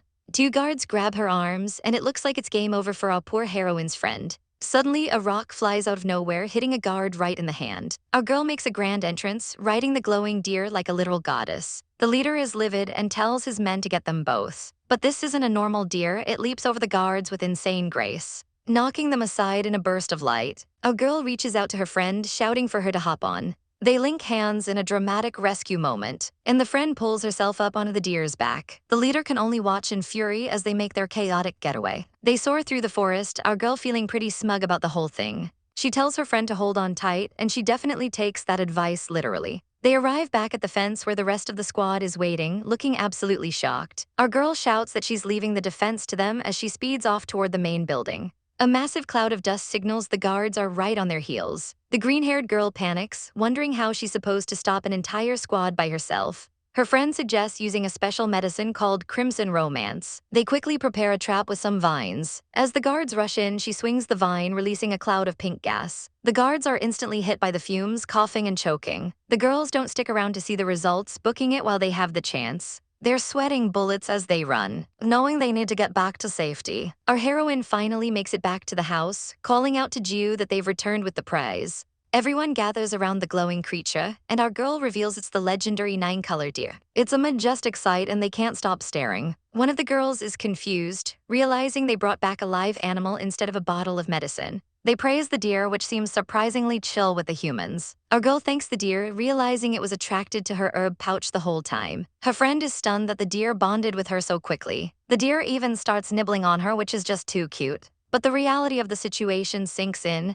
Is this deer actually the medicine they were looking for? They can't believe their luck, but they're ready to use it to save the Countess. Our girl invites everyone inside to figure out the next step. They gather in a room, the atmosphere tense but hopeful. The group circles up around the deer, looking for answers. One girl asks the obvious question, how do we eat it? Our girl shuts that down immediately, explaining they're not eating the poor thing. The green-haired girl suggests just handing the deer over to the bandits to get the Countess back. They wonder if there are more deer like this, but it seems this one is one of a kind. The deer looks a bit nervous as they all stare it down. Our girl starts inspecting the creature closely. She notices there are no scars, no needle marks, and the antlers are perfect. If there's no way to take its blood or antlers, there's only one other way it can save lives. Her friend suggests sweat or tears, but our girl has a much more natural idea. The two of them are definitely not on the same page this time. Our girls start chasing the deer, shouting that she just wants some of its special waste. The rest of the group watches in total horror as she goes full crazy. Soon, our girl is masked up and ready to cook, with a plate of ingredients ready to go. Her friend is literally gagging at the smell. No one wants to help her with this disgusting task. But the green-haired girl steps up, calling the others sisses and ready to shine. Our girl happily lets her take the lead, giving her a big thumbs up. She hands over the ladle, wishing her the best of luck. The green-haired girl promises to finish the job. She starts stirring the thick, questionable mixture. But then she pauses, realizing something feels very wrong. It finally hits her. Being the best at this just means she's the best at stirring poop. The rest of the squad can only hide their faces as she screams in realization. Our poor heroine looks like she's seen a ghost, because even a stray puppy wouldn't touch this disaster. The girls stare at the plate of mysterious black pills, wondering if they should just pivot to the half bottle of pink dream they have left. Duor thinks it's a stroke of genius, but the resident chef is basically dying inside, swearing she'll never stir another pot of this poo-poo again. Desperate times call for desperate measures, so they start pouring a pink concoction over the grass. Duor is literally begging the ground to produce some beautiful results. Against all odds, they actually pull it off. Behold, the pink 9-color elixir. It looks edible enough, so it's time for our squad to head straight into the wolf gang's territory to rescue the Countess. They pack up the goods and march out like a legendary hostage rescue team, flag and all. But wait, there's a slight problem. They have absolutely no idea where they're going. Luckily, a local girl named Jiu stops them before they wander off into a ravine. She knows exactly where the wolf gang hides. The girls try to offer her a paycheck for the guide work, but Jiu is so moved by their friendship that she offers to do it for free. Our savage crew doesn't waste a second, dragging their new friend along for the ride. They trek through the wilderness as night falls, and after a full day of hiking, the exhaustion is hitting hard. Jiu points toward a distant peak and starts joking about crossing rivers and climbing 2 more mountains just to mess with them. She's just kidding, of course. The lair is only halfway up the mountain. The girls can't believe how mischievous their new guide has become. Jiu is genuinely touched by how far they're willing to go for a friend. Duer tells her she's part of the squad now too, which makes the poor girl's heart flutter. Jiu gets all humble, saying she's just a commoner who doesn't deserve such prestigious friends. But Duer isn't having any of that classist talk. She proudly brags about her diverse social circle, ranging from wealthy mistresses to courtesans. The group quickly tries to clarify they are just ordinary friends, while Mo just sighs at the chaos. When they finally reach the Wolfgang HQ, Duer is hit with a massive reality check. This isn't the dark, gritty fortress they expected. Instead, it's a flowery, pink nightmare that looks more like a fan convention than a criminal hideout. Even the guards are wearing matching shirts with cute little wolf faces on them. Duer is losing her mind because she's seen gangs that kill but never a clan that's this aesthetic. Determined to find the Countess, she marches up and accidentally asks for the Comic-Con ticket counter before correcting herself. The guard demands the medicine first, and Duer presents the pink elixir like it's a holy relic. The guard leads the way, but he and his buddy can't stop blushing and simping the moment they lay eyes on Mo. Duer is ready to throw hands because these wolves are acting more like puppies in heat. As they walk past posters of a mysterious fox lady, Duer gets even saltier about the guard's behavior. She's itching for a fight, but Mo tells her to keep it together until the job is done. It turns out Mo looks exactly like the gang's wolf lady idol, which explains why these goons are absolutely starstruck. Suddenly, a blood-curdling scream echoes through the hall. The guard casually mentions a hostage is getting cut up because their family failed to bring the medicine. The girls are horrified. They imagine the worst, and Duer vows to topple this entire lair the moment they save Dame. She even starts daydreaming about seizing all the gang's merchandise for herself, though Mo immediately shuts down her request for a costume party. They finally reach the room where the friend is being kept. Inside, things look grim. They rush to Dame's side, who is weeping and traumatized. Duer goes full savage mode, grabbing the guard by the collar and demanding to know what they did to her. Mo tries to play the voice of reason, suggesting they just get her out of there first. After some quick comfort, Duer demands to see the chief so they can settle this once and for all.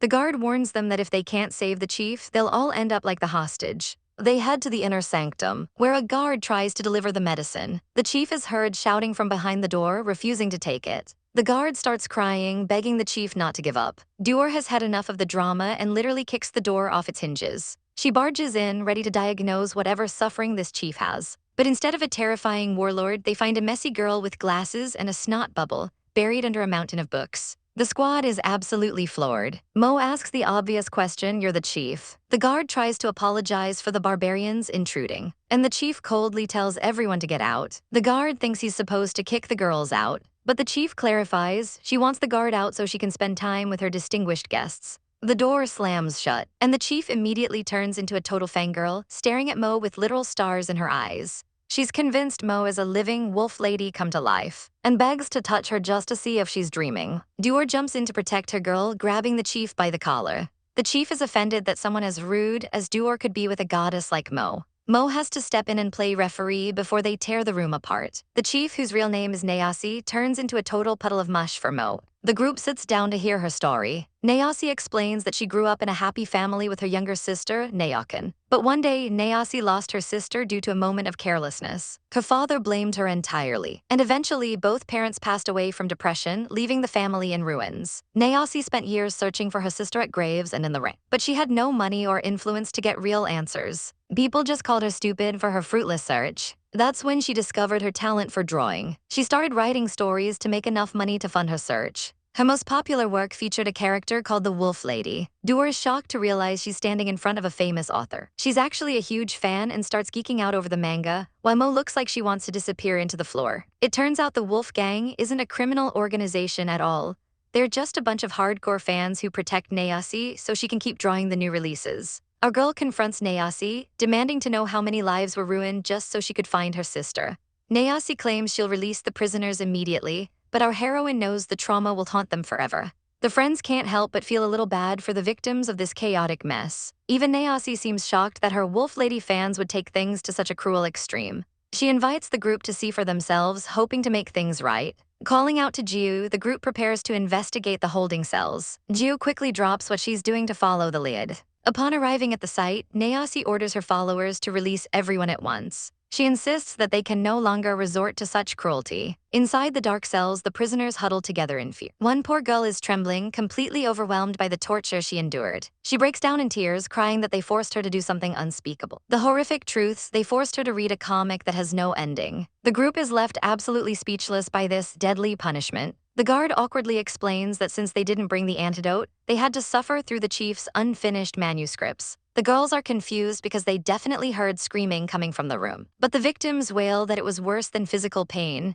The comic was taken away right at the climax. Now the fans are literally clawing at the walls, desperate to know what happens in episode 39. It turns out Nayasi isn't just a leader, she's a religious icon to these obsessed fans. Our girl realizes that while these fans might be loyal, they definitely aren't the brightest bulbs in the box. One fan even has to be dragged away because they refuse to leave without the next chapter. However, the mood shifts when the followers beg Nayasi to worry about the poison in her own body. Nayasi looks resigned, claiming that losing her family was her tragic destiny. Our heroine is skeptical and asks if she's actually been poisoned. Nayasi reveals a mark on her arm, confirming she's suffering from the infamous Hollow Palace poison.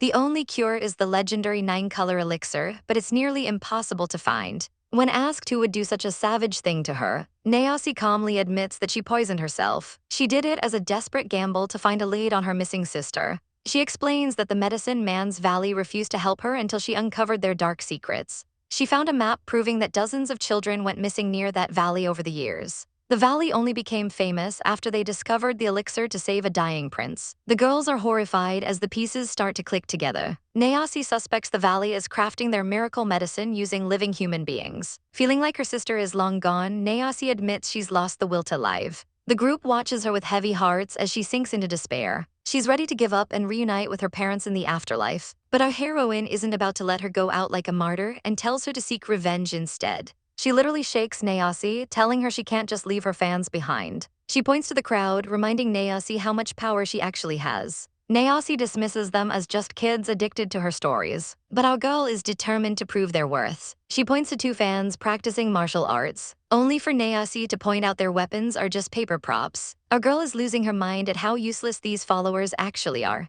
One fan starts sobbing because his limited edition figurine got broken in the chaos. Our savage heroine finally snaps, challenging them to actually do something for once. Naturally, the fan just runs away crying like a baby. Nayasi takes this as a sign that it's truly her time to rest. Our girl tells her to stop being so ominous, but suddenly Nayasi collapses right into her arms. The poison has reached its limit and Nayasi's time is up. With her final breath, she begs them to investigate the valley and avenge her sister. Our girl screams at her to stay awake, refusing to let her die. Even the fans are panicking, mostly because she hasn't fixed the plot holes in her story yet. As the friends weep, Jiu suddenly suggests using the 9-color elixir they have on hand. Our girl reminds her that those pills are just made of deer sweat and tears. A friend even jokes that since they contain deer urine, they shouldn't tarnish her purity. But our heroine decides it's worth a shot anyway, since Nayasi is unconscious and can't swallow. Jiu offers to cook the pills into a medicinal soup. She rushes off to prepare the concoction while the others wait in suspense. Back in the room, Nayasi is barely breathing as the group prepares for the worst. It looks like a funeral is inevitable. Jiu bursts back in with the medicine, her hands covered in cuts and bandages. Our girl is worried, but Jiu insists that saving the chief is the only thing that matters.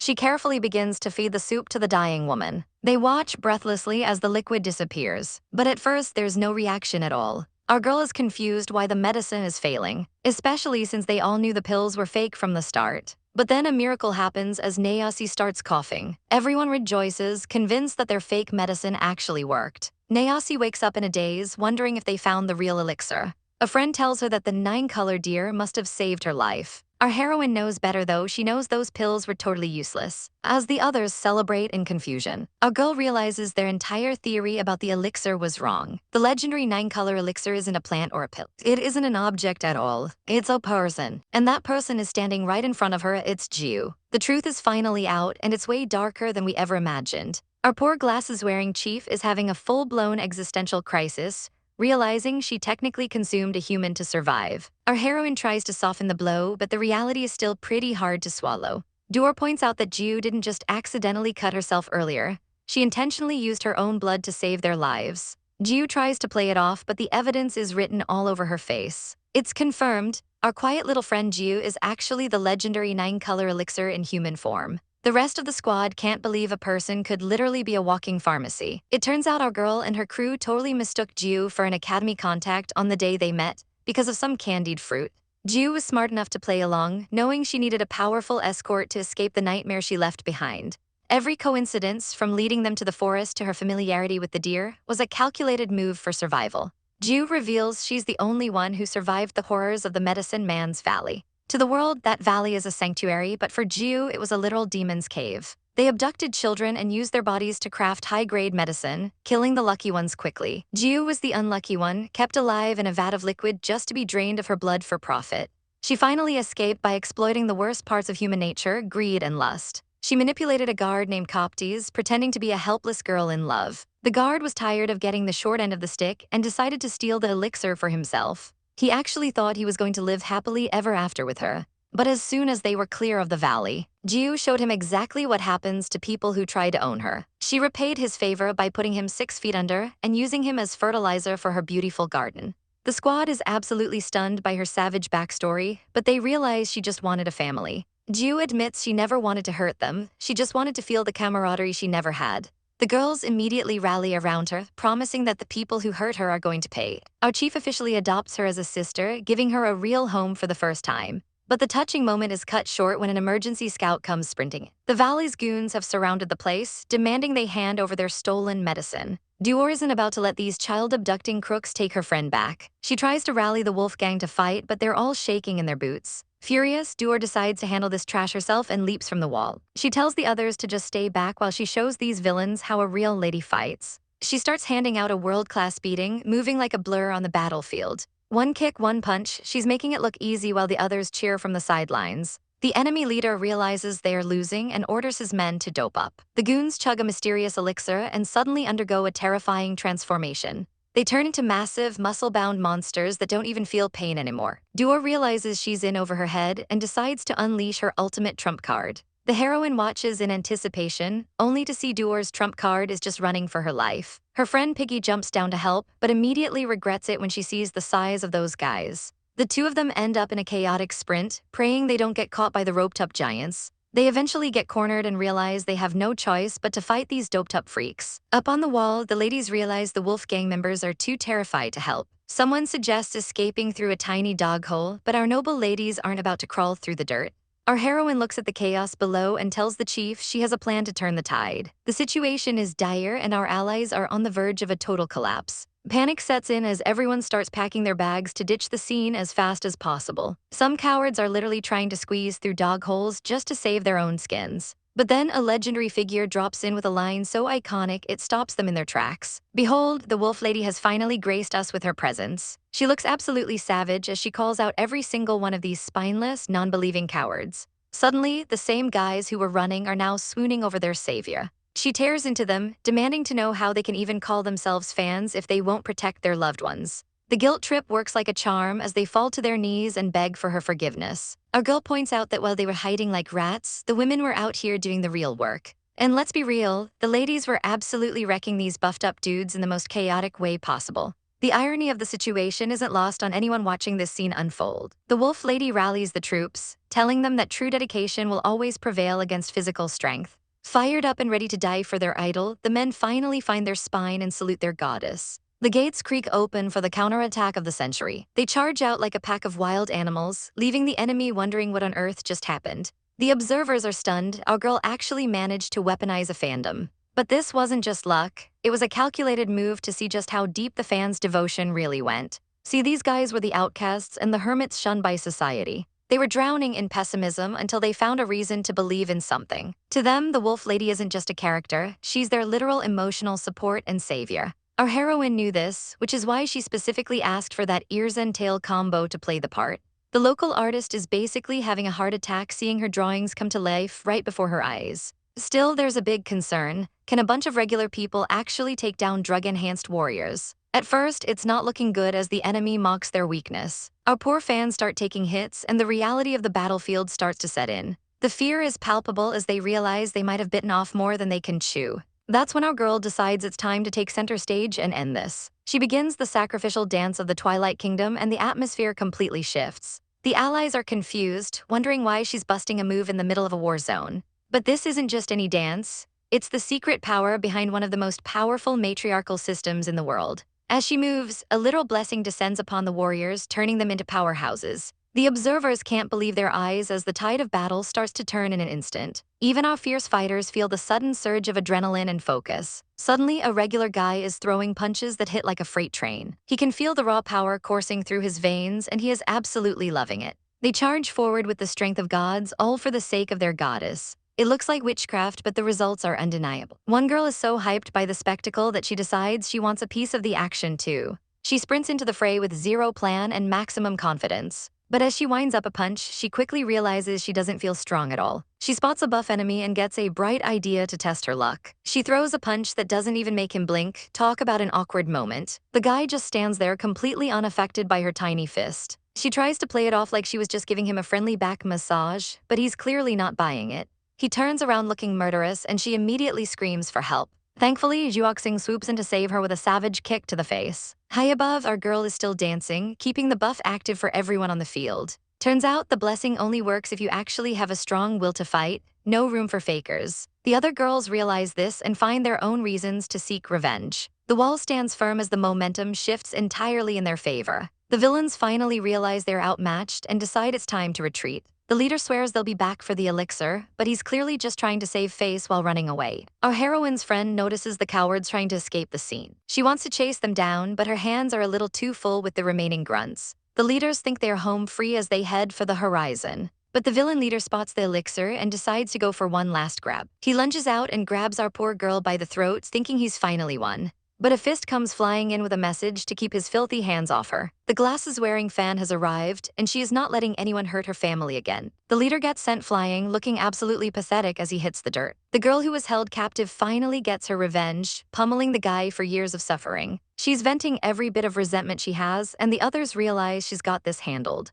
They're genuinely impressed by the sheer power of the Twilight Kingdom's secret skill. As the dust settles, our girl finally stops her dance, looking completely drained. Her legs give out as the exhaustion hits her all at once. Juoxing catches her before she hits the ground, looking incredibly concerned. Our girl admits the dance is taxing, but she'll be okay after a quick breather. Suddenly, more dust clouds appear, reinforcements are coming, and everyone's back on edge. Our girl tries to force herself back up to continue the blessing, even though she's trembling. But Juoxing gently stops her, telling her she's already a blessing to everyone there. A massive army looms on the horizon, bathed in an intimidating light. The sound of galloping horses thunders through the air as they approach. Juoxing stands tall, ready to take on the world as long as her friend is safe behind her. But wait, the masked leader of the reinforcements looks awfully familiar. It's Lai Tang. He brought the cavalry, though it looks like our girls already handled the trash themselves. The villains are cornered and tied up, but they still have the audacity to act tough. They're whispering about the governor arriving any second to save their sorry hides. Our girl pops in out of nowhere, giving them the ultimate "I'm about to ruin your whole careers" look.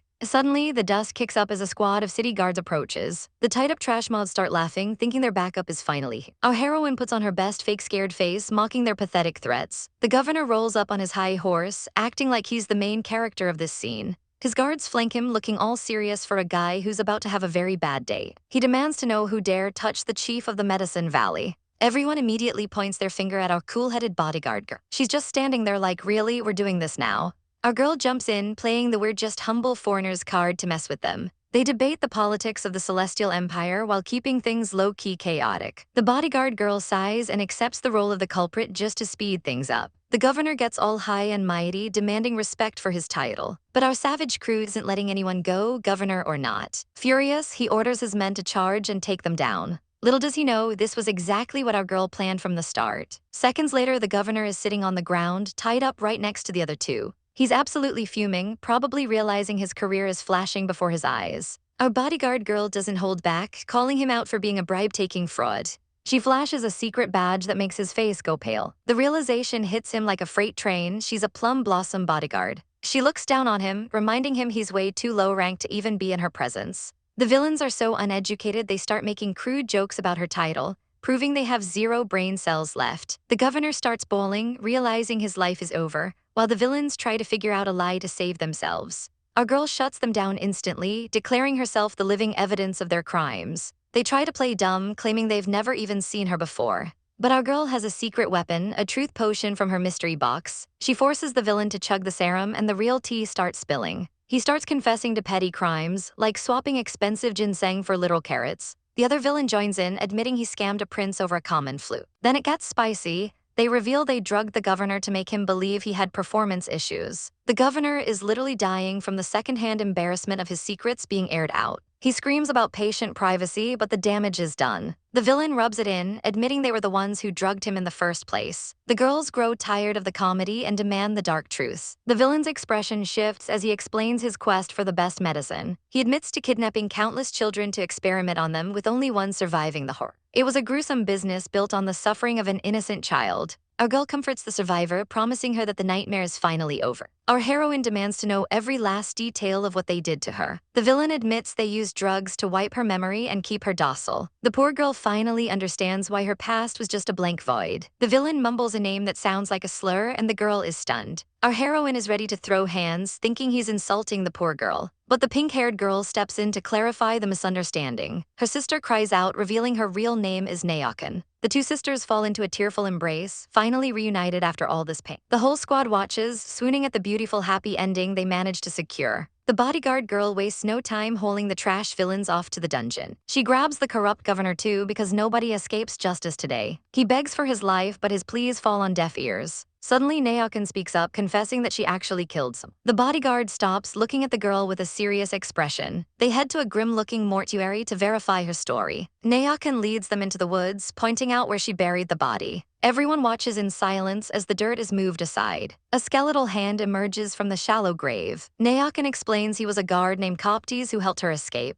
But once they were out, he tried to assault her, so she took him out in self-defense. Her sister immediately begs the bodyguard to take her to jail instead. She drops to her knees, willing to sacrifice everything for her sibling. The tension is high as they wonder how to handle this legal mess. But our heroine's eyes light up. She's got a brilliant plan. The pink-haired girl tells them to stand up because no one is going to prison today. She cites the Empire's laws, proving that self-defense means no criminal responsibility. Even the stoic bodyguard is impressed by her legal knowledge. She looks at the group, acknowledging their cleverness. Our girl is absolutely living for this moment, practically glowing with pride. The case is officially closed, and the group celebrates their hard-won freedom. But the Wolf gang members are devastated that their chief is leaving. The sister explains that she can't lead a gang of bandits anymore now that she's found her family. The members insist they were happy and that the gang was their only home. They're all crying like babies, not wanting to say goodbye. Our heroine steps in with an idea that will keep everyone happy and employed. With a literal pop of confetti, she reveals her newest business venture. Welcome to the Wolves Weeb Park, the ultimate theme park experience. They cut the ribbon, officially turning the bandit hideout into a tourist trap.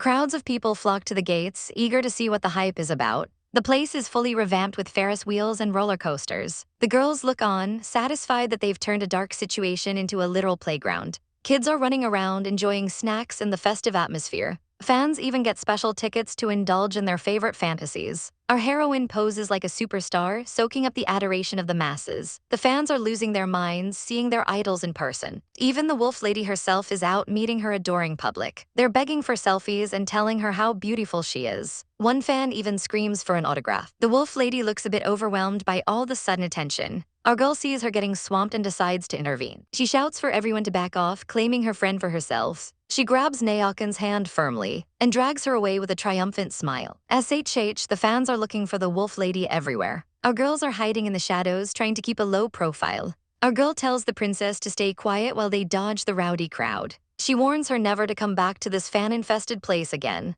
The princess is confused, asking if this place wasn't built just for her fans to enjoy. But our girl doesn't care about the fans. She only cares that the princess belongs to her and her alone. The princess swoons, agreeing that she belongs only to our savage heroine. They share a sweet, dramatic hug amidst the roses while the world disappears. But our girl has a hidden agenda and asks for just one more tiny favor. The princess is wary, wondering what kind of chaos is coming next. Our girl pulls out a limited edition dancing mage outfit and begs her to wear it for her. She puts on her best puppy dog eyes, practically drooling at the thought of seeing her lady in this. The princess slams her fist down, refusing to wear something so embarrassing. Our girl immediately pivots to a savage guilt trip, acting all heartbroken and dramatic. She sits in the snow of her own despair, muttering about how she'll never come back here again. The dramatic act is working perfectly as the princess starts to crumble under the pressure. Finally, the princess sighs and reaches out for the dress, giving into the madness. Our girl's eyes light up with pure chaotic joy. She's absolutely ecstatic that her plan worked like a charm. The princess warns her this is a one-time only deal and she better appreciate it. Our heroine celebrates with a flurry of kisses, knowing she's won this round.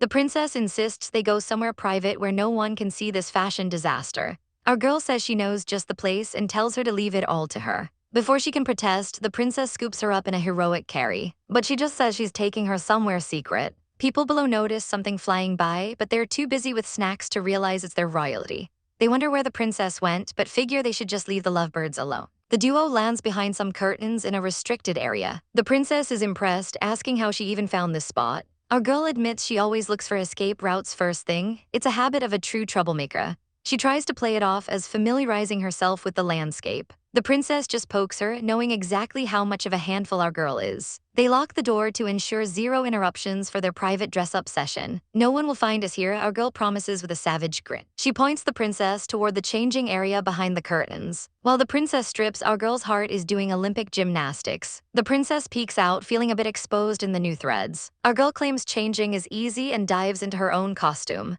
She struggles with a massive yellow bundle of fabric. Finally, the princess steps out looking absolutely stunning and deadly in the mage outfit. She looks like a literal goddess, even with those adorable fox ears. She asks how she looks, totally unaware of the disaster about to happen. But where is our girl? She shouts that she's finished and ready for the reveal. The princess turns around to see a giant terrifying eye. It's a massive derpy dinosaur mouth. Our girl is wearing a full-body prison warden mascot suit, looking like a complete dork. The princess is speechless at the total lack of cool factor. Our girl insists this is the perfect match for the wolf lady and her dancing mage. Suddenly, they hear voices outside talking about a special performance. The princess realizes they aren't in a private room, they are on the highest stage in the park. Our girl panics, realizing she's messed up the geography big time. They hear someone trying to open the door they just locked from the inside. The staff outside is confused why the stage door is barred. They realize it's locked tight and the crowd is waiting. Our girl sweats buckets inside her giant yellow suit. The princess is fuming and our heroine knows she's in deep trouble now. Later, they finally escape the Weeb Park after an unforgettable and chaotic day. The princess vows never to return, still annoyed by the stage incident. Our girl can't stop staring at how good the princess looks in that outfit. She begs her not to take off the ears yet, wanting the fantasy to last. She pulls the princess close, claiming the fun is just beginning. She sneaks a hand down to touch the prop tail. She's shocked by how real and soft it feels, almost like it's part of her.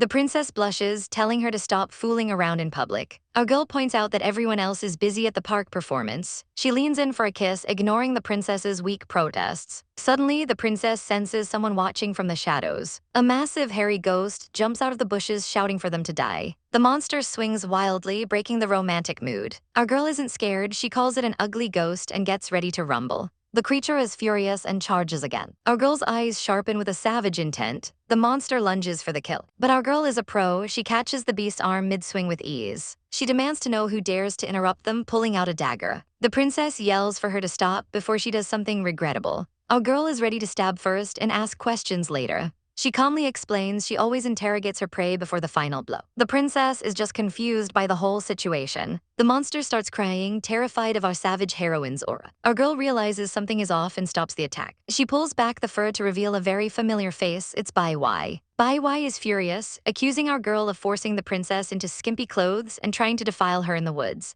Our girl casually wipes her nose, claiming everything was totally consensual. She hugs the princess, telling Bai Wai she clearly doesn't understand the difference between a no and a no tilde. The princess quickly denies it, blushing like crazy. Bai Wai screams that she heard her say no, but our girl says she's just being direct. The princess has to physically shut both of them up before it gets even weirder. Switching to serious mode, the princess asks why Bai Wai is really here. Bai Wai delivers the bombshell. The Queen Mother is missing and Queen Zai is starting a coup. Both girls are shocked as the stakes suddenly hit the roof. A voice from the park calls out, inviting them to a celebratory feast. A young girl thanks them for making the park launch a success. But the princess has to decline, they have a kingdom to save. She tells our girl to go to the feast on her behalf to keep up appearances. Our girl grabs her face, insisting she's coming along. She refuses to let her princess face this royal drama alone. Your troubles are my troubles, she declares, holding her hands tight. The princess smiles, relieved to have her chaotic partner by her side. Nearby, the park staff wonders why they're leaving in such a hurry. One of them guesses the princess's family found out about her terrible girlfriend and forced a breakup. They imagine the family telling the princess she can't date someone unemployed, while our girl happily brags about being a professional freeloader. Before they can leave, the young girl from the park runs up. She offers them a rare 9-color elixir as a parting gift. She explains it's likely the last bottle in the world. Our girl accepts it, thanking them for the help. Now it's time to head back and deal with some serious royal drama. Deep in the Twilight Kingdom, Queen Zai is absolutely seething because Mo Darren hasn't shown her face in court for 10 days. She knows the illness excuse is a total lie since there's no record of a royal doctor visiting. Her shady advisor thinks this is the perfect window to finally execute their long-brewing coup. Zai cackles, ready to make the queen suffer just like she did for all those years. She's literally dreaming of her rival dying in flames. A massive downpour starts pelting down, snuffing out the torches and stalling her dramatic moment. Meanwhile, our girl is busy sneaking around and keeping watch. She smashes through obstacles with total savage energy. Even when surrounded, she doesn't break a sweat. She's determined to prevail against any divine favor her enemies claim to have. Back at the palace, the conspirators worry it might be a trap to expose them. They decide they have to take control before Mo Xiuoxing can return to the kingdom. Cut to the open ocean where a ship is catching the morning rays. On board, a crew of rough-looking guys is trying to make a living. They manage to snag a fish for dinner, but they can't help but miss their old first mate's legendary skills. Their captain loses his mind, telling them to never speak her name again. Apparently, this mysterious woman didn't just quit. She stole his ship and left them to rot in a mining cave. It turns out their former first mate was actually a princess of the Floria Kingdom. They spent their days as miserable miners, swinging pickaxes until their backs broke. But they finally saw a light at the end of the tunnel. The guards realized too late that the prison was quiet for a reason. The gang had tunneled their way to freedom. Now they're united and ready to rule the Twilight Kingdom seas once more. The captain leads a victory cheer, feeling like the king of the world again. One of the goons spots something through his telescope. He points out a big fish approaching in the distance. It's a small boat with 2 women on board. They pull out a wanted poster from Wavebreaker City, offering a staggering 1,000 gold for the girl in the hat. The captain is thrilled, thinking the single bounty will fund their entire comeback. On the small boat, our girl notices the pirates closing in. She tells her maid to stay calm and just keep rowing. The pirates board them, screaming that this is a robbery. Big mistake, our girl draws her blade in a flash. Her maid joins the fray, swinging an oar like a seasoned pro. The pirates are instantly overwhelmed and beg for a retreat. Our girl charges the captain, ready to send him to the afterlife. He tries to block her strike, but he realizes he recognizes her combat style. He trembles as she lifts her hat. "Captain, it's been a while," she says with a terrifyingly sweet smile. The crew realizes they just tried to rob their former boss, and they immediately try to jump ship. They plunge into the water to escape her wrath. But our girl isn't letting her friends go that easily. She dredges them right back up in a giant fishing net. She teases the captain, claiming she's moved that he escaped prison just to see her. The pirates are literally sobbing, begging to be sent back to the mining cave instead of dealing with her. Mo Xiuoxing steps out from the cabin, complaining that their crying is ruining her reading time. Our girl spots the wanted poster the pirates dropped. Her maid holds the captain at oar point, demanding answers. They realize Queen Zai has spent a literal fortune to put a hit on them. As they continue their journey to the Twilight Kingdom, the maid suggests firing a signal flare to call in the Navy. Our girl shuts that down, saying it would expose their location too soon. Instead, she decides to put her new pirate comrades to work. She lounges on the deck of their ship, the Sunfish, acting like a total boss. She forces the pirates to scrub the deck until it sparkles. The former captain is reduced to grilling fish over a fire while crying about his life choices.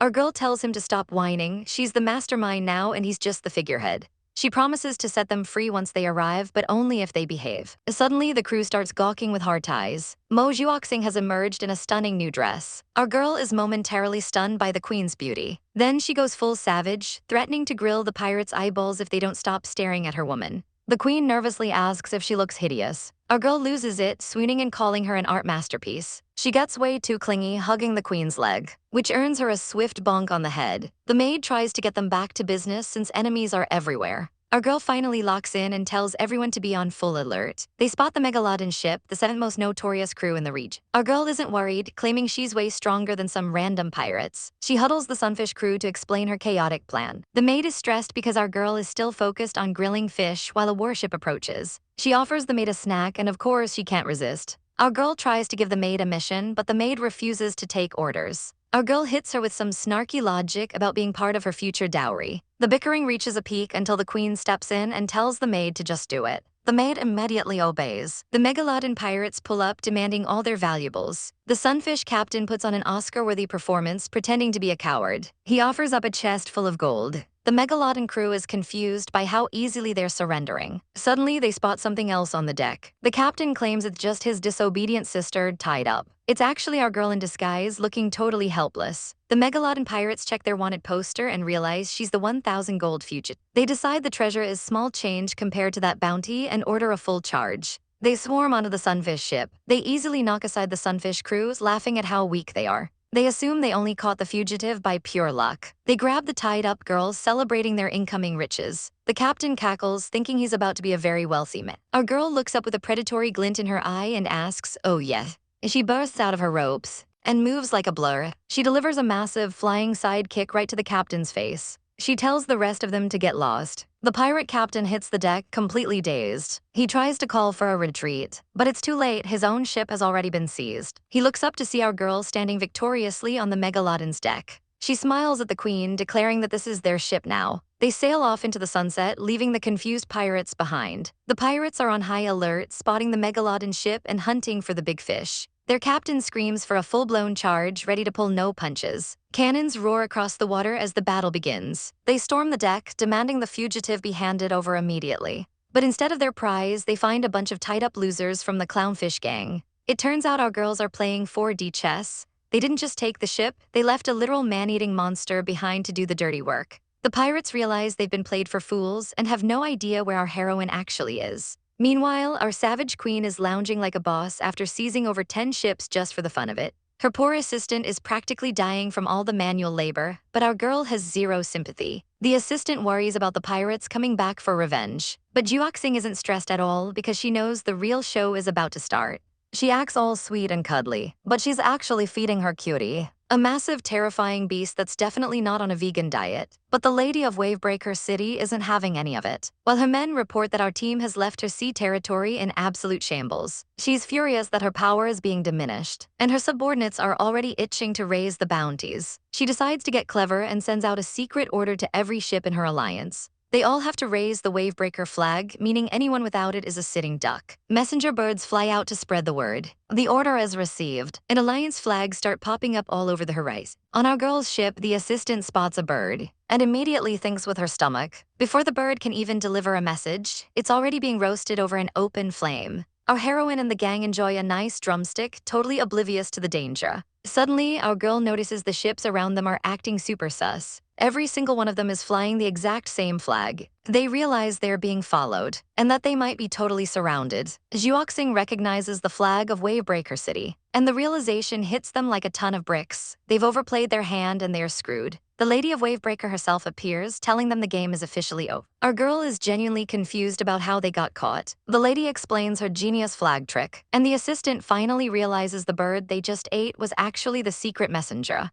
Our heroine tries to act brave, telling the others to run while she holds the line. Juoxing steps forward, letting out a heavy sigh. She asks if the lady even knows who she's dealing with. The lady doesn't care about titles, she only cares about the massive bounty on their heads. Our heroine tries to negotiate a higher price, but the lady suggests they can just pay her for revenge later. Our girl isn't about to waste her gold like that. The lady tells them to just cooperate and make it easy. Juoxing decides she's done playing nice and staying low. A magical aura starts to glow around her as she begins a stunning, mystical dance. She looks absolutely ethereal. The enemies are totally confused, wondering why she's busting a move in the middle of a fight. Even our heroine thinks it's the wrong time for a performance. Juoxing just tells her to shut it. Our girl hopes this is just a stall for reinforcements. The lady loses her patience and orders her men to charge, though she wants the beautiful ladies kept alive for her own amusement. She's literally licking her lips at the thought. Her men leap into the air, but a massive splash interrupts their attack. Juoxing's dance wasn't just for show, she's a literal goddess controlling the tides. A gargantuan water dragon, the Aqua Kirin, rises from the depths behind her. The ocean erupts in a violent surge. The lady and her men are absolutely wrecked by the power of the waves. The lady is left clinging to a piece of wood for dear life. The assistant gloats, revealing that Juoxing is the princess of the Twilight Kingdom and the Aqua goddess herself.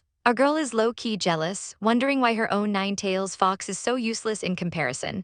Juoxing points out that guardian beasts only protect those who aren't complete disasters. Juoxing glides across the water, looking majestic on her dragon. The Lady of Wavebreaker begs for mercy, realizing she's outclassed. Juoxing offers to spare them if they stop their criminal ways and serve her instead. The lady immediately folds, offering to spill the tea on who actually hired her. Juoxing already knows who it is and promises to settle the score soon. She invites our heroine and the assistant to hop onto the Kirin for a faster ride home. She explains the beast only accepts the virtuous. Our girl is hyped and jumps toward her girlfriend, but instead of a graceful landing, she faceplants straight into the ocean. Juoxing and the assistant can only watch in disappointment as our poor heroine struggles to stay afloat.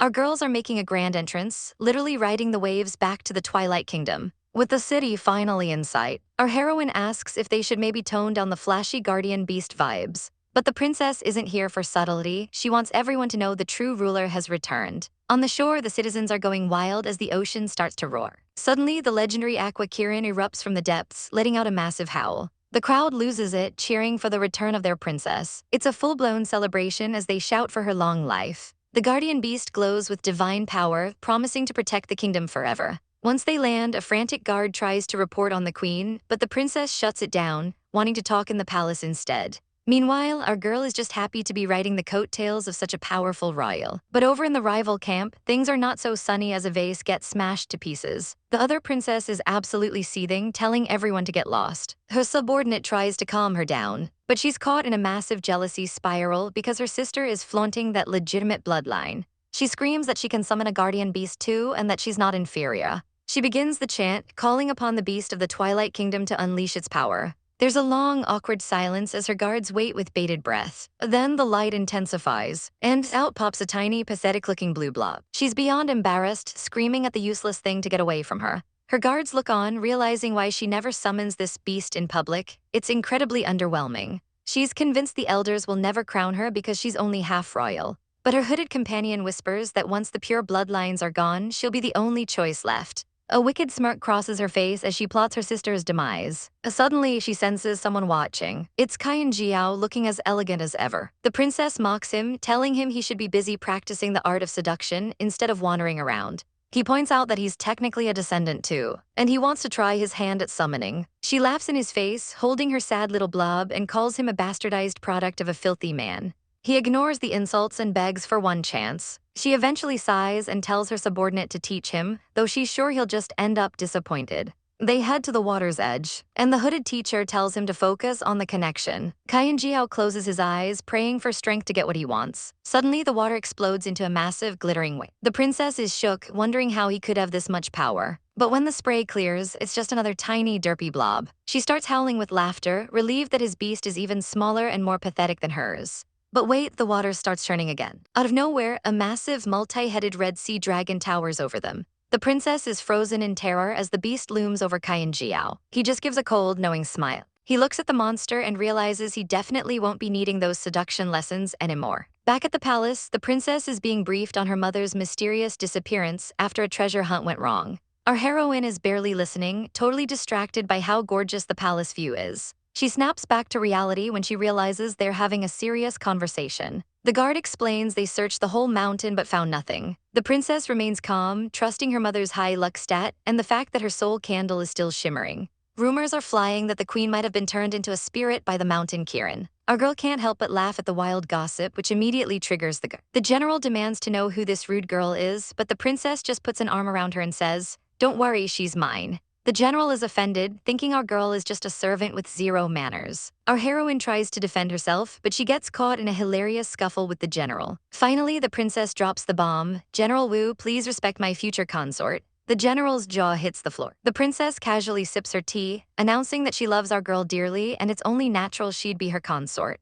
Our heroine is blushing so hard she nearly passes out, while the princess literally spits out her tea in a moment of chaos. The general is convinced our girl must be a fake because no princess could be this rude. She starts dragging the Floria kingdom, calling it a place of brothels with an awful reputation. Our girl gets fired up, telling her to stop criticizing her home, even if it's true that her people struggle. She explains it's only because they lack the natural resources of the Twilight Kingdom. She's not embarrassed by her people's hustle. The princess is swooning at her bravery, and our girl vows to be deserving of her love. The princess introduces the general as Aunt Wu, a loyal family servant. Our girl tries to play nice, calling her a powerful general. But Aunt Wu isn't done, suggesting the princess still needs to marry some aristocrats to produce offspring. Our girl's imagination goes into overdrive, picturing the princess surrounded by a harem of guys. She snaps, shouting no way. The princess reassures her that she only wants her. But Aunt Wu warns that the elders won't like this, especially with Queen Zai waiting in the wings. The princess just looks savage, ready to overcome any obstacle. Aunt Wu sighs, admitting she didn't expect the princess to fall for someone like our girl. She claims a woman named Wen would have been a better choice. She's talented, beautiful, and a childhood friend. Our girl is immediately hit with a wave of jealousy as she hears about this brilliant rival. And speak of the devil, a guard announces that the Grand Secretary is here for an audience. A pair of elegant feet step into the frame. Liuling greets the princess, but our girl Yiduo is already sensing a threat. This perfect childhood friend is showing off her stats, and Yiduo is absolutely fuming in the corner. Zhuoxing thanks her right-hand woman for keeping the country afloat while she was away. Look at that blush, Liuling clearly has a crush and Yiduo's internal alarm is screaming. Our heroine is ready to declare war for her woman's heart. She's already imagining a savage victory where she crushes every drop of hope Liuling has. In her head, she's already won, leaving her rival drowning in a sea of imaginary tears. Back in reality, she clears her throat to remind everyone who the main character is. Step aside, sister. Yiduo physically pushes her way back into the spotlight. Zhuoxing finally introduces her little fireball to the rest of the staff. Liuling plays it cool, calling Yiduo virtuous and elegant, which sounds like a total trap. She's being way too tactful, and it's honestly making my skin crawl. Yiduo isn't buying the flattery for a second. She's convinced this girl is mocking her. The work talk starts immediately, and Liuling is making sure she looks indispensable. Zhuoxing tells Yiduo to go play in the garden like a toddler while the adults talk business. Being ignored like a nobody, our poor heroine is reaching her limit. She stomps off, trying to convince herself that she still trusts her girl. The garden is beautiful, but Yiduo is too busy being salty to enjoy the scenery. Even the maid's warnings about the plants are just adding fuel to her fire. Her stomach is literally screaming for help, but her pride is screaming loud. She refuses to eat a single bite of official food, acting like a total drama queen. But then the princess shows up personally with a snack tray. Zhuoxing actually left her work to bring Yiduo her favorites. And just like that, all the anger melts away into pure chaotic bliss. She decides to try the kingdom's special wine to celebrate the win. She takes a massive gulp, but something is very, very wrong. It's pure vinegar. Zhuoxing is a total savage for calling out her sour mood like this. Turns out the princess saw right through the jealousy and thought it was a major turnoff. Yiduo gets vulnerable, admitting she feels like she can't help as much as the childhood friend. But Zhuoxing leans in close for a heart-stopping moment. She makes it clear Yiduo is the only one who actually has her heart. The ego is back. Yiduo is suddenly the most brilliant person in the room again. She demands something sweet to get the taste of vinegar out of her mouth. Zhuoxing takes a grape and gives her that look, you know the one. They share a sweet, romantic kiss that's definitely making up for the sour start. Meanwhile, Liuling is watching from the bushes like a total creep. Suddenly, a mysterious woman named Qian Jiao appears, trespassing in the palace. She's not afraid of arrest. She knows Liuling is way too smart for that. She claims she doesn't care about the throne or the upcoming coup.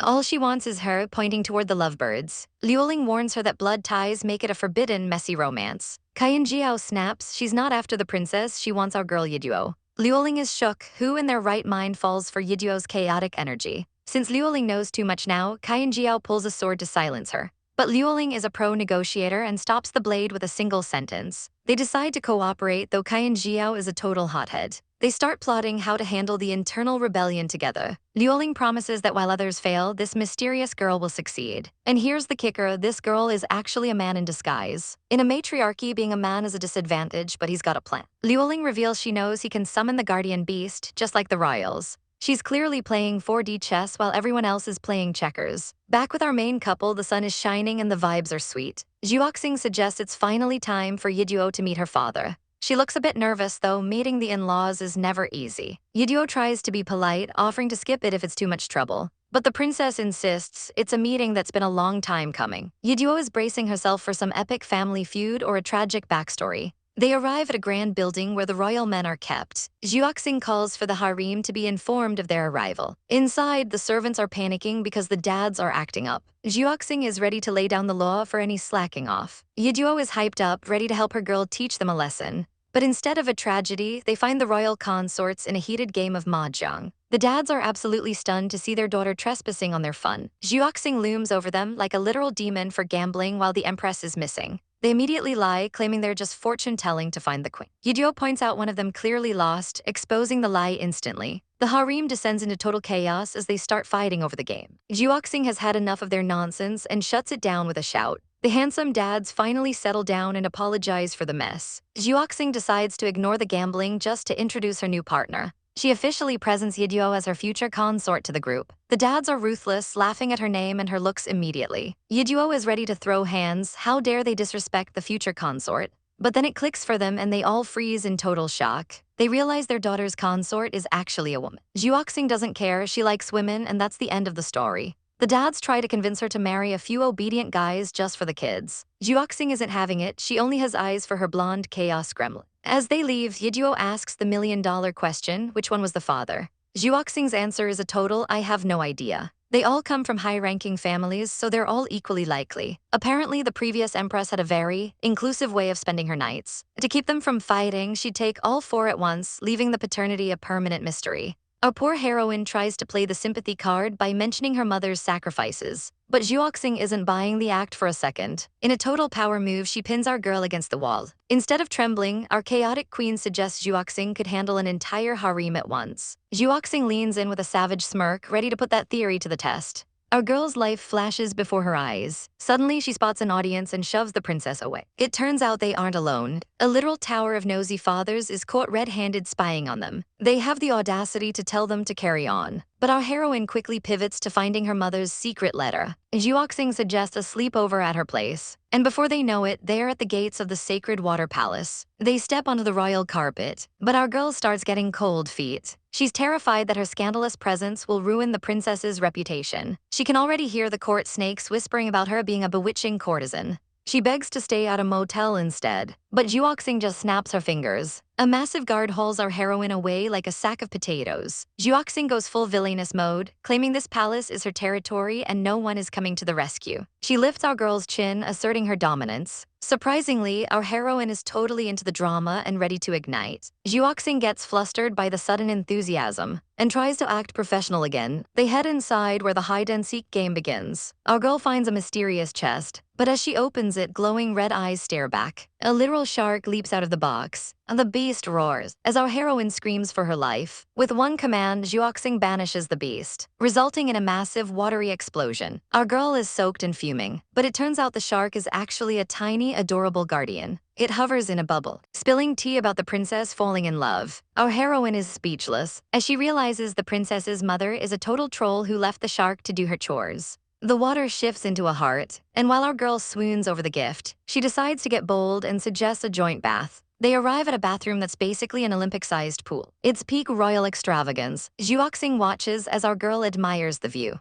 She explains the water has healing properties, and our heroine can't help but comment on how smooth the princess's skin must be. She dives headfirst into the water, making a massive splash. She tries to coax the princess in, but Zhuoxing plays it cool on the sidelines. That's when our girl fakes a cramp and sinks to the bottom. Zhuoxing dives in to save her, only to realize it was a trap. Our heroine's eyes glow with mischief as her own spiritual power begins to flare. Zhuoxing quickly shuts down the indecency, leaving our girl pouting and blushing. Later, as Zhuoxing brushes her hair, they discuss the political viper, Queen Zai. Our girl realizes they need the villainess alive for her water-bending blood sign. But Zhuoxing's gaze turns cold. She's ready to choose righteousness over family. Under the cover of night, the real villains are at work. Queen Zai is losing her mind over her failed plans. A hooded mage reveals a fate-twisting array that requires royal blood. Queen Zai doesn't hesitate to sacrifice her own kin. The blood hits the circle, triggering a violent pillar of light. The villainess cackles as the curse is completed. Under a blood-red moon, the next day the sun shines on the palace as Zhuoxing makes her grand entrance and takes her rightful place on the throne. The preceptor and the general shower her with praise for uniting the kingdoms. She proudly announces she's brought home a consort,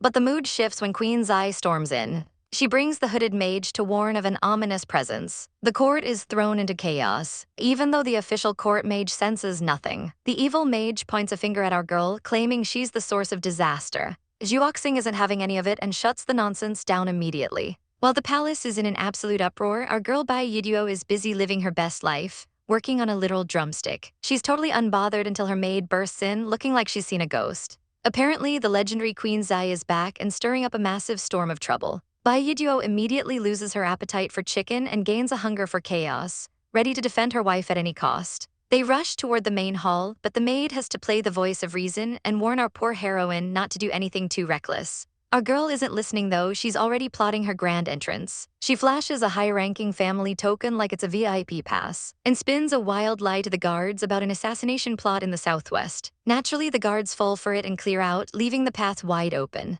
Instead of walking through the front door, she decides the roof is much more her style. Below them, Queen Zai is laying it on thick, demanding the court take her prophecy of doom seriously. She's acting like she's the savior of the people, but everyone knows she's just here for the throne. The officials aren't buying it without evidence, so Zai brings out her personal mage to confirm that a catastrophe is indeed coming. She points the finger directly at Crown Princess Zhuoxing, claiming she's offended the heavens. Even when loyalists defend the princess's character, Zai doubles down on her way of the heavens nonsense. Bai Yiduo watches from above, wondering if this villainess has actual dirt on her girl. The mage then drops the real bombshell. The divine problem is that the princess has fallen for a lecherous woman from a foreign kingdom. Our girl is absolutely scandalized. She's many things, but she's a faithful lover, thank you very much. The maid just sighs, suggesting the mage might be picking up on Bai Yiduo's very thirsty inner thoughts. While the court thinks our heroine is actually kind of a cutie, Zhuoxing stands up and shuts everyone down by declaring Bai Yiduo her one true love and future consort. Bai Yiduo is practically vibrating with joy on the roof, while her maid is suffering from a lethal dose of second-hand embarrassment. The court officials are losing their minds over the bloodline issue, while Queen Zai wears a smug grin. A general suggests a simple solution. The princess can just marry a few men on the side to produce heirs. Suddenly, every lady in the room is trying to pitch their reproductively conducive grandsons. It's a total circus, and even the maid tells Bai Yiduo to stay put while Zhuoxing handles the heat. But Zhuoxing isn't budging. She declares she will never marry anyone else. The court is in a state of pure shock, and Queen Zai laughs, claiming the princess has been completely corrupted. To settle the matter, they call for a formal ritual. The imperial mage steps up to the pool and begins a high-level spell. The vision that appears is terrifying, a literal world-ending storm. Queen Zai screams for Bai Yiduo's head to stop the disaster, but then a majestic blue water dragon emerges, the manifestation of Zhuoxing's powerful royal bloodline. It proves she is the rightful ruler hands down. Zai's eyes turn cold as she calls forward her own son, Jiao. He summons a massive, red multi-headed hydra that rivals the blue dragon's power. Queen Zai introduces him as the stronger ruler the kingdom truly needs. She claims the princess has been bewitched and is no longer fit to lead. The two massive spirits face off in a high-stakes standoff. While the officials look like they're about to faint, Zai sneers that Zhuoxing can't have the throne and her slutty lover at the same time. Zhuoxing fires back with a savage burn about the mystery of Jiao's mother. The guy gets defensive immediately, but Zhuoxing tells him to keep his nose out of her marriage. Queen Zai keeps hurling insults, comparing Bai Yiduo to a courtesan, and even the loyal officials start begging the princess to reconsider for the sake of the lineage. Zhuoxing looks completely isolated as the court wavers. Up on the roof, the maid is ready to fight everyone. But our girl Bai Yiduo is actually feeling the weight of the situation, wondering if she's just a burden. She sits there looking unusually small. A drop hits the maid's arm and she panics, thinking our girl is crying. But it's not tears, it's the start of a massive downpour. The sky turns black and sinister, and Bai Yiduo grips the tiles tight. She thinks about leaving so Zhuoxing doesn't have to suffer. The maid is shocked by her selflessness, but she spoke too soon. Bai Yiduo isn't leaving alone. She's planning to kidnap the princess and take her back to her own kingdom. Before she can start the abduction, a bolt of lightning strikes her directly. She's literally toasted, smoking like a burnt marshmallow. Furious, she starts stomping on the roof, screaming at the heavens to let her kidnap her wife in peace. She's causing such a ruckus that the thumping travels right through the ceiling. Inside, the mage warns that the disaster has arrived. Queen Zai points up, claiming the heavens are punishing them. Suddenly, the entire ceiling gives way, and Bai Yiduo comes crashing down in a cloud of soot. Someone screams, "Assassin," and our girl, still dazed, jumps up to protect her princess. The entire court points at her, yelling that *she* is the assassin. Zhuoxing is stunned to see her duer covered in soot and looking like a chimney sweep. Thinking fast, Bai Yidio tries to play it off as a surprise security drill and casually walks away like she didn't just fall through the roof. Queen Zai is absolutely livid. Later, Zhuoxing finds our soot-covered girl in the rain. Bai Yidio is pouting because her wife stole her favorite "I'll protect you" line. She tries to walk away in the rain, looking a bit dejected, when an umbrella suddenly appears over her. It's Zhuoxing, looking as gorgeous as ever. She holds her close and tells the world that Bai Yidio is her true love and she'll protect her forever. The crowd is absolutely losing it because the crown princess just dropped a massive bomb. She's marrying our girl, and she's not taking no for an answer. Our poor heroine is practically in tears from the shock, but Zhuoxing doesn't care about the haters. She makes it crystal clear to everyone watching. She's marrying Yiduo and she's not asking for permission, she's just being polite. As they walk away under a single umbrella, the romantic tension is high. But the mood is instantly ruined when a mysterious hooded figure warns that a total calamity is coming if the princess keeps insisting on having her way. Zhuoxing isn't scared of some vague prophecy. She believes our girl is an angel who wouldn't hurt a fly, and she's willing to take the heat for both of them. They get so close we think we're finally getting a kiss, but our heroine gets shy because of the audience. She even tries to claim the princess is disgusted because she's dirty from her fall, which is just classic chaotic energy. Meanwhile, Queen Zai finally wakes up from her roof-crashing nap and starts screaming about assassins. She tries to claim our girl is a bad omen, but everyone just thinks she's got a concussion. She storms off like a total drama queen, leaving the others to worry about the literal storm brewing outside. And boy, is it brewing. It's been raining for 7 days straight, and the city is starting to look like an unwanted water park. People are losing their homes and their sanity, with some guys even worrying about their 29-year mortgages while their houses literally collapse. Rumors are flying that this flood is a curse caused by the princess's decision to marry a foreigner. Zhuoxing knows Queen Zai is behind the gossip, so she decides to hold a legendary water ceremony to prove them wrong. The plan is to perform a spiritual dance that's supposed to stop the rain. But when Zhuoxing hands our girl the instruction manual for the dance, our heroine nearly has a heart attack. These aren't just dance moves. The illustrations look like they're straight out of a spicy forbidden novel. Zhuoxing insists it's just the legendary story of the water Kirin, but the poses are so explicit our girl is convinced it's a trap. Eventually, she gives in, deciding they might as well get embarrassed together as they start some very intense private practice. On the day of the ceremony, the pressure is on. A little boy accidentally ruins his floral gift for the princess and starts sobbing. Suddenly, a suspicious cloaked figure appears and hands him a purple garland, telling him to give it to the princess instead. As Zhuoxing makes her grand entrance on a massive palanquin, the crowd watches in awe. But then someone shoves the poor kid right into the path of the procession. Instead of being a cold rival, Zhuoxing stops the whole parade to help him up. She's so sweet that she even accepts the purple garland and wears it, which is a total PR win. However, the mysterious cloaked figure is still lurking in the shadows, and they definitely aren't there to cheer. Backstage, our girl is all dressed up and looking like a snack. But when Zhuoxing goes to take off the garland, she gets pricked by a hidden thorn. She brushes it off as nothing, even though we all know that's a massive red flag in a drama like this. The music starts, the rain continues to thrum, and the crowd waits with bated breath. The shell opens, and the two of them begin a dance so stunning and synchronized that the crowd completely forgets why they were even mad. Our girl is killing it as the divine concubine, and for a second, it looks like their love might actually save the kingdom. The ceremonial dance is supposed to bring blessings, but the vibes are immediately off. The crowd watches in prayer, hoping for a miracle that clearly isn't coming. The Grand Preceptor is skeptical, and honestly, who can blame her with this much tension in the air? Suddenly, the sky turns pitch black as thunder begins to roar with a terrifying intensity. The heavens open up in a violent downpour that looks more like a divine curse than a blessing. The entire city is drenched in a matter of seconds as the miracle turns into a total disaster. Our girl starts panicking, wondering if she messed up the steps to the sacred dance. Her partner is equally confused because the water Kirin is a complete no-show. Suddenly, Mo Zhuoxing coughs up a spray of blood while lightning splits the sky. The crowd goes wild with fear, screaming that they've somehow managed to anger the water god.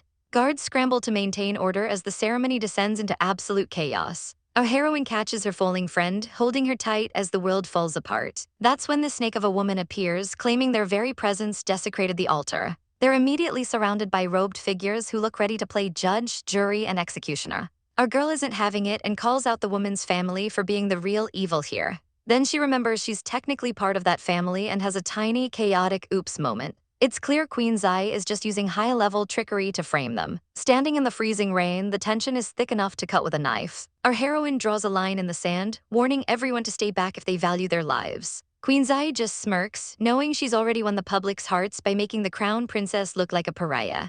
The poor citizens huddle together, terrified that their kingdom is doomed. They look on with such heartbreak, falling for the queen's lies hook, line, and sinker. The queen demands her ritual items, ready to put on a show-stopping performance. She pours out a cleansing liquid, loudly proclaiming that Mo Juoxing was led astray by a witch's spell. She vows to punish the evil among them to appease the gods, and the look on our girl's face is pure shock. Suddenly, a massive water vortex spirals into the sky, looking like a scene straight out of an apocalypse. Queen Zai stands in the center of the storm, looking like a divine savior. The observers can't believe their eyes. This kind of power is supposed to be impossible. She holds a glowing light in her palms, convincing everyone she's the true chosen one. The crowd erupts into cheers, chanting "Long live Queen Zai" as she basks in her fake glory. From her perspective, it looks like the entire world has turned against them. Our girl shields Mo Juoxing, telling her not to look at the people being fooled by this cheap trickery. But Mo Juoxing is broken, whispering that they've lost and should just give up. As they try to leave, the guards block their path with cold steel. Queen Zai isn't letting them go that easily, accusing them of bringing a disaster that needs confirmation. Even the more reasonable observers say they can't tolerate such rudeness toward the crown princess yet. But the queen is relentless, pointing out that the failed summoning is irrefutable proof. She holds up her little bottles, threatening the guards with the water god's anger if they don't comply. The verdict is in. Our girl and her friend are being sent straight to the dungeon. The soldiers kneel in respect but still insist on carrying out the arrest. Our girl looks at her friend, realizing there's only one way out of this mess. She sets her feet, ready to explode into action. "We're leaving together," she declares, refusing to let her friend face the dark alone. She screams at the guards to back off, her eyes burning with a savage fire. In a flash, she pulls out a hidden dagger and the vibes go from damsel to warrior real quick. Queen Zai orders the soldiers to move in, but General Wu tells them to try and be gentle. The soldiers look hesitant, knowing they're about to fight a literal legend. They leap into the air, blades drawn, but our heroine is already 5 steps ahead. She sends the first guard flying with a brutal strike that shows she's not playing games. Steel clashes against steel as she holds off multiple attackers at once. The guards are literally apologizing while they try to stab her, which is peak chaotic energy. Our girl kicks another one away, her movements a blur of red and gold. She's huffing and puffing, but her resolve is absolutely unbreakable. Everyone is stunned, wondering how a delicate princess could be this terrifyingly strong.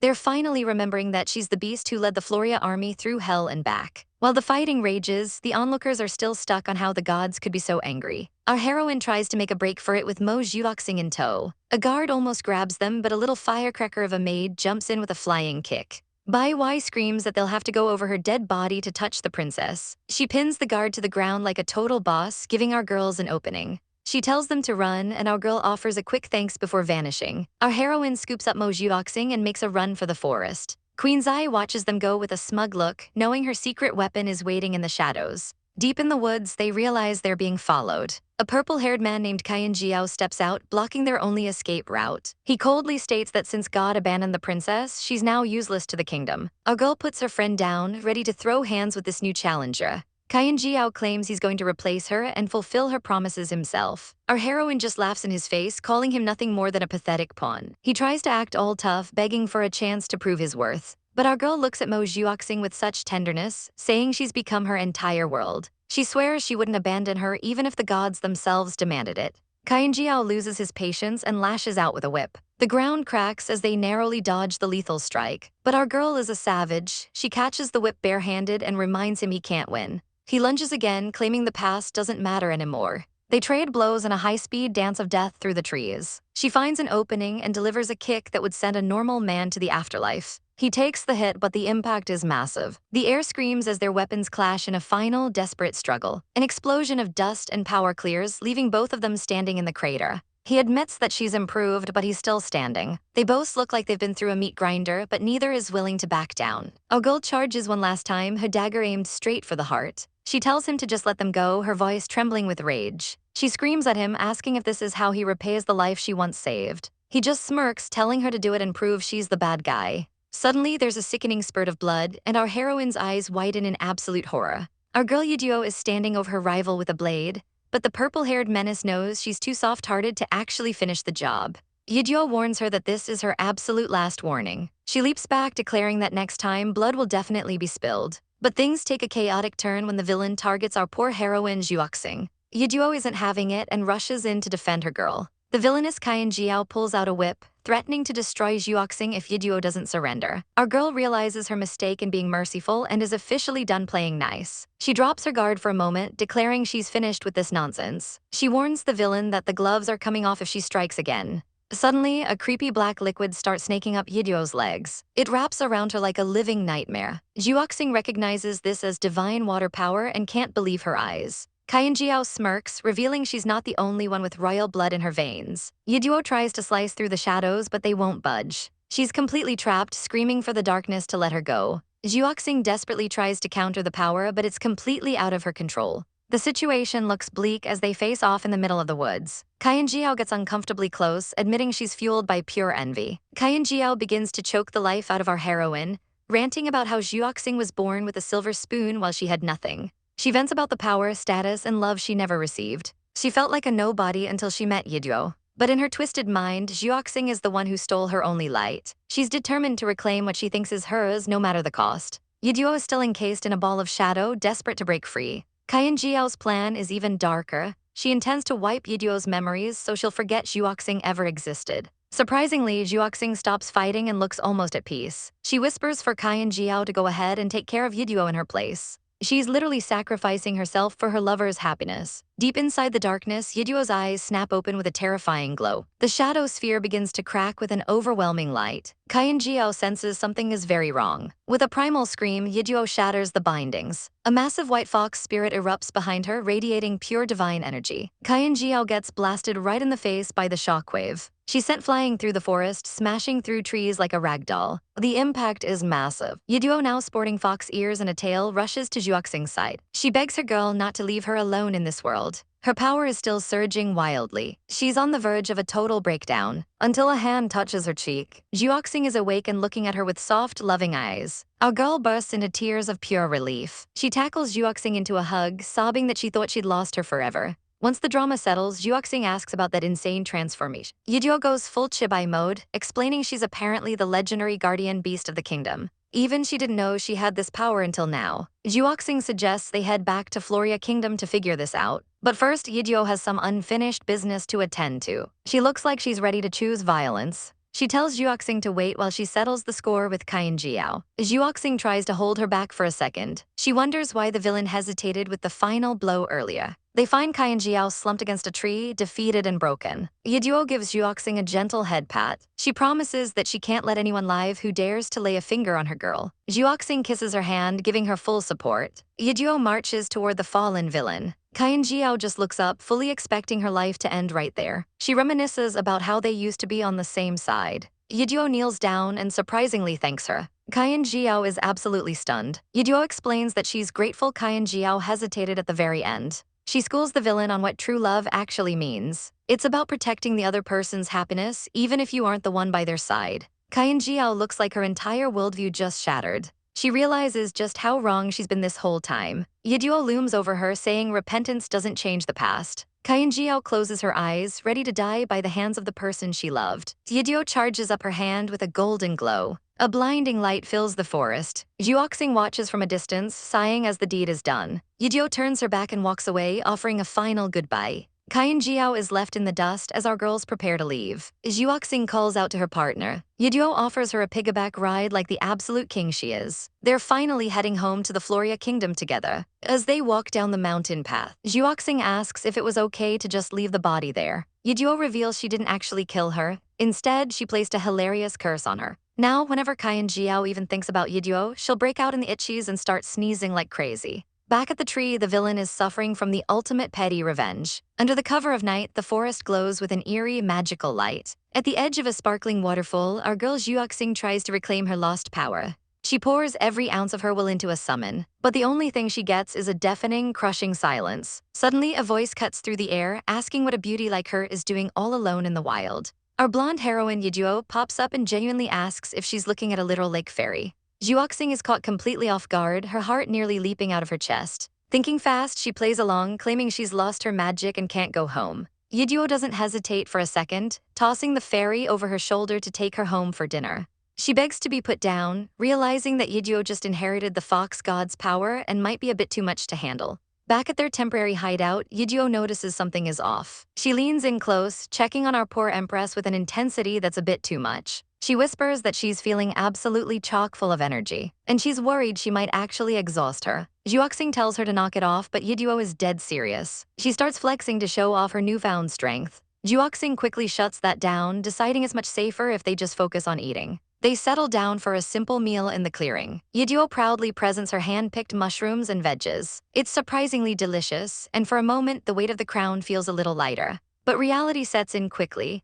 Juoxing admits that being empress is exhausting, but when Yiduo suggests they just travel the world forever, she can't agree. She refuses to give up the throne, even though she's lost her guardian beast and her officials are deserting her. Yiduo warns her that the world is cruel and people will leave her the moment she fails. She asks if she really still has hope for a kingdom that's already turning its back on her. Juoxing stands tall, it's her country, her destiny, and she won't run away. She feels guilty for dragging Yiduo into this mess. But our blonde girl just smiles, promising to be her plow, her ship, or her sword, whatever she needs. They share a tender moment, hand in hand, as the Empress realizes she's not fighting this battle alone. Juoxing looks at her with newfound respect and affection. They seal the deal with a sweet moonlit kiss. The next morning, it's back to the grind as Yiduo starts sweeping up their dusty new home. It's a total dump and Juoxing knows they need a plan. Step 1, find out why her powers vanished. Yiduo, being the chaotic soul she is, wonders if the Aqua Kirin is just jealous because they are in love. She gets all flustered thinking about it, but Juoxing has a more practical idea. She suspects a curse and asks Yiduo to perform a thorough body check for any hidden marks. She's blushing like crazy while covering herself. Yiduo is more than happy to help, only to reveal she just thinks the Empress is adorable. Yiduo asks if she can, touch. Juoxing, clearly swooning, says she could never say no. Yiduo's hand stops. She senses someone lurking outside. Juoxing panics and covers up instantly, as Yiduo grabs a sword ready to slice a fool. She peers into the dark woods, only to find her maid Bai Wai sniffing around the perimeter. Yiduo tries to act natural, greeting her while still holding a weapon. When asked about the sword, she claims it's just a traditional welcome dance. It's an absolute train wreck of a performance. Bai Wai isn't there to judge, she brought all the Empress's essentials. Juoxing steps out looking like a goddess even in a simple robe. The maid tackles her in a tearful hug, relieved she's safe. She brags about how she outran the palace guards and dumped out a mountain of supplies. She even brought a massive chest of gold. Yiduo's eyes practically turn into dollar signs, but Bai Wai snaps at her to keep her hands off the Empress's savings. Yiduo pouts, claiming she has her own savings back in her kingdom. They share a cute, emotional moment. As Bai Wai explains, she brought everything because she feared the Empress might never return.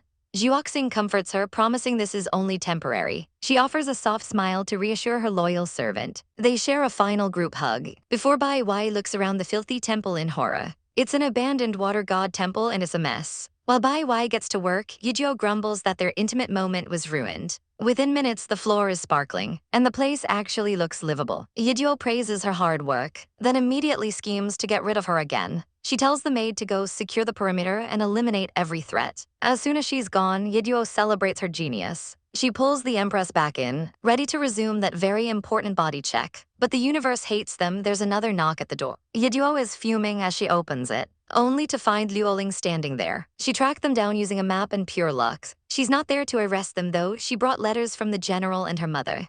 They let her in and sit down to talk shop. Liuling confirms that while the higher-ups can't openly support a powerless empress, they know Queen Zai is behind the sabotage. Juoxing makes her stance clear. Regaining the divine water power is the only priority. Liuling smiles, relieved to see her spirit isn't broken, and reveals the general has a private ship waiting for them at the port.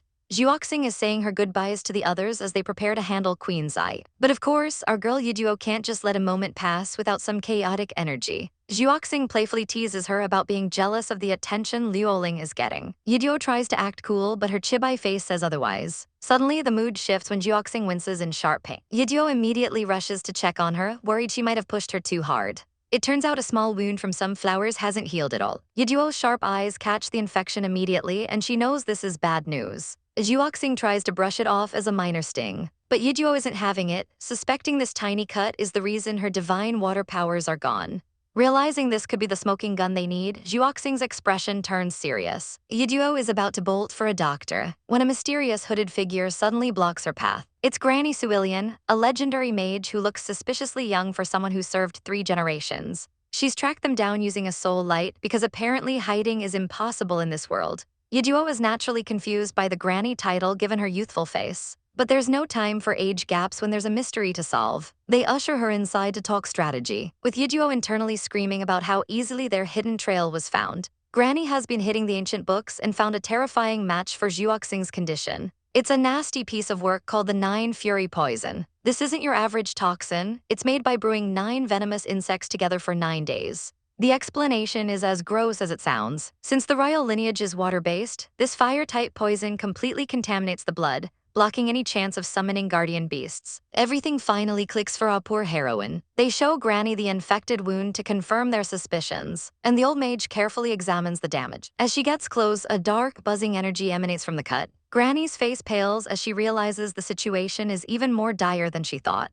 It is definitely the 9 Fury poison, and the culprit was incredibly thorough. Yidio tries to comfort her friend, but the rage is bubbling beneath the surface. She's ready to throw hands with whoever did this. A memory flashes of Queen Zai using an innocent child to deliver poison flowers during the ceremony. Zhuoxing realizes she was played by a kid, which is a new level of low. Yidio is absolutely savage, cursing out anyone who would use a child for such evil deeds. She demands to know if there's a cure. But Granny delivers a crushing blow. There is no cure. The girls are ready to lose it, thinking the power loss is permanent. But then Granny clarifies that while there's no cure, it can still be removed from the blood. Yidio nearly has a stroke from the suspense, yelling at the old woman for not leading with that. Granny just shrugs it off, blaming her slow speech on her age. Yidio begs her to just finish a sentence for once so they can get to work. After a painfully slow sip of tea, Granny admits that the secret to removing the poison is unknown in the Twilight Kingdom. Their only hope lies with a holy monk on a distant island who knows a special neutralizing prayer. Cut to our girls setting sail for Lonely Moon Island. They're on a mission, but Yidio is treating it like a vacation, rocking some stylish shades. As the island comes into view, she's hyping it up as a pure paradise without any debauchery. She and the maid are on lookout duty, expecting some solemn, holy vibes. But as they look down on the town, they realize they've walked straight into the Bodhi Prayer Festival. And let's just say the holy vibes are replaced by bikinis and masks. It looks more like a rave than a religious retreat. A local fox girl greets them, asking if they're here for the party. Our girls are standing there in their modest robes, looking completely out of place. Yidio is forced to double-check if they're even on the right island. They ask about the holy monk, and the girl tells them everyone is here for him and he'll be out soon. They decide to blend in and wait, but the local fashionistas are already talking trash about their shabby clothes. They're being judged for wearing too much fabric at a beach party. Yidio snaps back at the haters, but Zhuoxing reminds her they need to keep a low profile. Ironically, their modest clothes are making them stand out like sore thumbs. They can't leave and risk missing the monk, so Yidio gets that look in her eye that usually means trouble. Before anyone can stop her, she starts ripping into Zhuoxing's robes. It's a total fashion emergency intervention. She's tearing sleeves and shortening skirts, until Zhuoxing looks like she's ready for the main stage.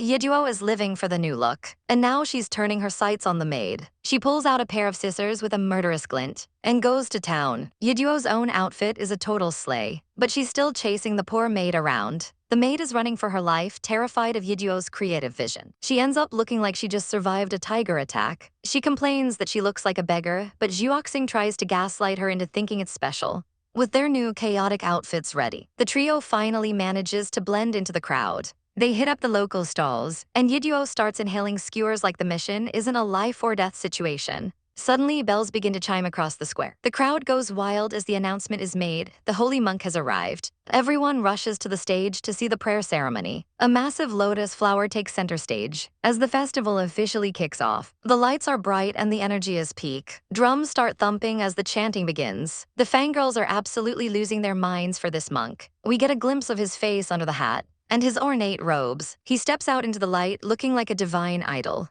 But Yidio's jaw hits the floor as she realizes the holy monk is actually her own big brother. The stage is set for a dramatic performance of Let Go of Your Earthly Desires, but our girl isn't buying this holier-than-thou act. She's staring down the stage where her very own brother, Bai Yaipeng, is putting on a show. Seriously, look at this guy acting like a divine gift to the world. The local fangirls are absolutely losing their minds, swooning over the handsome priest like he's a K-pop idol. Yidio is physically pained by how haughty he's become since joining the monastery. Apparently, he's the legendary monk of Lonely Moon Island, but our heroine has some serious doubts about his actual abilities. Still, they need his help, so they decide to track him down the second he stops praying and starts cashing in. But the crowd is absolutely massive, and they aren't the only ones looking for a miracle. A monk with a megaphone announces that the superstar priest is only signing 500 scriptures today, so the rest of them can basically scram. Our poor heroine is offended that she has to queue to see her own flesh and blood, especially since she didn't even buy his book. When the local kids suggest she's out of luck, Yidio just tells them to watch and learn. She marches right up to the gate, claiming she's the priest's sister and demanding entry. He laughs in her face, asking if she thinks he's a total fool. Turns out Yiduo is the 19th sister to try this stunt today, along with a dozen aunties and uncles. Despite her protests, she's told to get back in line like everyone else. The girls realize that if they want in, they're going to have to get creative. Cue the classic chaotic plan, the legendary delivery girl disguise. They march up with boxes, claiming Priest Yaipeng ordered a massive spread of vegetarian dishes. The monks are skeptical, exchanging "is this for real?" looks. They try to kick the devotees out, but the girls insist they have an order to fulfill. They even manage to get the priest's attention, but he coldly denies ordering a single thing. The guard is ready to toss them out on their ears. But Yiduo isn't going anywhere without a fight. She grabs her brother, demanding he try to remember his delicious order with a look that says, "Help me out or else." Finally, they manage to slip past the gates and into the inner sanctum. They finally get a private audience, though it's far from a warm family reunion. Yiduo immediately starts judging him for his new lifestyle. But he hits her with the "I'm just guiding souls" speech while looking incredibly sparkly. He's more interested in her failed political marriage than her problems. He assumes she's there for a breakup recovery course, which sends our girl into a total rage. She screams that she didn't break up with anyone. And to prove it, she grabs Juoxing and introduces her as her fiancé. He's surprisingly chill about it, offering a fake congrats, and even suggesting some honeymoon islands. But they aren't here for travel tips. Juoxing needs him to neutralize the poison in her system. Instead of helping, this capitalist monk pulls out a chest of love padlocks for 3 silver taels a pop. He claims it'll boost their love life for a decade, which is exactly the opposite of what they asked for. Yiduo is about to throw hands, screaming that they need a cure, not a trinket. The second he hears 9 fury poison, his eyes go sharp. Juoxing begs him to take a look, hoping the rumors about his skills are true. He describes the poison perfectly, proving he actually knows his stuff for once. He confirms that yes, he can neutralize it, but then drops the ultimate bombshell: he refuses to do it for her. Yiduo loses it, demanding to know why he's being such a jerk to her girl. He leans in and whispers a secret that leaves our heroine looking like she's seen a ghost. She backs off, trembling in pure shock. He just sits back down, acting like he didn't just drop a nuke. Her friends are confused, wondering why they can't just proceed. Yiduo falls to her knees, telling Juoxing that he simply can't or won't help her. Juoxing, being an absolute saint, takes it with grace and says it's fine. She thanks him for his hospitality and prepares to leave with her dignity intact. They turn to go, leaving the monk behind. He tries to act humble, saying he's just a monk and no longer royalty. But then he stops them, asking Juoxing if she's ever been to the Floria Kingdom because she looks familiar. Juoxing admits she was a vagrant there once and even saved Yiduo's life back in the day. Suddenly, the brother has a total meltdown, pointing at her in pure horror. Juoxing has no idea why he's acting like he's seen a demon. He literally grabs her face, stretching her cheeks to see if she changed her looks. Yiduo jumps in to protect her girl, telling him to keep his hands to himself. He looks absolutely disgusted, calling Juoxing an ugly woman who has bewitched his sister. The little maid is ready to fight him for that insult, insisting Juoxing is a beauty. Juoxing sadly admits she was considered ugly back then due to a curse that ruined her face. The girls are stunned by this revelation. She explains that she can't even remember the details of the curse, only the shame. The brother demands that the marriage be terminated immediately, looking like he's about to have a stroke. Yiduo isn't having it, standing her ground against her brother's nonsense. She holds Juoxing tight, declaring that this isn't over. He tries to drag Yiduo away for her own good, and the scene turns into a total circus of yelling and pulling. Yiduo eventually loses her patience and gives him a solid shove. He goes flying across the room and hits the floor like a sack of potatoes. Our girl tries to play it cool, acting like she didn't mean to send him into the next life. He recovers just enough to warn her to stay away from the woman who hurt her. Yiduo demands the truth, wanting to know exactly what happened in the past. Juoxing joins in, begging for an explanation for all this hostility. With a heavy sigh, the brother finally starts the flashback. Back in the day, Kid Yiduo was the light of the palace, always running to her brothers. One day, she announced to the whole family that she had finally fallen in love. The brothers started guessing, wondering if it was a warrior or a martial arts master. They even joked it might be a kid who was just really good at flying kites. Juoxing can't help but comment on Yiduo's apparently broad taste in the past. Yiduo is dying of embarrassment, telling him to just skip to the juicy parts. Little Yiduo was dead set on marrying her one and only and making her the consort. The brothers were shook that she wanted to marry a girl before she was even of age. But little Yiduo didn't care about the throne, she just wanted to be with the person she loved. The father is practically hyperventilating as he demands to know the background of the woman who stole his daughter's heart. Our girl Yiduo tries to play it cool, suggesting she might be a craftsman's daughter. But the truth keeps getting lower and lower, moving from merchant to prisoner. until she finally admits the girl was basically a homeless beggar. The brother Yishu assumes she must at least be a world-class beauty to justify this chaos. Yeonjo deadpans that honestly, she wasn't even that pretty. This sends the men of the family into a total tailspin because they've spent their lives surrounded by gorgeous royals. They beg for a chance to meet this mysterious commoner, but the king is absolutely not having it. In the Floria kingdom, being attractive is practically a legal requirement for tolerance. Since the king refuses a face-to-face, Yishu tells her to pick up a brush and start drawing. The family watches with bated breath as the portrait takes shape. When she finally reveals the masterpiece, it's definitely a fake. The king loses his mind, refusing to accept an ugly daughter-in-law. He tries to blame her art skills, but Yeonjo proves she's a prodigy by drawing a stunningly accurate portrait of her brother. The king is still in denial, fuming that she only put effort into her brother because she loves him more. She even whips up a sparkling, heroic portrait of her father to prove her talent is legit. The family stands there in stunned silence, realizing their girl really is just head over heels for a commoner. The king lays down the law. He will never, ever let her marry this woman. But our girl is savage and declares she'll give up her princess title just to be with her lover. She gives them a final take care and sprints out of the palace without looking back. The brothers then drop a massive truth bomb on their father. The entire kingdom's treasury has been kept afloat solely by Yeonjo raiding bandits and pirates. Without her, they're basically bankrupt. The king realizes he's just chased away his only source of income and starts screaming at his sons. He calls out the eldest for only caring about books, and the younger one for playing with dolls all day. They try to convince him to just let her get married so they can keep their lifestyle. They even try to butter him up by showing him another portrait Yeonjo drew of him. Unfortunately, this one isn't the heroic version. It's a terrifyingly accurate depiction of his angry monster face. The silence in the room is deafening before the king roars that she is never allowed back in the house. Back in the present, Yishu explains that they had no idea how much pain this relationship would cause. He shows them a memory of Yeonjo dying in bed after being struck by a poison curse. The king was devastated as he watched his daughter slip away. The doctors confirmed it was an incurable curse that had already spread too far. Juoxing listens in horror as the truth of the past is laid bare. Yeonjo is confused, claiming she doesn't remember any of this or why she'd love someone she thought was ugly. Yishu sighs, preparing to reveal the royal family's darkest secret. The Floria royals possess a divine fox power that can manipulate souls and memories. To save her from her own heart, they sealed her memories using that power. Yishu even hypnotized her to only fall in love with beauties so she'd stay away from Juoxing.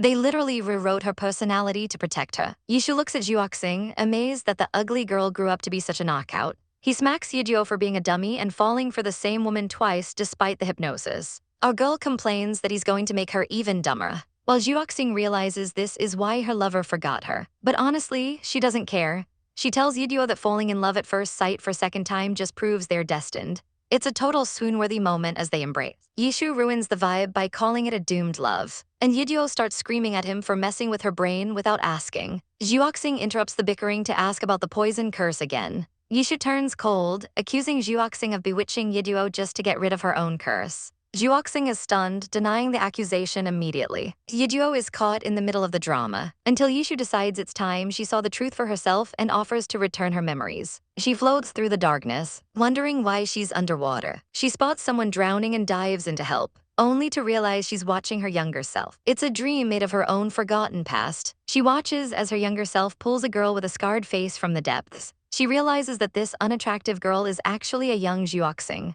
Young Yeonjo carries her to the shore in a perfect princess carry. Present-day Yeonjo can't help but brag about how cool she looked back then. She watches her past self try to wake the girl up, realizing she's not breathing. In a panic, young Yeonjo leans in for mouth-to-mouth resuscitation. Even though it's life-saving CPR, present Yeonjo finds the memory strangely arousing. She starts fangirling over her own past actions like a total chaotic mess. Young Juoxing finally wakes up coughing, her clothes clinging to her. Yeonjo proudly announces she saved her life, but Juoxing immediately chooses violence and punches her for being lewd. Present Yeonjo thinks the fiery attitude is actually kind of hot. The flashback continues with young Yeonjo complaining about getting hit while trying to help. Juoxing offers a tiny apology, but Yeonjo ruins it by calling her ugly and saying she should be lucky anyone would even touch her. This sends the poor girl into a fit of tears. Young Yeonjo realizes he's a total jerk and walks away, feeling a pang of regret. He wonders if he's just calling himself out. Meanwhile, young Juoxing looks at her reflection in the water and sobs. She's heartbroken by the cruel words. Yeonjo tries to fix it with the worst possible compliment, telling her she's not ugly, just unique. Our energetic savior is peppering the mysterious girl with questions, trying to figure out how she ended up in the drink. Little does she know, our poor heroine is already on high alert, wondering if this is another trap set by the wicked Queen Zai. Bayer proudly declares they're in the Floria Kingdom, claiming it's her personal turf where her name carries all the weight. Moore isn't exactly sold on the bravado and asks for the name of her noble savior. Bayer panics internally, worried that revealing her title as the third princess will scare the girl away. She settles on a casual Bayer instead, flipping the question back to the stranger. Moore's suspicion levels are hitting the roof because she can tell this girl is definitely hiding something. She keeps it simple, telling Bayer that everyone just calls her Moore. Bayer immediately starts guessing what the Mo stands for, imagining a family of mill workers. Moore is quick to shut that down as Bayer throws out more guesses like Jasmine or Bubbles. It turns out it stands for ink, a much more refined choice. Bayer takes it literally, asking if she failed school and needed more ink in her stomach to look smart. When Moore just rolls with it, Bayer is thrilled to find a fellow bad student who speaks her language. Moore realizes that this girl is way too much of an airhead to be a professional assassin. Suddenly, a loud rumble breaks the tension, and it's not coming from the forest. Bayer jokes that Moore is so talented her stomach can literally sing for its supper. Our future heroine is watching the scene from the sidelines, absolutely dying of second-hand embarrassment. Insulted and hungry, Moore decides she's had enough of this comedy routine and prepares to leave. Future Bayer is screaming at her past self for being such a savage and driving her wife away. Past Bayer doesn't get the hint, claiming she was just joking around. But the joke isn't funny when your clothes are soaking wet in the middle of the night. Moore stubbornly insists she'll find her own doctor if she gets sick, wanting zero part of this chaos. She's shivering like a leaf, and the spectator version of Bayer is just heartbroken seeing her like this. She wants to reach out, but she's just a ghost in these memories. Past Bayer tries to play hero again, offering to walk Moore home because the woods are dangerous. She grabs Moore's hand, determined not to let her go alone. Moore scoffs, claiming she's too broke and hideous for anyone to bother hurting. In reality, she's terrified that Queen Zai's soldiers are already hunting her down. Watching her younger self be so mature and self-sacrificing makes future Bayer want to give her a massive hug. But she's blocked by an invisible barrier, forced to stay close to her past self. She sighs, realizing how a potentially romantic hero saves the princess moment was completely ruined by her own big mouth. Suddenly, Moore hears a splash and realizes Bayer has vanished from the bank. She's shocked, wondering if the girl actually jumped into the river. Even future Bayer is surprised by how adventurous and impulsive she used to be. Moore panics, calling out and fearing that her new friend is drowning. But Bayer emerges from the water like a champion, holding up a massive fish for dinner. Moore is nearly scared to death, her heart doing backflips from the stress. Bayer just flashes a bright smile, offering to cook up the catch since she's a self-proclaimed pro. That goofy charm finally breaks through Moore's icy exterior, making her let out a genuine laugh. Watching from the future, Bayer is cheering at the successful comeback. The memories start to blur into a beautiful montage of their time together. From Bayer vowing to protect her during scary nights, to quiet moments of holding hands in the sunlight, they spent their days inseparable, resting in the grass and playing games where Bayer clearly lost every single time. They walked together under the rain. Every shard of memory is a testament to how deep their love ran. Looking back, Bayer realizes these were the most precious moments of her life. She can't believe she ever let herself forget how they truly started. One day, amidst a field of flowers, Bayer places a crown on Moore's head.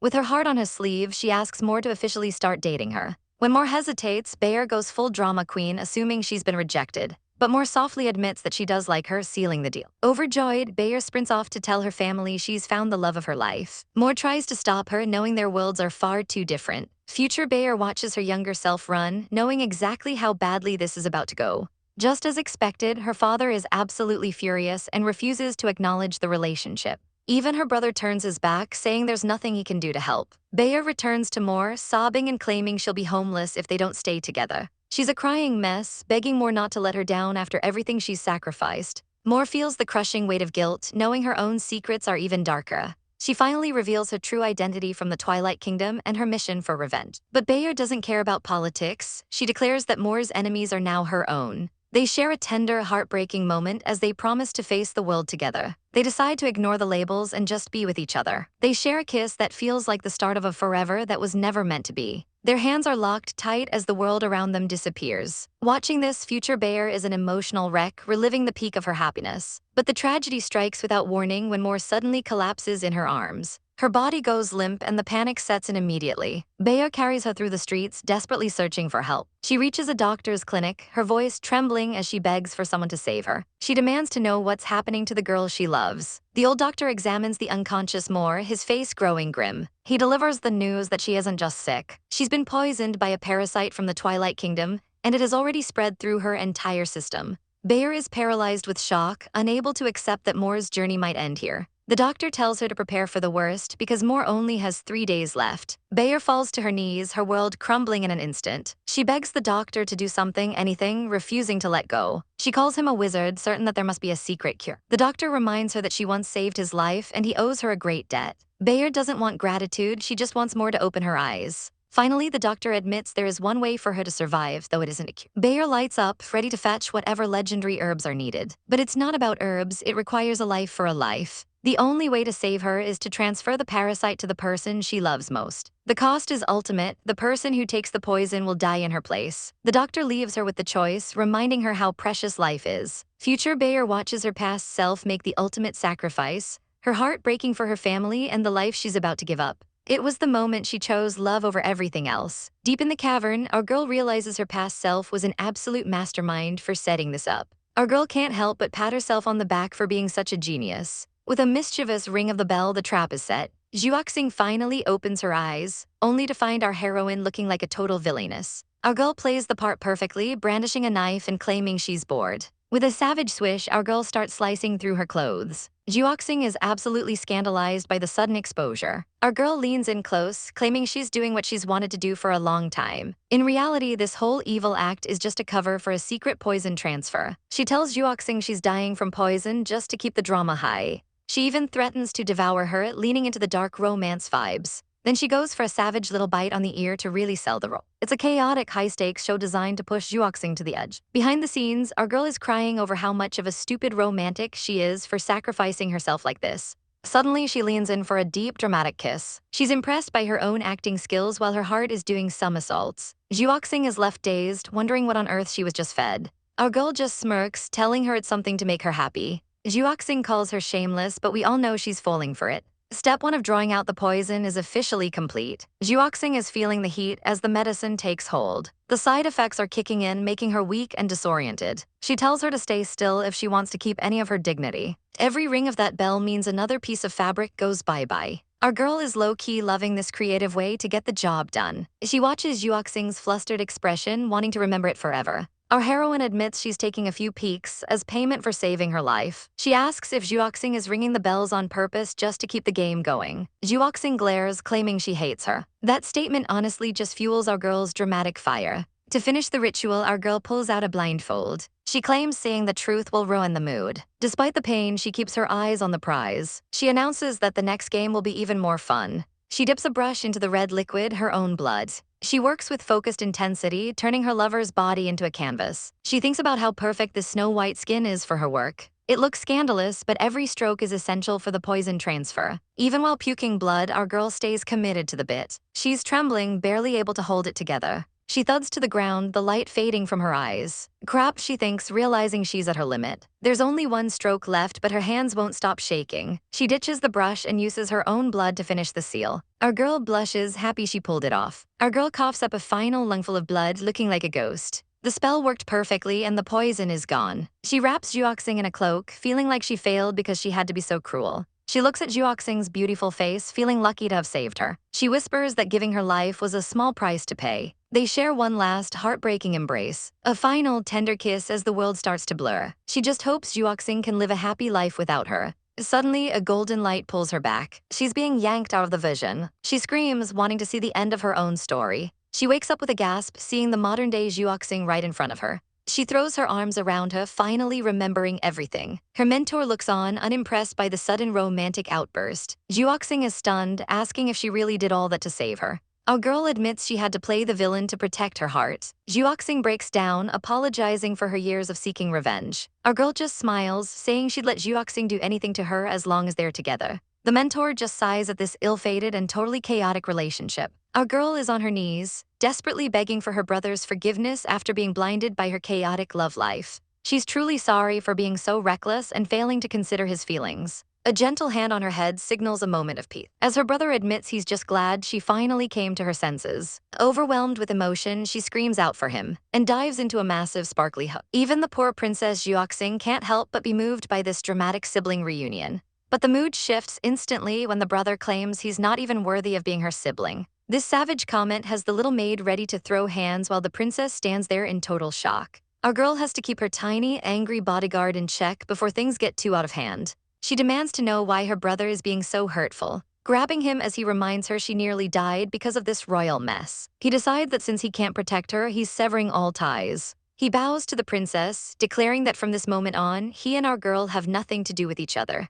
He hopes they both go their separate ways and never meet again. It's a total soap opera moment as he tries to banish them to live happy lives apart. The girls are absolutely not having it, and even the maid is wondering why she's being treated like a background character in this drama. Our heroine is sobbing, reminding him that she almost died for the princess once and she'll happily do it again. She promises to be careful this time and actually talk to her family instead of running off. She gives a confident thumbs up, but her brother is 100% not buying the trust me act. The maid decides it's time for some physical persuasion and starts revving up like a literal bull. With a killing move headbutt, she sends the brother flying. While he's literally seeing stars on the floor, our girl vows she won't be separated from her love. She pulls the princess into a tender embrace, promising to find a cure no matter what. The princess swoons, admitting she can't stand the thought of being apart. It's a scene so sugary it makes the brother wonder if love is just some incurable brain rot.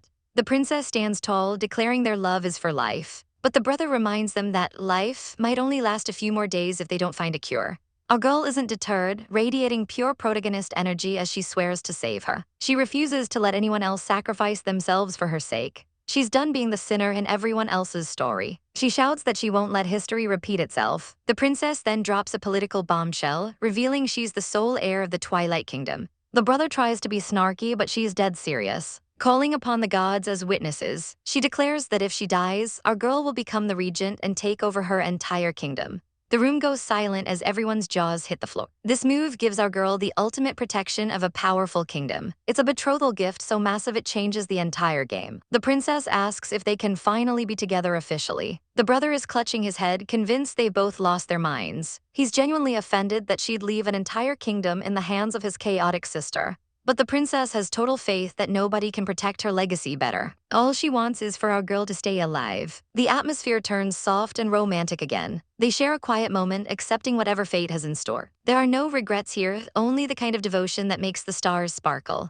Their bond is officially unbreakable. Wait, the brother yells hold up before they can run off. He realizes this situation is way too big for him to handle alone. He can't make a decision this massive on his own. Our girl realizes exactly who he's talking about. It's time to face the big boss, the Emperor of the Floria Kingdom. Our heroine tries to make a run for it, claiming they need to find the antidote first. But the princess stops her, taking her hand. She looks at our girl with those pleading eyes. She knows they have to do this right and get the family's blessing this time. They can't keep making the same mistakes and running from the elders. With a gentle touch, she convinces our girl to face the music. Our heroine finally deflates, agreeing to follow the plan. The brother is stunned by how obedient she's become, while the maid notes she's clearly been poisoned by love. They set sail for the Floria Kingdom under a beautiful sun. The water is sparkling, but our girl warns them that the locals are a bit intense. As soon as they land, they're swamped by people offering everything from comfy beds to handsome escorts. The princess and the maid are genuinely terrified by the aggressive hospitality.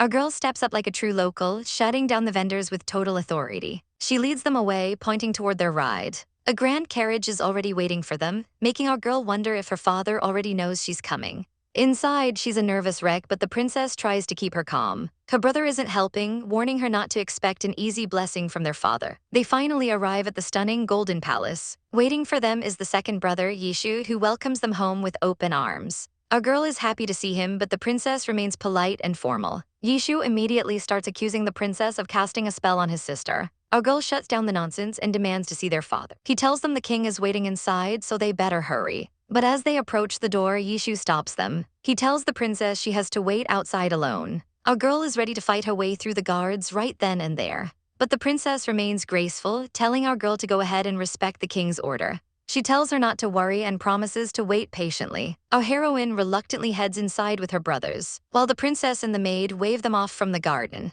They enter the grand hall and give their formal greetings. Our girl rises quickly, looking for her father. A mysterious figure stands with his back to them. Suddenly, the king turns around, acting like the ultimate doting dad with a table full of food. He tells her to look at all her favorite dishes. But our girl isn't in the mood for a snack and slams her foot on the table. She demands he let the princess in immediately. The king tries to play it cool, telling her to just rest and have a chat first. He insists she try some fruit wine and relax. She refuses to eat or drink, worried about the princess's failing health. But it's too late. She realizes something is very wrong with the wine she was offered. Her vision blurs and she collapses right onto the table. The king's doting expression vanishes instantly as he coldly orders his guards to lock her in a cell and keep a close eye on the princess. As the sun begins to set, our girl is stuck waiting outside the massive palace gates like she's trying to get into an exclusive club without a reservation. Her maid Bai Wai is absolutely losing it because how dare they make a princess wait in the cold. But our poor heroine tells her to watch her mouth before they get kicked out for good. Finally, the gates creak open, and out pops Prince Yishu looking like he stepped right out of a shoujo manga. Juoxing immediately notices he's the spitting image of her beloved Yiduo and wonders who this cutie is. Turns out he's the second brother and he's already suspicious of our girl's good eye. She tries the polite and humble routine, but he's not buying what she's selling. She claims she's just envious of their beautiful sibling bond. But Yishu knows the truth. They mostly just prank each other until someone cries. He realizes our girl is dangerous because she's actually making a good impression on him. He quickly snaps back to reality and tells her his father isn't interested in her proposal, so she can take her legs and walk right back where she came from. But our heroine isn't giving up that easily and demands a face-to-face with the king. Yishu shuts her down, claiming Yiduo is way too weak and unambitious to rule a kingdom as big as the Twilight Kingdom. So she asks when she can at least see Yiduo. He gives her the classic "she's busy with family" excuse. And our girl immediately calls him out for basically keeping her under house arrest. He panics, telling her to stop making wild accusations without evidence. He's realized she's way too sharp for his own good and tries to ditch her by telling her to go wait a few months. Bai Wai is ready to throw hands, but then our girl pulls the ultimate drama queen move and literally coughs up blood. The prince loses his mind and offers to fetch a doctor, but Juoxing claims she's been poisoned and ordinary doctors are useless. She plays the tragic martyr role, saying she just wants to see Yiduo one last time before she dies. She tells her maid they should leave while she still has strength, leaving the prince feeling like a total monster for being such a jerk. Meanwhile, inside the actual palace, Yiduo is indeed locked up in a steel cage like a common criminal. She's screaming at her father to let her out, but he's doing this for her own safety because she keeps trying to absorb Juoxing's poison into her own body. He gives her a gentle head pat, claiming her safety is the only thing that matters to him. Yiduo can only look at him with heartbreaks. Just then, Yishu bursts in screaming that the princess is dying. Yiduo goes full Hulk mode, trying to bend the steel bars with her bare hands. The prince realizes he messed up big time by talking in front of her, and the king has to literally muzzle his son to keep him from leaking any more info. Little do they know, back at the gates, our girl is perfectly fine. She reveals to a confused Bai Wai that she just bit her own tongue to fake the blood. Talk about commitment to the bit. She's currently in a disadvantageous position and needs every trick in the book to win this game. Juoxing is already plotting her next move from her lodgings. Bai Wai asks if she has a plan, then starts imagining all sorts of chaotic scenarios from public suicides to bribing officials, or even starting a full-blown riot to incite the public. But our girl has a much more flawless plan in mind. She looks back with a smoldering gaze and says the secret weapon is sincerity. Back at the palace, Yiduo is on a hunger strike, driving her father absolutely insane with her hopeless romanticism. Yishu rushes in with more news, and the king has to shut him up before Yiduo hears. The king is impressed and annoyed that Juoxing managed to get his daughter on a hunger strike from afar.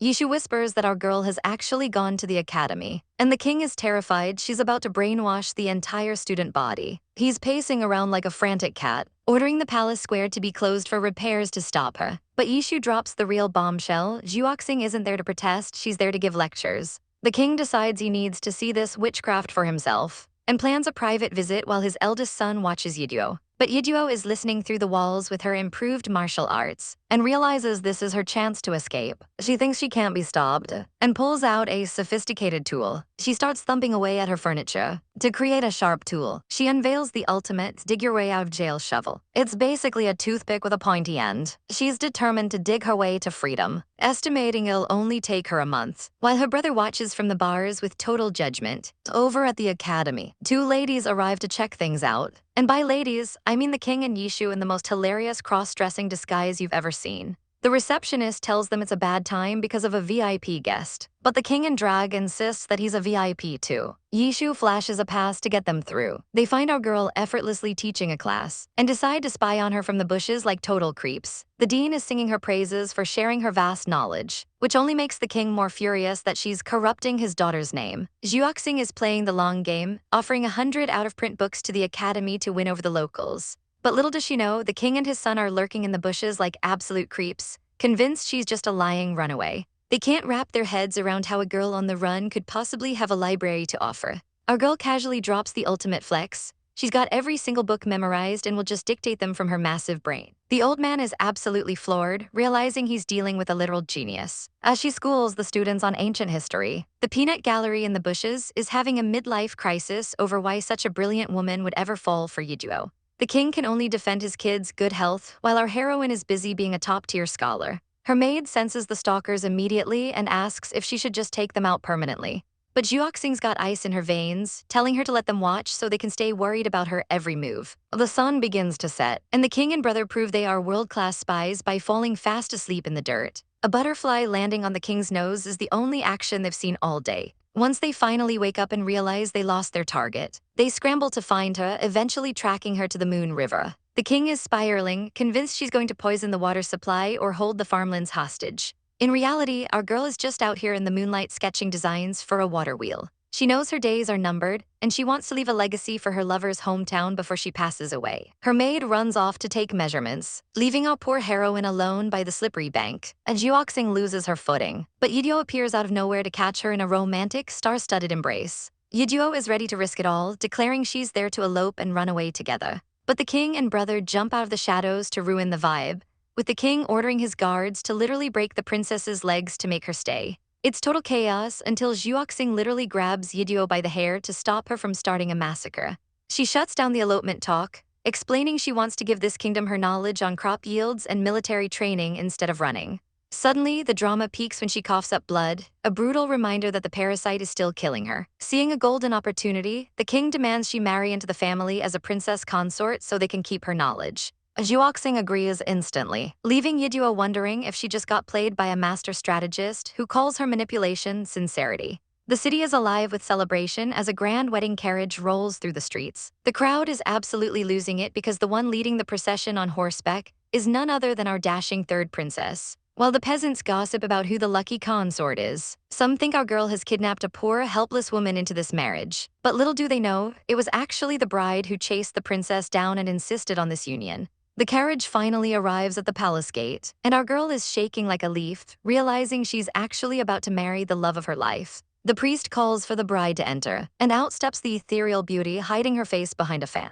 Our princess is so moved she's literally sobbing, while her brother tells her to stop being a fool and just take her hand already. Of course, the maid has to jump in with some savage threats to take her mistress away if the princess ever dares to bully her. But Juoxing shuts down the drama immediately, reminding them that they are about to miss the auspicious time for the ceremony. The maid retreats with a "just you wait," leaving our couple to walk toward their future together. Our princess starts whining that her fingers are hurting from the maid's grip, but Juoxing just gives a sly look, saying her fingers are perfectly fine for what's coming later. That comment sends a total chill down our girl's spine. As they enter the hall, she's touched to see the guardian beasts of her home kingdom and an empty seat reserved for her late mother. She thanks her bride for being so considerate, and Juoxing replies that our princess deserves nothing but the most perfect wedding. This is way too much for our girl's heart, and she begs Juoxing to stop being so sweet before she actually faints. Juoxing admits she's not as calm as she looks either. Suddenly, the princess lets out a massive shout of excitement, earning her a quick scolding from the official for being way too loud. They move through the traditional rituals, starting with the hand-washing to bless their union. Next is the hair-knotting ceremony to ensure their love lasts forever, followed by the wine-drinking ritual for better or worse. Finally, they bow to the Kirin and Fox gods to seal the deal between their two kingdoms. Our princess makes a silent, savage vow that she will never let her wife down in this lifetime. After a quick forehead kiss and some teasing from the family, the official finally declares the ceremony over. The moment the words "bridal chamber" leave his mouth, our girl zooms off like a literal rocket ship. Once they are behind closed doors, the princess wastes zero time pinning her bride down. But Juoxing puts on the brakes, making our girl wonder if she messed something up by rushing the wedding. She's worried the ceremony was too rushed to be perfect. It turns out Juoxing just feels a bit bad that they didn't include any traditional Floria wedding customs. Our princess insists it's no big deal as long as they are together. She says those are nothing more than formalities. But then she admits she'd probably die of regret if she never saw Juoxing in a traditional Floria bridal gown. Juoxing suggests holding another ceremony later, but then surprise, she pulls out a gown she just happened to have ready. Our girl isn't buying the coincidence for a second. She knows this was planned a long time ago. Juoxing admits she's been thinking about this day and night. The princess agrees to wear it, but her soul nearly leaves her body when she sees how skimpy the traditional gown actually is. Zhuoxing claims it's the most popular design among brides. And when our girl tries to hide behind a screen to change, Zhuoxing gets savage and insists on dressing her personally. Things get chaotic real fast when Zhuoxing leans in for a cheeky nuzzle. She tells her bride to put her arms up. They look in the mirror together. And while Zhuoxing fixes her hair, our princess admits she looks absolutely stunning. She's amazed her wife made the gown herself. But then Zhuoxing pulls out a mysterious book, claiming there's one thing she doesn't understand. Our girl takes a look and realizes it's a manual for advanced bedroom activities. She's totally scandalized, but Zhuoxing is already suggesting they start with a game. Our girl is sweating bullets, but Zhuoxing reminds her that it's only fair to try Floria-style activities since they had a Twilight-style wedding. She even brought props. Our poor princess cries for help as she's dragged into the bed. Because the night is still very, very long, Mo Zhuoxing decides to spice things up with a little game involving a cherry and some serious mouth-to-mouth coordination. Our girl Yiduo is totally caught off guard as they lean in for a taste of the fruit of one mind. Things get heated instantly as they lock lips to tie that stem into a knot. Behind the red curtains, the atmosphere is absolutely electric. Yiduo can't believe Mo Zhuoxing is such a pro at this, but the dark-haired beauty admits she's had a bit of practice. Cue the heavy breathing and some aggressive sheet grabbing as the tension hits the ceiling. Poor Yiduo is completely tapped out, complaining her tongue is literally cramping up. But the night is young, and Mo Zhuoxing pulls out a brush for a traditional bedroom game. Yiduo is sweating bullets, wondering what kind of trouble she's just walked into. Mo Zhuoxing starts writing on Yiduo's skin, and let's just say she isn't using ink. Yiduo acts tough, claiming she's totally unfazed and ready for more. That is, until she's told the clothes have to come off for the real game to begin. Mo Zhuoxing offers a spicy deal. A piece of clothing comes off for every right answer. Mo Zhuoxing leans in close, asking her what she feels. Blushing like a tomato, Yiduo stammers out that it feels good. Mo Zhuoxing just gives her that "I've got you" smirk. Since she got it right, Yiduo demands her reward immediately. Mo Zhuoxing doesn't hesitate to start stripping, making our heroine's heart skip a beat. Yiduo is officially a fan of this game and begs for another round. But the next word is way more scandalous than the first. Yiduo realizes the answer is "faster, I'm coming," and she absolutely cannot bring herself to say it. Since she lost, Mo Zhuoxing decides it's time for a very hands-on punishment. Mo Zhuoxing just laughs, telling her it's her own fault for being so easy to tease. She's determined to make Mo Zhuoxing beg for mercy this time. But Mo Zhuoxing just looks her in the eye and drops a casual "I love you." Both of them are burning up as a strange power begins to surge. Outside, a massive pillar of light explodes from the palace. The entire kingdom is lit up like a Christmas tree. The king and his court are freaking out, thinking it's a divine vision. They start praying, convinced the heavenly fox is blessing the bridal chamber. The king is losing his mind with joy, thinking his daughter is the chosen one. Even the little prince is confused about the timing of this light show. Suddenly, a massive Aquakirin manifests in the sky, shocking everyone.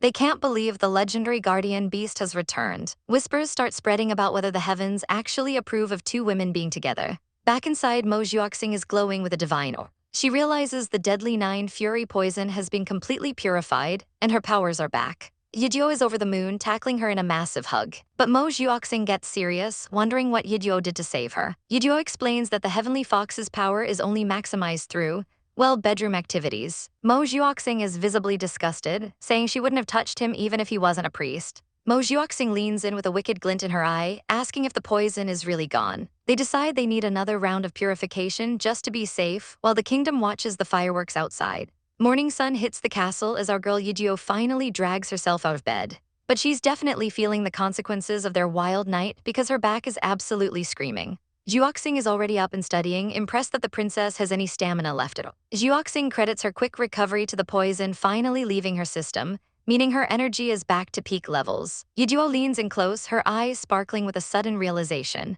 She notices the princess is writing with her left hand and demands to know why. Zhuoxing doesn't hesitate to pin her down, teasingly asking who she thinks is responsible for her right hand being too weak to even hold a brush. Our savage heroine just laughs, mocking the legendary Aquakirin for having such pathetic stamina. Zhuoxing gets a little defensive, insisting that while she might be tired, her guardian beast's honor is non-negotiable. But enough playing around, it's time to head out and pay their respects to the king. Yiduo tries to bargain for a few more minutes of sleep, claiming her father won't mind a little tardiness. But Zhuoxing is all about that palace etiquette, promising to satisfy our girl's chaotic needs later tonight instead. She leaves to get dressed, leaving a very flustered and hungry princess behind. Yiduo stares into the mirror, wondering how she's going to hide these massive dark circles from her family. She realizes exactly what Zhuoxing was implying and screams her name loud enough to shake the entire castle walls. The couple eventually makes their grand entrance into the throne room to greet the king and the brothers. The king is all smiles, warmly welcoming his new daughter-in-law to the family.